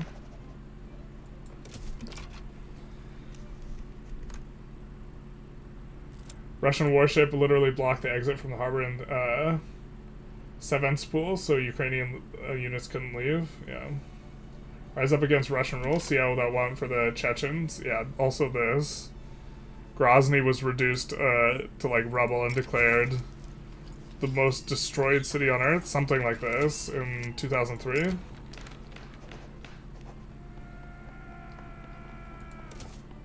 Like, the conclusion that people don't care because they won't just, like, unalive themselves in, like, armed resistance is, like...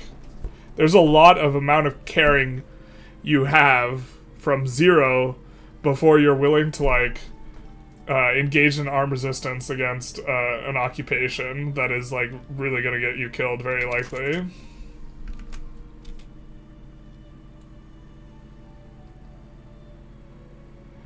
I mean, it's the same outcome, but if you don't do anything, don't expect to feel sorry for you.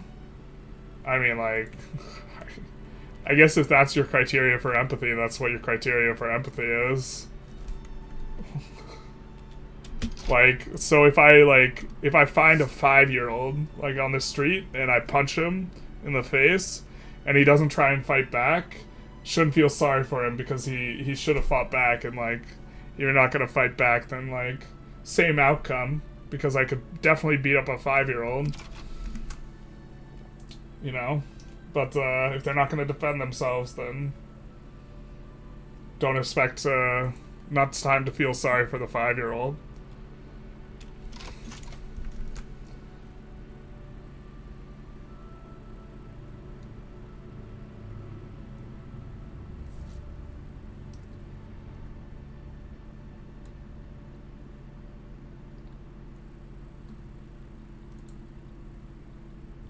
There are Vice videos on YouTube regarding, Chechen resistance in Crimea. I was actually not as aware of this.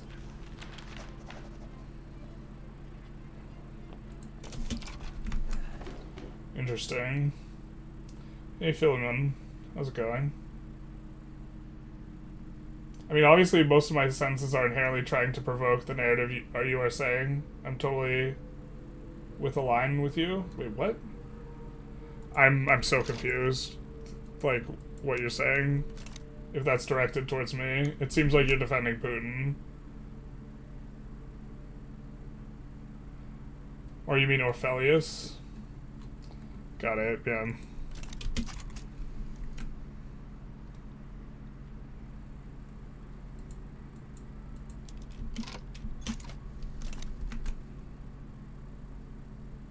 They basically conquered Crimea. They made the elect officials start referendum literally with an army in the Senate.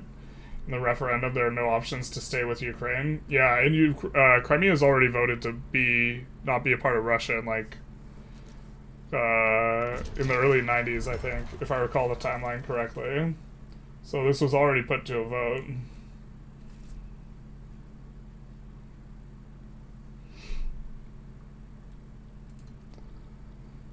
There were a lot of volunteers from Russia and Russia-aligned countries that brought in support to Russia as well. I mean, that doesn't change that Putin used active military personnel to spearhead and, like, attack and take Crimea. Like...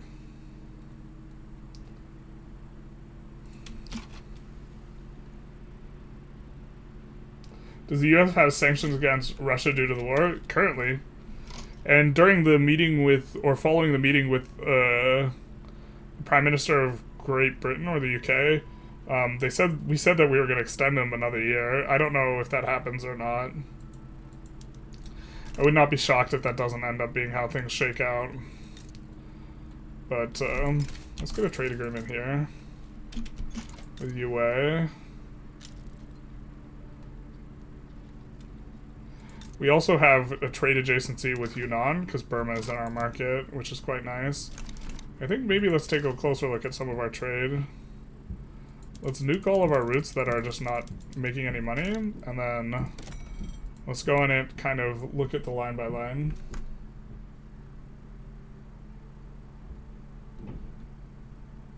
Yeah, I'm defending Putin in theory just by writing stuff against you. Yeah, I mean, you're in terms of focus, you are unfocused on the fact that Putin is a thug and an imperialist, and you're focused on blaming Ukraine and Zelensky, which I think is just like, you know, a little bit of victim blaming. Actually, not a little bit, just to be clear, a lot of it.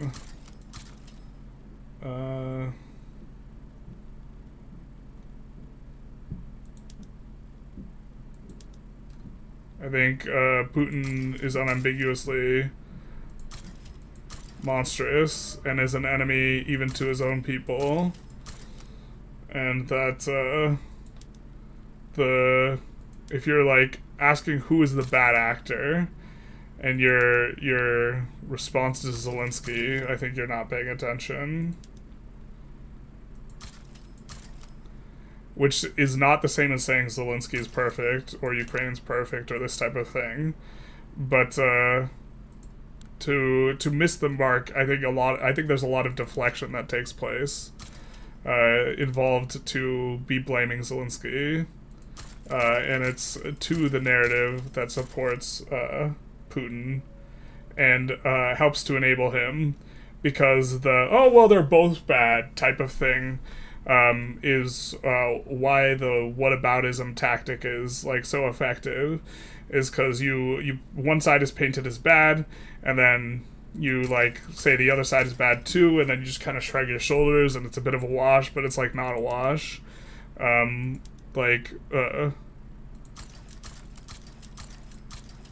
To whatever extent you can like dislike Zelensky, which again, not saying that there aren't reasons to dislike Zelensky, focusing on that in terms of the narrative is like missing the point.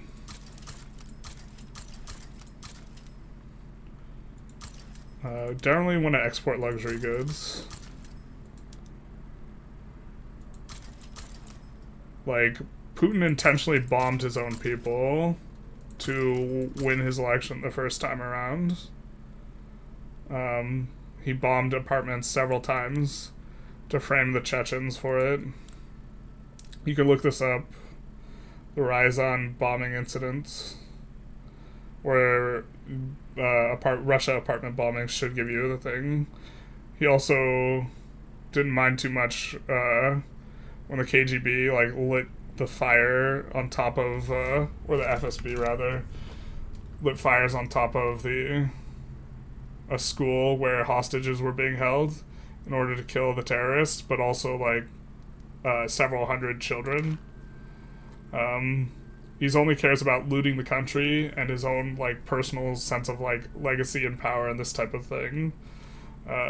He's not doing stuff in the interest of like Russia. Like a very good example of this is the Sochi Olympics, where you know you have the costs are made public and the profits made private.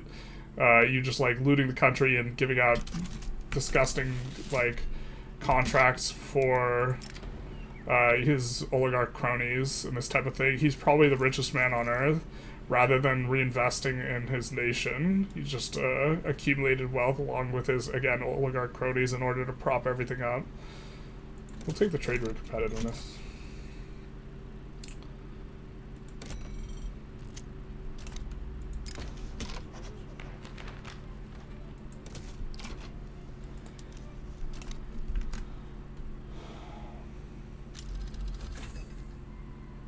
My actions by writing weird Putin propaganda lines is not the same thing as that I think about the situation. I think that you're unhelpful then.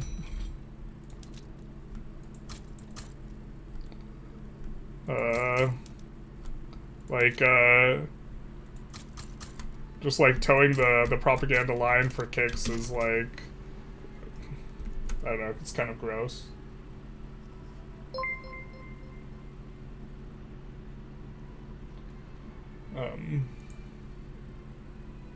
I mean, we're willing to engage. I guess we get to have a back and forth on it. Adam Reborn, thank you for the follow, Big Nice.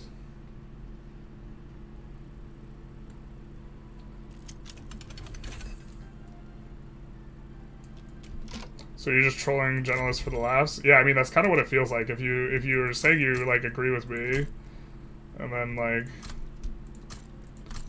Yeah, I don't know. Maybe it's illustrative for other people and it's like useful in that regard.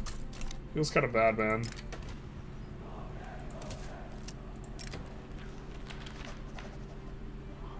I mean, you're a long time like chatter and like this type of stuff, so like I'm super okay with you having a different opinion, but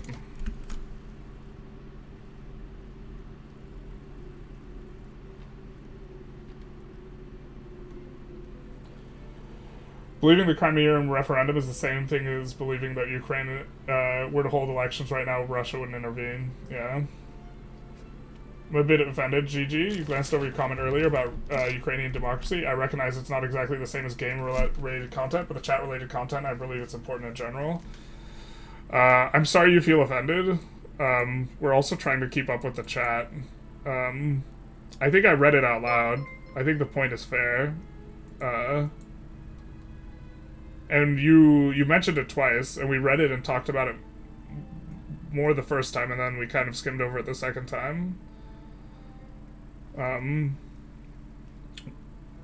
I mean, I agree with the position that the Ukrainian people want to be more Western-oriented because that's why they kicked Yanukovych out, right? And that Zelensky is executing the will of the people, and so blaming Zelensky is, like, a bit of a miss. But, like, fundamentally, I think that the problem is that the narrative is even on whether it's the will of the Ukrainian people or Zelensky at all, and the narrative is not on Putin, you know, because I think Putin is the problem. Craig VG, thank you for the follow, big nice. Craig VG, thank you for the $5 for the Ukrainian Defense Fund. We are still raising money for that, by the way. If you are interested, you are on YouTube, you need to go over to the Twitch, because we are doing the fundraiser through the Twitch, and the link will be in the bottom right. Goes to support Ukrainian troops in terms of, or troops fighting in Ukraine. I'm not 100% sure that all the money goes to the Ukrainian army versus the volunteer army, but it goes to buy military equipment that is non-lethal in nature, because you can't have a charity giving lethal equipment. Russia interferes with their own elections. Yeah, I mean, Russia kind of doesn't have elections. We should be blaming Obama more and the Democrats. To be fair, I'm not pleased with Obama, but only insofar as he engaged with and enabled Putin. So again, like, still the problem there is Putin. I think we're moving this up to 130 stack, yeah.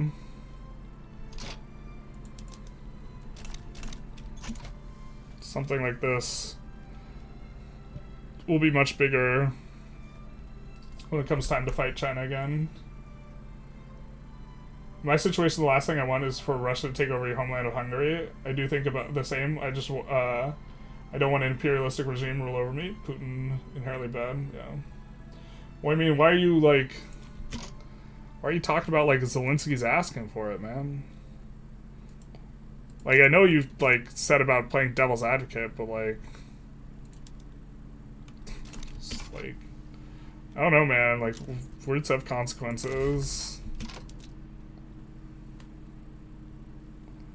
We're gonna eventually want one of these up here. I don't know, I guess things are kind of quiet.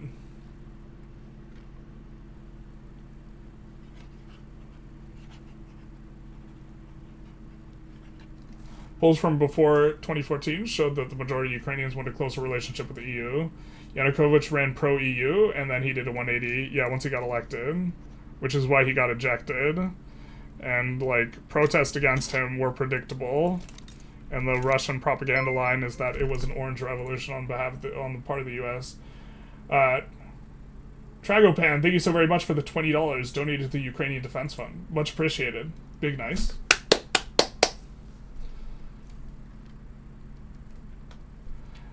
Not even talking about how different corruption is there. I mean, corruption's also, to be, like, corruption, both Ukraine and Russia scored really poorly on corruption metrics. Oh, hello there.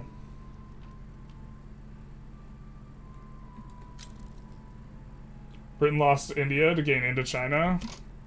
It do be a vibe. They traded down. I was about to say they traded up.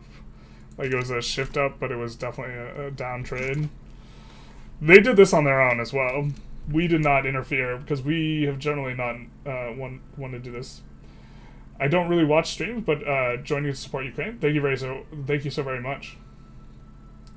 Yeah, the streams are not everyone's business. We need to make some Vic3 videos sometime soon. People have been agitating. The problem, we're trying to, like, break into Civ at the same time, and it's like, it's a bit rough. Everything's a bit more urgent regarding Civ, because being the first one to make a certain type of video I think is important, but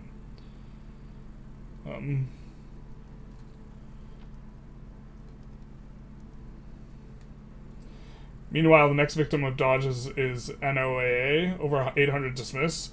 I mean, I have a problem with him trying to shift over the contract from Verizon to his own company. The FAA contract, like, multi-billion-dollar contract.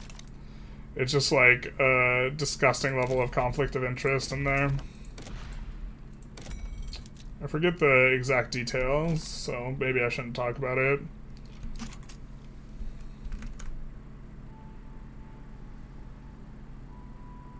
Yeah. Can you please play as Russia and give independence to the Ukrainian people? Maybe we do this. I was planning on doing next month, doing another stream, and probably just doing one every month. And maybe that's one way to do it. Letting Ukraine be free and then being friends with them. Do Ukrainians exist during this time? Ukraine as a country didn't exist during this time, period. But, like, the people, as far as I understand, existed.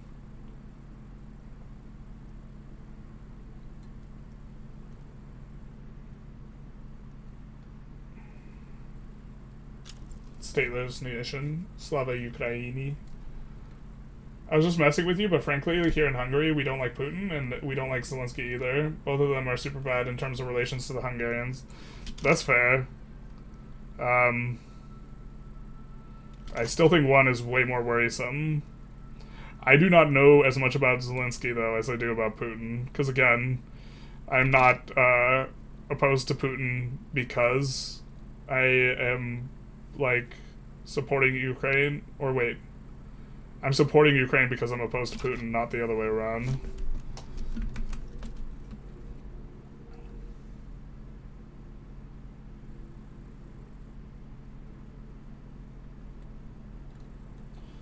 So, I think we wanted to do 2 sessions today, so we maybe look to wrap up this session sometime soon.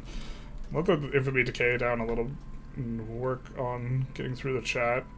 Kind of have a decent strength increase, but the flubbed war against Great Shang was pretty embarrassing, to be honest, not gonna lie. We do have a bigger GDP than them now, so we should, in theory, be able to field a bigger army. It's just gonna be a matter of, like, actually recruiting that army up. Which I think we're gonna work on here quite a bit.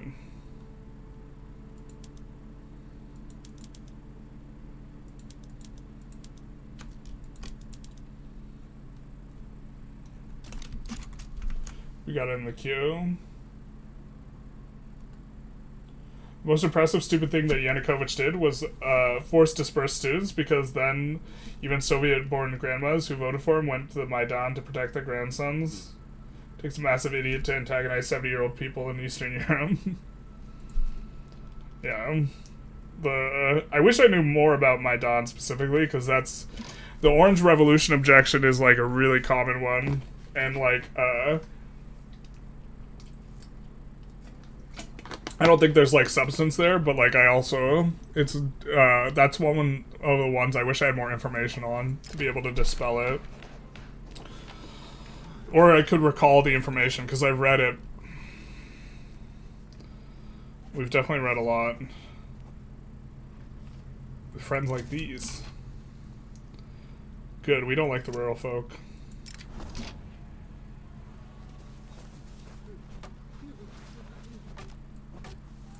Friendly encouragement, yep.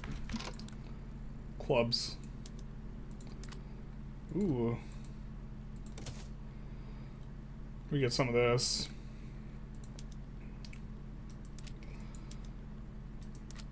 So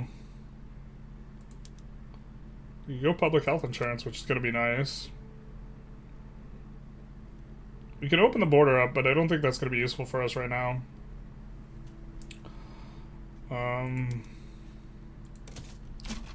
Let's try and go public health insurance here.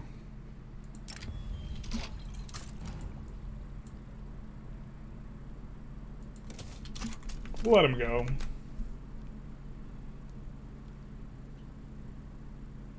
Broke my leg back in February. Oof, that sucks. And I had to get early leave because the Ukrainians have displaced me from my place of care. Well, that's not ideal. Ukrainians displaced you in 2014. Well, we're not going to do that. We don't want the Anti-French League to be bigger. We want it to be smaller. France is just a major power. What is this timeline? What? What the hell? They get humiliated, maybe? I mean, they're barely not major, but we haven't interfered with France at all, and Spain's ahead of them.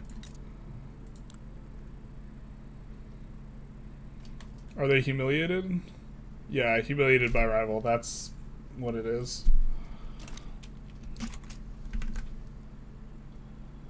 Then you better release every country from Russia and maybe try a good-minded power block. Maybe, I mean, this certainly would be easier to play. We could also, like, release Siberia and play Siberia or something like this. Quarterly charity streams might be more optimal. Optimal in what sense? Efficient, I would agree. Craig VG, thank you for the Prime subscription. Big nice. Efficient, I might agree. But if we're trying to maximize... I don't know, we might piss people off if we do too much. I kind of don't care if we piss people off a little bit, though. I definitely think I've pissed some people off already. Get a lot of the I'm unsubscribing people, and then, like,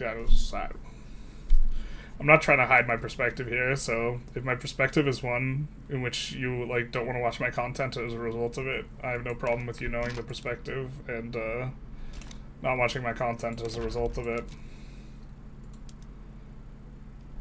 Jiangxi is being incorporated, so I think what we're going to do is we're going to bring that one up so that we can increase the education level here.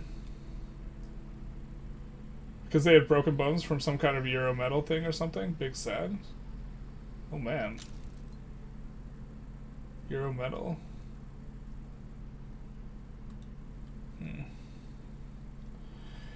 Diplomatically, Zelensky is a bigger scumbag, but a humanitarian. Putin is 9,000 levels ahead in terms of bad things. Whoa, whoa, whoa, whoa. Diplomatically, Putin is in the process of invading a neighboring country. I think I'm getting trolled here. I don't know what you mean by diplomatically, but, like, declaring war on someone or a special military operation is a form of diplomacy. Like, what happened in Bucha, which, to be fair, wasn't Putin himself, but then the soldiers who perpetrated that were rewarded, so there you have, like, some stuff. I think we have a decent enough chance. We'll just do this. Get yourself some lunch, General. We probably should get lunch right now.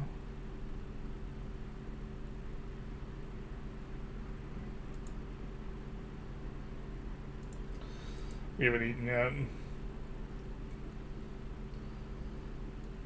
How's Zelensky a scumbag diplomatically? I don't know exactly. I don't know enough about Zelensky to, like, defend him in this conversation, but I think the entire, like, what is it, the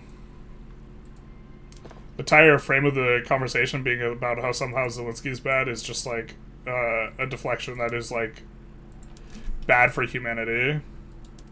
Because I think Putin's very obviously the problem here. Which doesn't mean that, like, Zelensky's great, but... I think we're gonna need a lot more steel.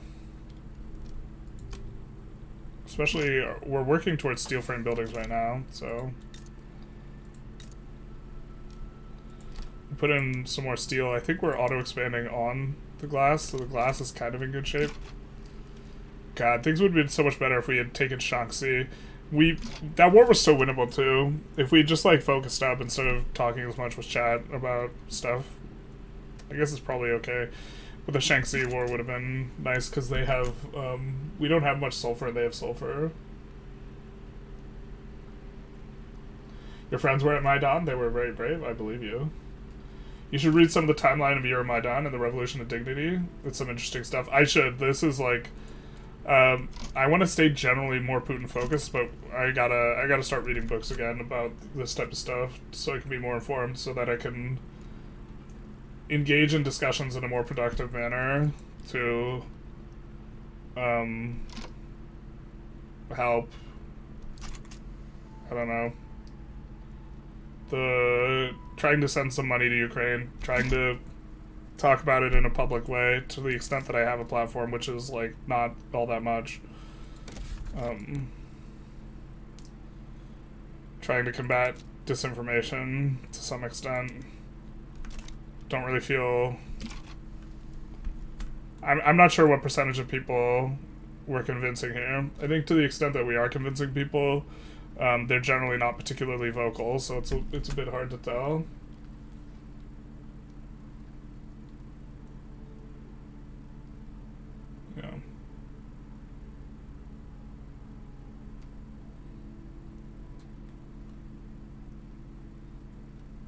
But now Zelensky's bad. Trump media, like, to some people won't always know if you're trolling or sarcastic, like APOC. I assume that's the like abbreviation of your thing.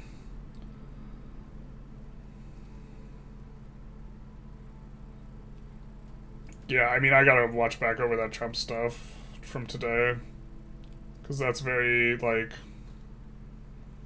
related. So, like, how we're trying to help and stuff.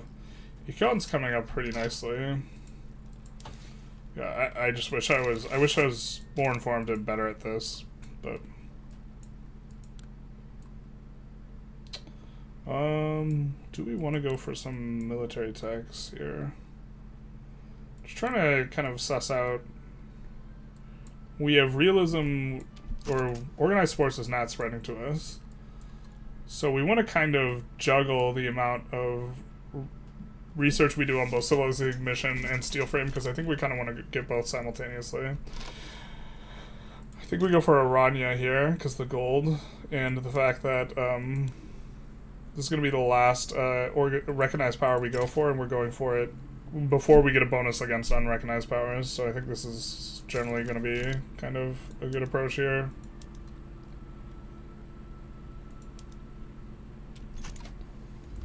We'll just mobilize this stack. It's pretty excessive, but we'll send it.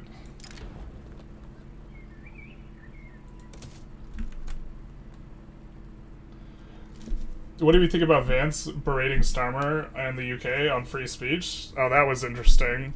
My understanding is that free speech laws in the UK are like a little bit more stringent than the US, but they still kind of roughly have free speech. You just like, I guess to the extent that there's a difference, you're not allowed to like do like pro-Nazi stuff in the UK.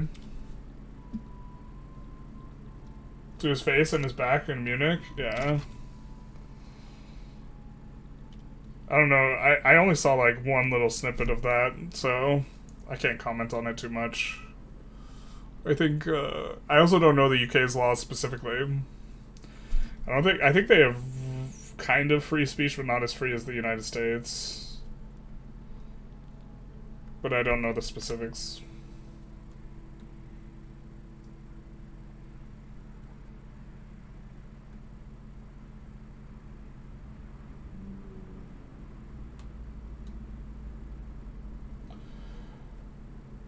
So, so is that the viewers who made you somehow fail generate entertaining content now? I see. Who made you fail to generate entertaining content now? I see. Wait, what?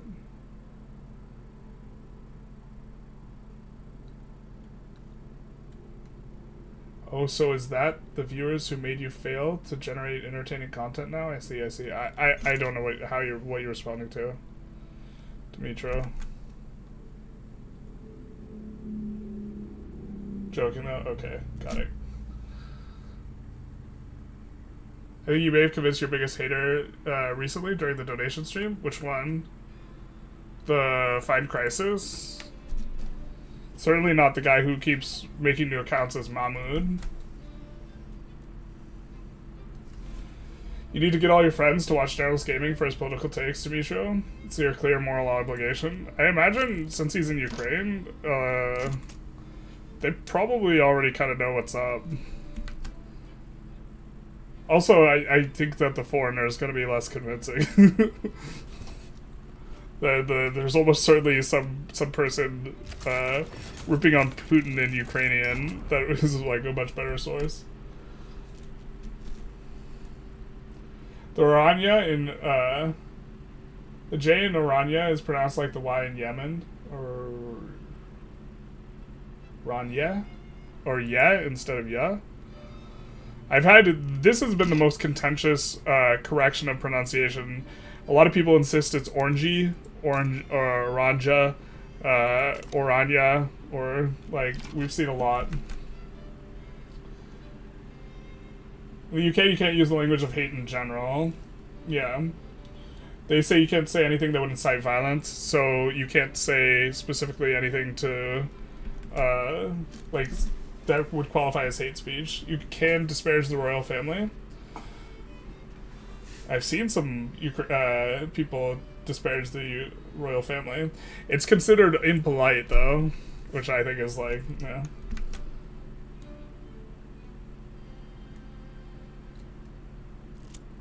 You could dip a specific person in the mud, but not a group, because based on the trait, so you, so they can't or aren't obliged to change, so you can't generalize, and you're okay.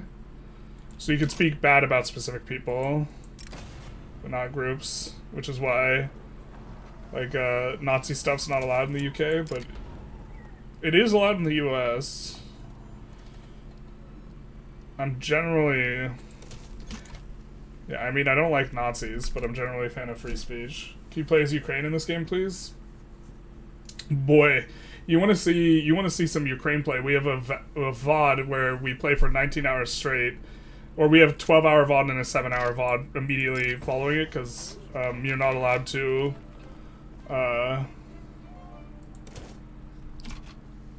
You're not allowed to go back-to-back, or you're not allowed to have longer than 12-hour stream on YouTube. But the VODs are there on YouTube where we play as Ukraine and conquer or subjugate Russia.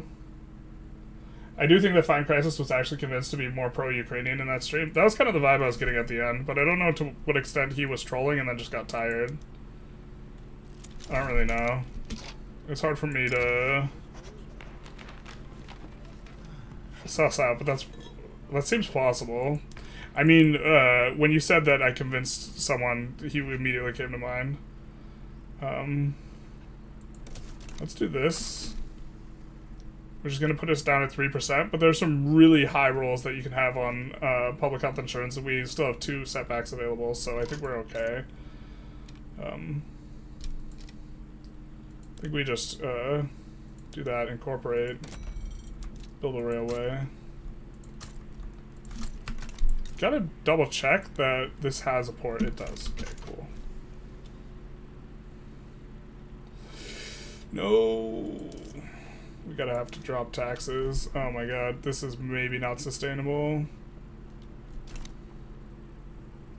We just added a ton of military is the problem. Yeah. Because we wanted to have it ready. I don't think... Well, we could sustain it for a while, but if we're going to fully mobilize and fight China again at some point, we'd probably have to chill out in terms of this type of thing. The fail part was about you not winning the war. Oh, gotcha. Yeah, no, I mean, I definitely did scuff that pretty... Because we weren't paying attention. We had a 70 stack that wasn't doing anything for almost the entirety of the war.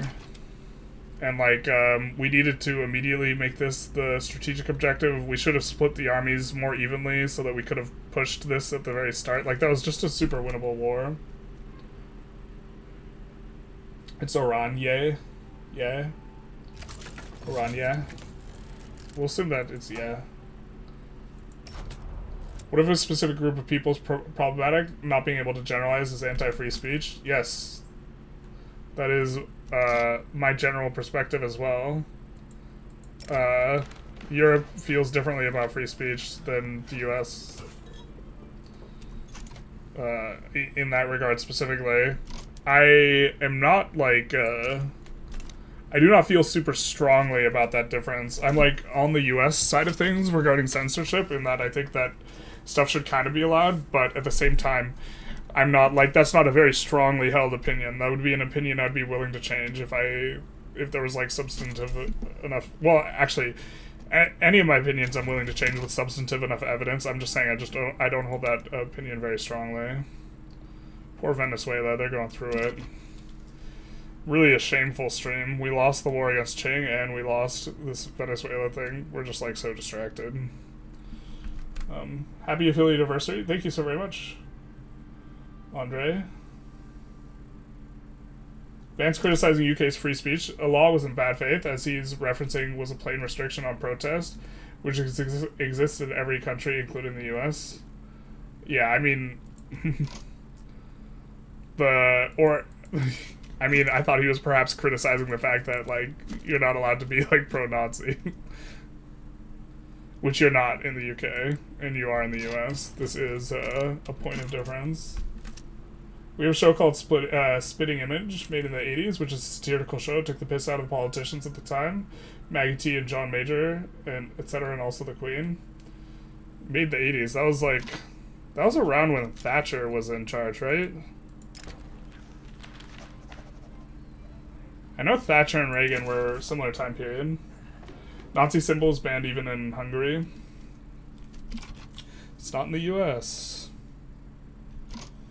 Not exactly something we're thrilled about, but the Nazi symbol, not the lack of a banning. I just wish people were like smart enough to like. I'm a fan of the idea of a marketplace of ideas where, and maybe this is like overly capitalist perspective or something like this, but or a meritocratic thunderdome of ideas where ideas are allowed to combat and duke it out with other ideas and see which idea is best, and the less restrictions you place on ideas, the better. And also, placing restrictions on ideas is like a slippery slope in a lot of ways. But at the same time, I also think some ideas are just super bad and shouldn't become mainstream, like, categorically. But I also think that I am fallible in that regard, and I could just be mistaken. Even though I obviously never think that I'm mistaken, otherwise I would just change my perspective instantly. I think it's, like, possible. And so, like, the possibility and the idea to want to have an idea meritocracy is, like, a kind of driving force for, like, wanting things to be like that.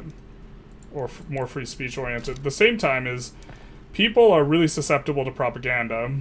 So maybe I just shouldn't care, because the susceptibility to propaganda and the fact that ideas proliferate generally not based on how good they are, but on just a sort of how good they are at proliferating and protecting people from bad ideas type of thing. But it also seems like nanny state-ish. I don't know. It's like this is why I said my opinion's not that strong. Yeah. Maggie T is Margaret Thatcher? Oh, got it. Yeah, that makes sense. In my head, she's just Thatcher. Like, Maggie doesn't bring her up. That's who Maggie T was, character limit, yeah. Just Thatcher alone would have invoked her for us.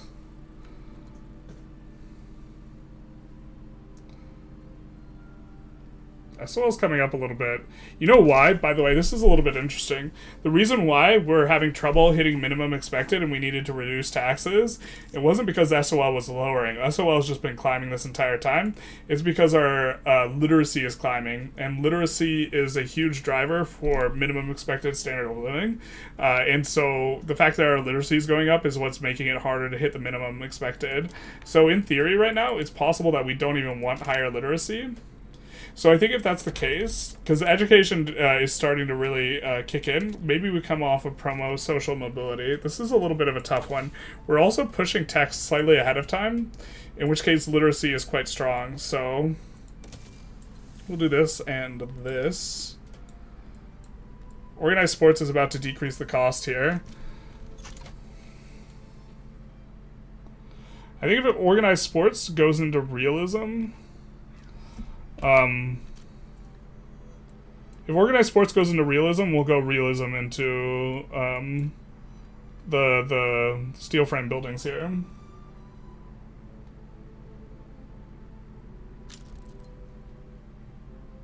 So no generalizing means give a change and try and help get out of the false circle. Otherwise you just hurt each other.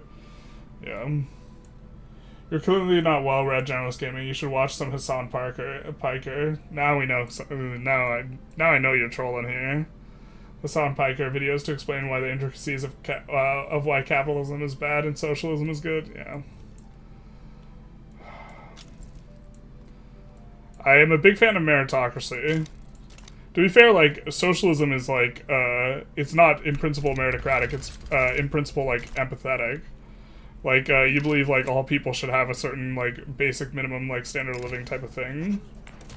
And that's a much different motivating force than, like, what you get, with, like, meritocracy. I just think that capitalism is often not meritocratic. Alright, so... we're about to have this come through. That's why we're watching. because we need to see what it goes. You're fucked with gypsies in Eastern Europe because they've been there for 500 years? Wait, what?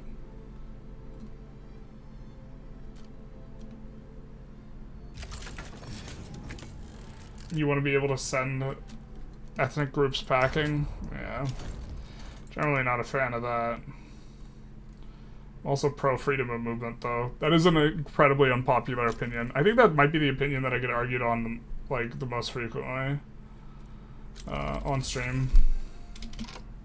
So that reduces the amount that we need to get this. Now, if realism starts not spreading, I think we go... No, psychiatry not spreads. Well... So how much is this getting... It would be about 3k off, so we would finish civilizing mission if we finish the other tech. And we have about 3k off here, so why don't we actually just go psychiatry anyways? And the idea is we will instantly finish both of these once we get once we get psychiatry complete. And psychiatry, we have the most, even though we have 3.5k progress here, psychiatry will still finish faster. Like here, it's 10 months versus here, 9 to 13. Wow.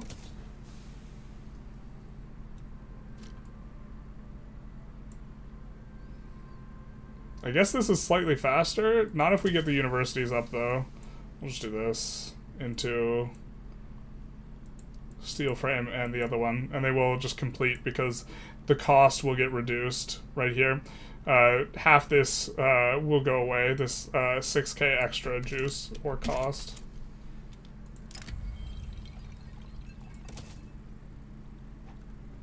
Private health insurance kind of doing alright.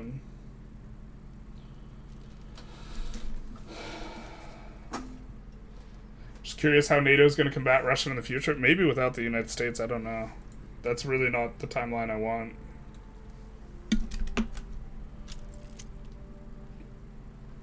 Algerians told the European settlers to go back to Europe after the Algeria War. They were there for 100 years. Sounds about right. Sounds like Fanon getting after it. We're just going to take the minus 15 chance because this is going to reset and act as a setback anyways. Kind of unfortunate. Oh, was that our final setback? Damn, that sucks. I thought we had one more. Universal suffrage I don't think is going to be very popular. It's not super unpopular, though.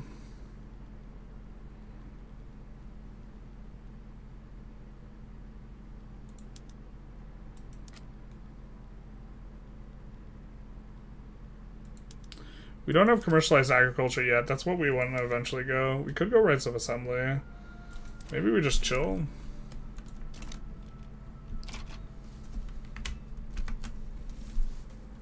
Hassan Piker, isn't he the Turkish guy who has the podcast on with Austin, what's his name, the gay guy? I don't know about the Austin, what's his name, but he is the Turkish guy who is far left.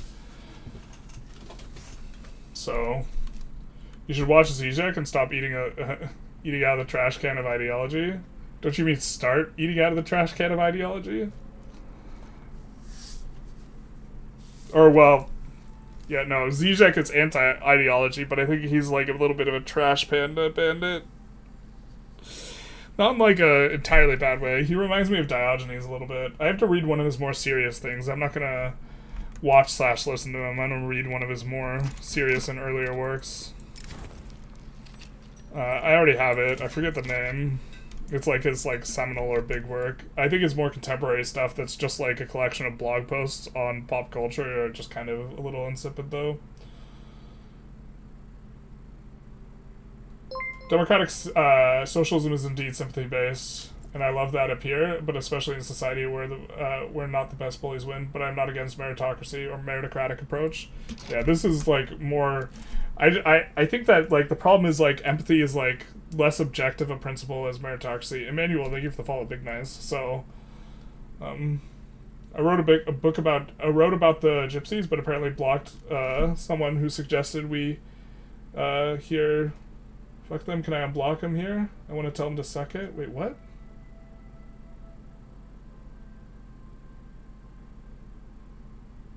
Can I unblock people here? I actually don't know how to unblock people. Sorry. Once you get banned, you're like perma-banned because I don't know how to unban people. So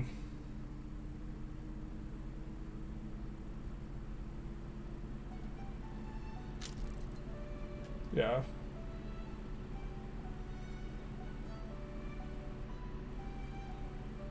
But alright, well, we maybe can... What is this, though? Dog. Oh, that's obnoxious. Or is it?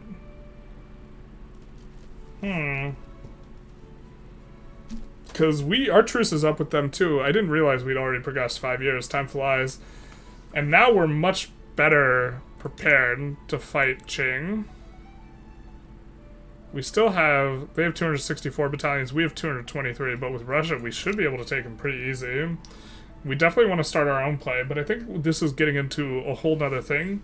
And I think we're going to wrap up the stream here. We will continue this one tomorrow morning, though. We will continue this run here. And be going after Shaanxi and probably something else. We do have a significant infamy reduction, or will once we get Civilizing Mission. I guess we kind of wanted to wait for that. To be fair, we could just do this. It's still not going to be... The timing's still going to be a little bit off. In terms of this war with Russia. And this is a very significant infamy discount. We maybe have to rush Civilizing Mission and declare after. But I think we're going to wrap up the stream here. We're going to see if anyone's streaming Vic3. Realism is such a crap tech, basically. I'm just going to catch up on chat.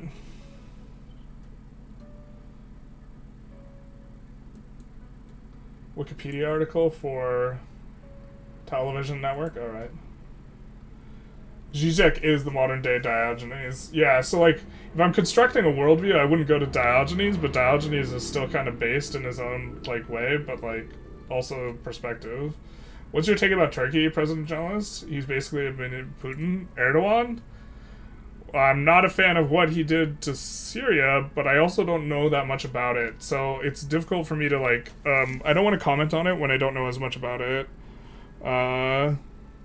Also, Turkey's, like, one that I feel some kind of way about Turkey just in general, because I am Armenian, which makes me think that I have, makes me really concerned about any sort of implicit bias I might have against Turkey as a consequence, of the Armenian genocide. And so I try not to have a really strong opinion as a result of, like, not wanting to get, like, sucked into something as a result of, like, some kind of bias. And so I don't have a really strong opinion on Erdogan, but I've heard about stuff that is, like, somewhat in, like, authoritarian tendencies of Erdogan, and also Erdogan, like, seizing Syrian land and, like, this type of stuff. Not a fan of, you know, Israel seizing the Golan Heights following Syria, like, having some stuff. I think that's imperialistic as well, and I don't like that. To the extent that, like, he's seizing Syrian land, I don't like that. Fartknocker, thank you for the affiliate anniversary thing. So, how are we not defaulting at minus 128k? I would be crapping my pants. Oh, you gotta run the negative. You gotta run the negative. Yeah, this is how you crank up the economy. This is stimulus. So think of it like this. If you are at 80% of your credit limit and you increase the GDP by 5% and then increase the credit limit by 5%, you'll actually never default ever. So as long as, it's like if you're not using the money, you're losing it. And injecting and being in a deficit stimulates the economy. It drives up the GDP, which in turn gives you more money. And so, like, throttling it as hard as you can without going bankrupt is, like, definitely the way to play. But it's the without going bankrupt asterisk that's really, like, kind of critical. And very often if you go to war, you will experience a significant credit jump. So you want to be a little bit careful about how things roll out. .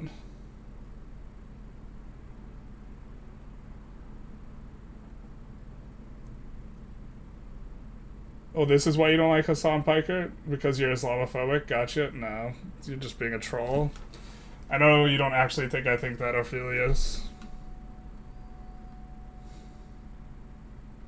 See, jukes that I won't recommend to my mom. Hey Swan, thank you for the happy affiliate anniversary. But yeah. Hassan Piker is the guy you're thinking of? Yeah. I am Armenian, yes. Only a quarter, but it's still like, my grandfather had some very strong opinions about Turkey. But, yeah. You have to be a major power before you start running the rent? Yes, yes, yes. You do not want to do it as unrecognized. Sorry, a little bit of an asterisk there. You don't want to do it as unrecognized. You have to be at least major power, preferably great power. Major power, I try not to go beyond 50%. I try and keep it in like the 30% range, generally. Yeah, I was just being quiet. Yeah. Yeah.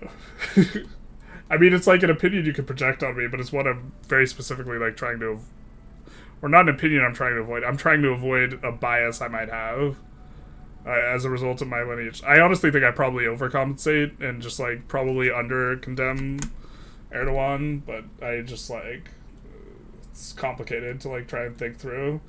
Like trying to combat your own biases is like difficult, and to some extent, it's not a matter of if you can be biased or not, it's like, how biased are you going to be? It's been 2 years. You're my favorite streamer and the only one I watch. Thank you very much. Yeah, it's been 1 year on Twitch. We've been doing content for like 3 years in total on the YouTube. But we didn't start, here, we gotta find someone to raid. We didn't start streaming on Twitch until they allowed dual streaming again. Well, we streamed like once or twice when we were doing poker. We streamed on Twitch and uploaded to YouTube. But that was the extent of it. Let's see, Victoria 3. Who is watching or playing? We got someone who's maybe not too much in the way of EU. Why don't we raid Flurry Worry instead of Vic 3? I think maybe you guys like Flurry. He's live. Did I see Trump and JD Vance double team Zelensky? Yeah, I saw it and I was not very happy about it.